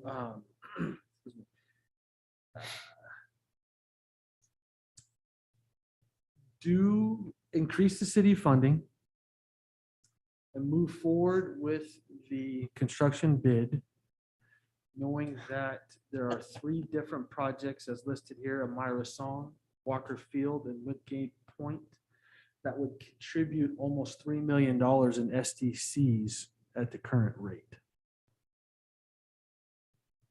With this option, there is no budget amendment necessary for the 92nd Avenue Pump Station project, as that project won't use everything. We still have time to add money back into the account from SDCs. Option 2 is to reject the bid completely and rebid at a future time. And there's no clear timeline for a change in the market conditions for that. Option 3 is to reject the bids again, but also let the developers for those 3 projects build option A or part A, and then get a few $100,000 in SDC credits. And then we would still have to then go out and rebid the sewer lining portion of that, which is part B. Staff believes that option 2 is not viable as there seems to be a low likelihood that the prices will go down anytime, meaning having to reject the bids. Options 1 and 3 are the most viable. To move forward with option 1, we would need a motion to award the gravity line project to Catworks in the amount of $791,315.66, and then have the city manager sign said contract. Or move forward with option 3, that would make a motion to reject all bids for the 503 gravity line repair and replacement project, and then have developers do it. And if there's any questions. Thank you, Mr. Mayor. I'd like to make a motion to award the bid to Catworks Construction in the amount of $791,315.66. And there's a second. Any questions? So on option number 3, the developers could build cheaper than we could? Not Would- necessarily, no.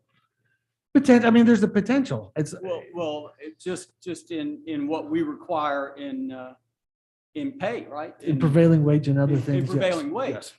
They are not, are they held to that? Are they held to paying prevailing wage?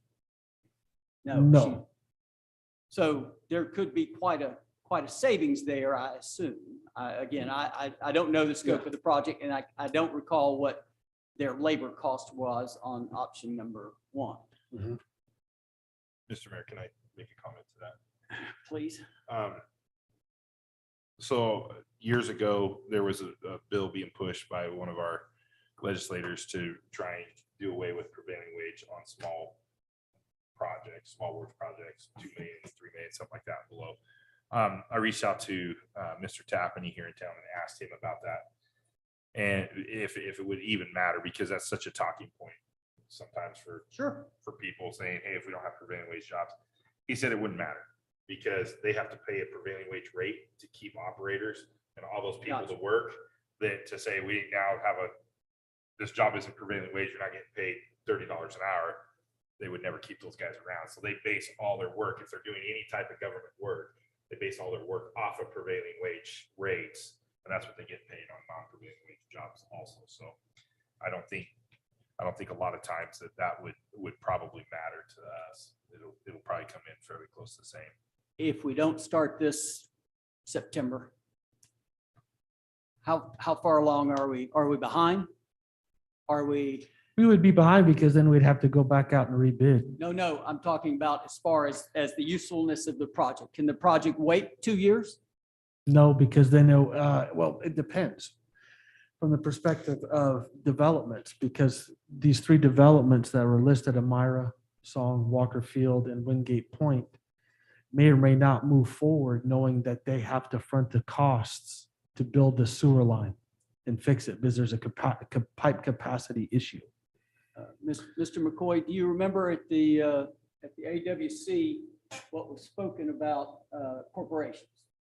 And that the city is a corporation, they're a corporation. So if we don't build their sewer works in this case, they won't come. They may not. One of them Okay. potentially won't, yes. But I don't have a crystal ball to say. No, yes or I understand that. But I'm just saying, is it up to the citizens of this community to say to these 3 developers or 2, whatever, however many there are, Mhm. that, yeah, no, you front it, you build it, and they will come. Why is it left up to us as the city to say, we'll build it, you come? I understand the motion on the floor and we'll deal with that when we move through it, but walk away, someone else will come behind you. So in this case, and I understand you're not representing them, you're our guy. Mhm. As far as I can see, why should we spend 300 grand more roughly to cover their cost? We're going now to Ms. Walters.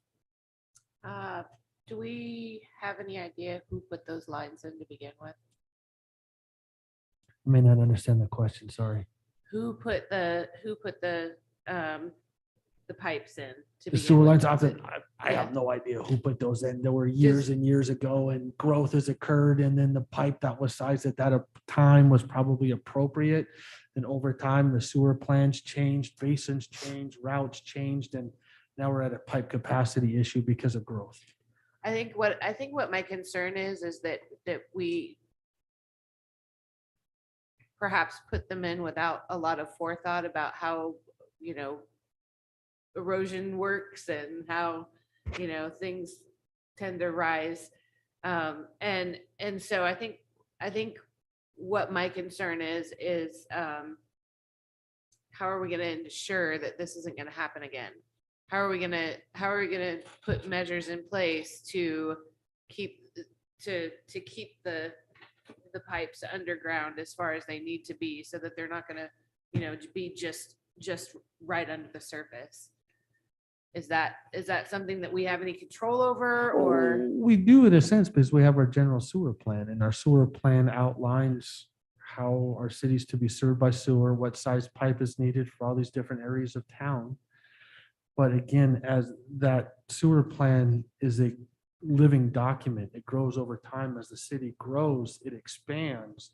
And so where we didn't think maybe there was going to be growth, now there's this overwhelming amount of growth that's contributed to the amount of sewage coming down the pipes that weren't sized for long-term future growth. And I don't know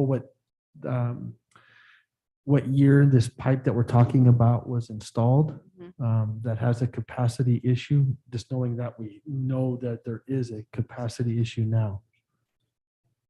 I'm also in favor of option, I believe it's 3, where we have the developers pay for this. And I would be opposed to option 1. That's all I have. Thank you. Yes, sir. Yeah, a couple questions. So the 36-inch, would that essentially be part of the parallel force main, or would that be a part of the parallel force main? If we went west, we would not have to then build? So this has nothing to do with the force main. This is an upsize of a gravity line. Okay. And secondly, I guess I'm confused as to why on the other project, it seems like this is a developer task. So why in this case is the sewer coming in before the development, for example, every other project we heard, it was just the opposite. So why is this one essentially different? This one's also on our capital improvement plan and program to do, and staff decided to move forward with it. I think the other piece to keep in mind as well is the SDC credit portion of this. So if you have anything that's in the capital plan for sewer and a developer comes in and they build a portion of that, we issue them credits. So instead of paying an SDC to us, we give them a credit for the work they've done for us. So that's essentially what option 3 would be doing here, is that we'd issue the credits based upon the calculation that's done by engineering, and then it's an in-kind type of situation where no money changes hands, but they do the work for us and we don't charge them. It's a net zero. The credit. What was your last question, Troy, or your last statement? You said net zero? I was just confirming. So is it a net zero?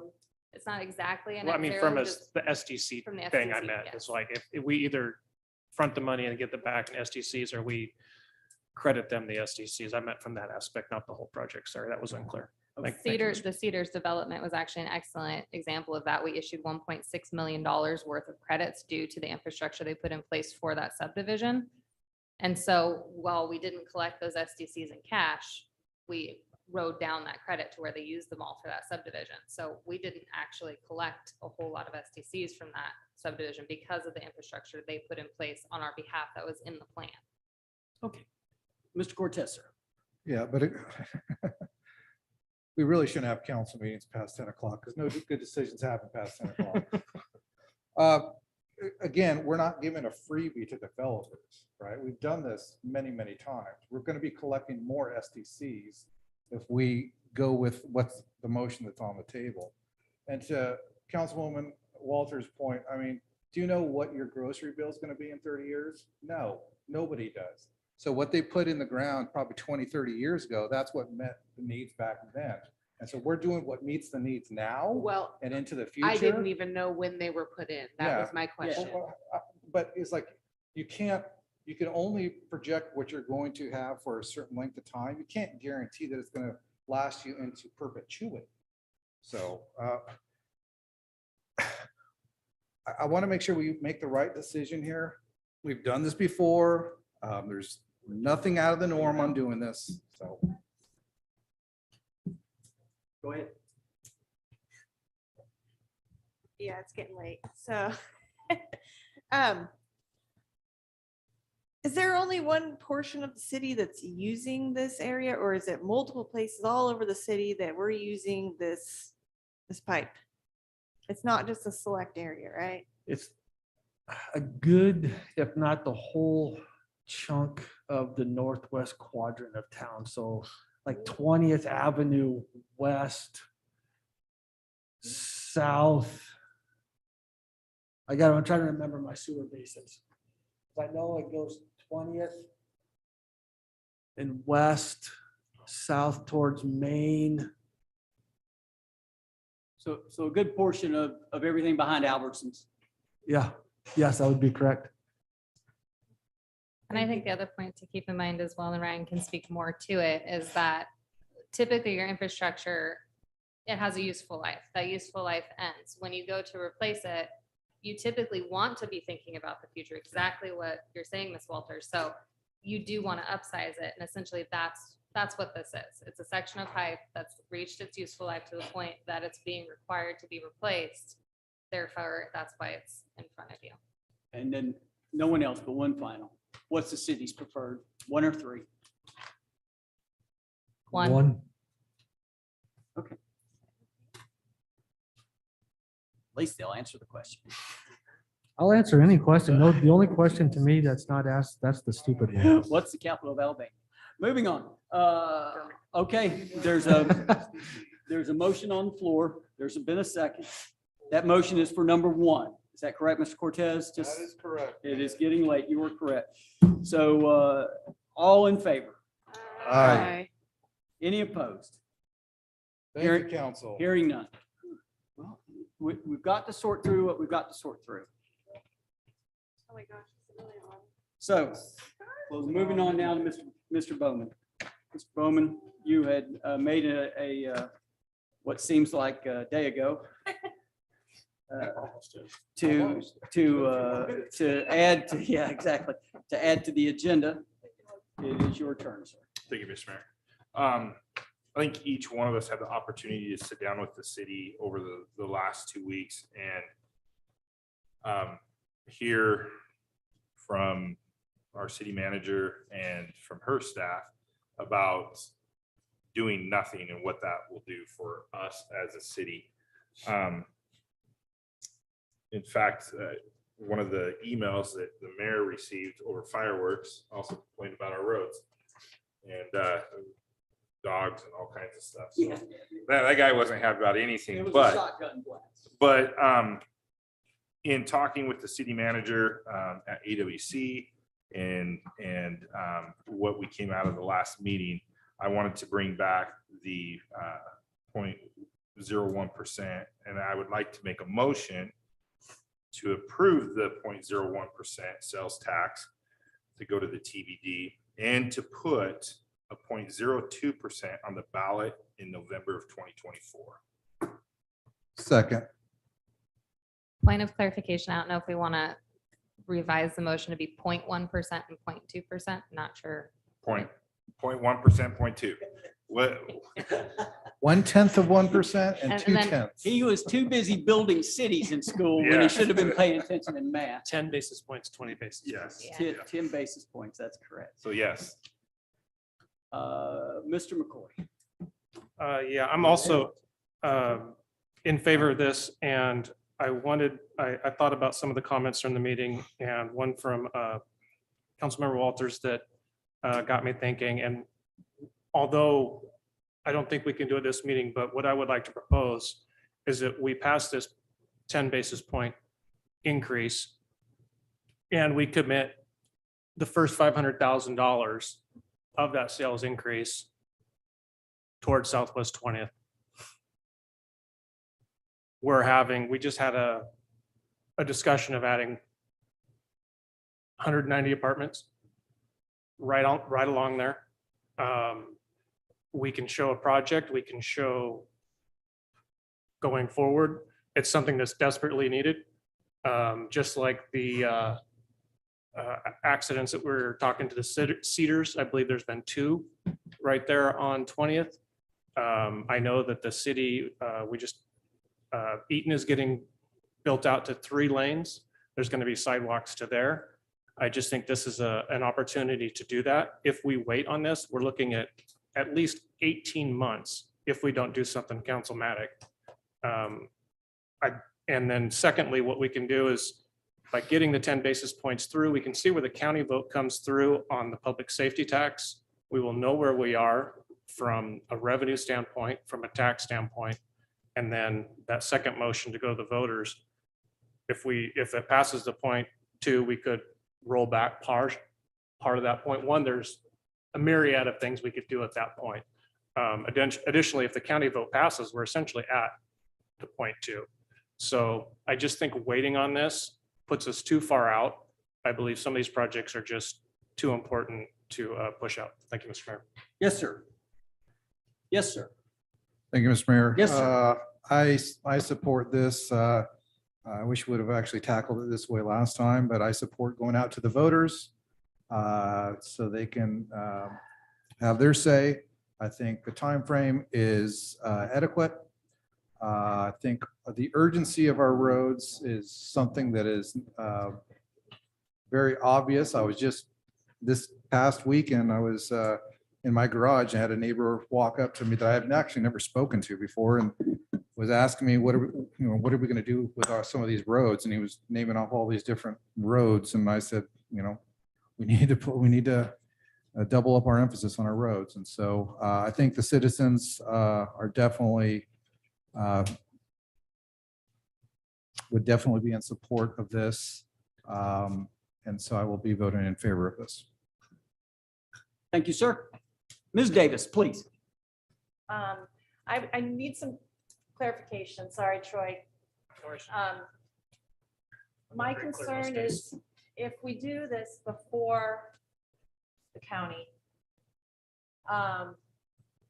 I thought we were told that we could still put it on the November ballot if we waited past the primary. Is that correct or not correct? We would have to have a resolution at that first meeting in August in order to get the resolution to the county in enough time to get it on the ballot in November. And I think the concern was the education piece of having enough time to get it out to the voters and let them know what it even is with that short turnaround. So if we do what you're suggesting tonight and then county comes in, do we come back and discuss whether or not we want to put that to a vote in November? Because now we're It's 2024. 2024. Yes, not this year. 2024. So the 0.02 Would go that you're to talking ballot about in is 2024. 2024. Would come in 2 years and some change. After the chance to show what we've done with the other money. Yeah, because the councilmatic's only 10 years anyway. Yeah. Correct. And it's a one-time use. And I will clarify too, that the vote tonight is council directive to staff to bring back an ordinance. So if you did want the 0.1%, it would come back at the next meeting. And then same with the vote, the intention would be it would come back within enough time to get that resolution in, to then get it on the ballot for November 2024. And so that would be a future action by council to approve that resolution. So this is just guidance. Yeah, but we can approve the Right. resolution tonight for the 0.01 because they're the 0.1. To 10 bring it- basis points because we already had that at the last meeting. Right, but you have to have an ordinance before you with all the legal language in order for it to be enacted. So you're giving us direction to then bring it back in an ordinance In an form ordinance form, to then yes. approve it. Yes, And would that give us time for the next meeting would be July 18th? It is going to cut it close. However, we may be able to get them on board with it. Thank you. Are there any other questions? Are there any other statements? Seeing none.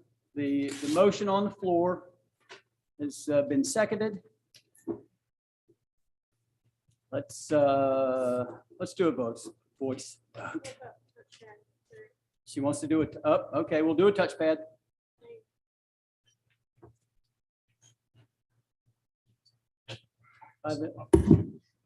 We'll have this sorted by, wow. It's almost the 6th of July.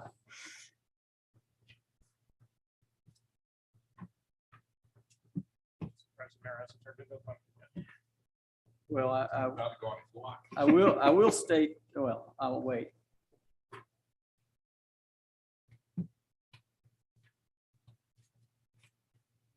Breakfast is in more like what, 2 hours? Yeah, a couple hours, that's right.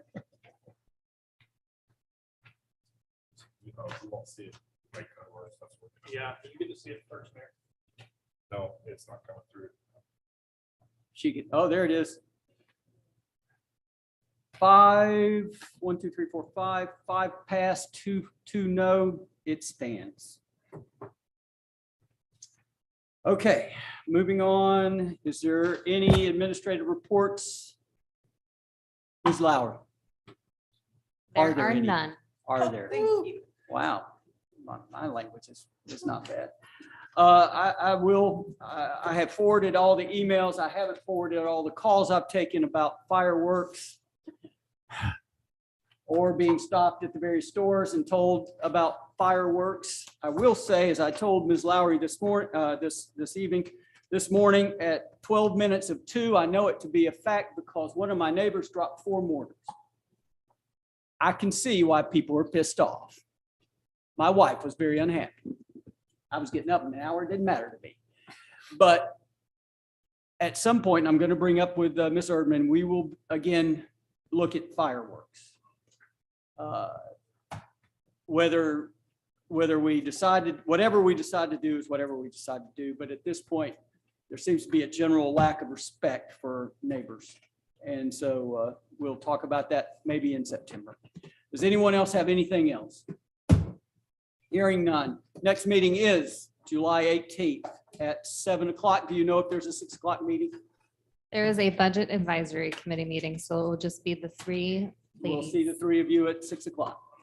Thank you.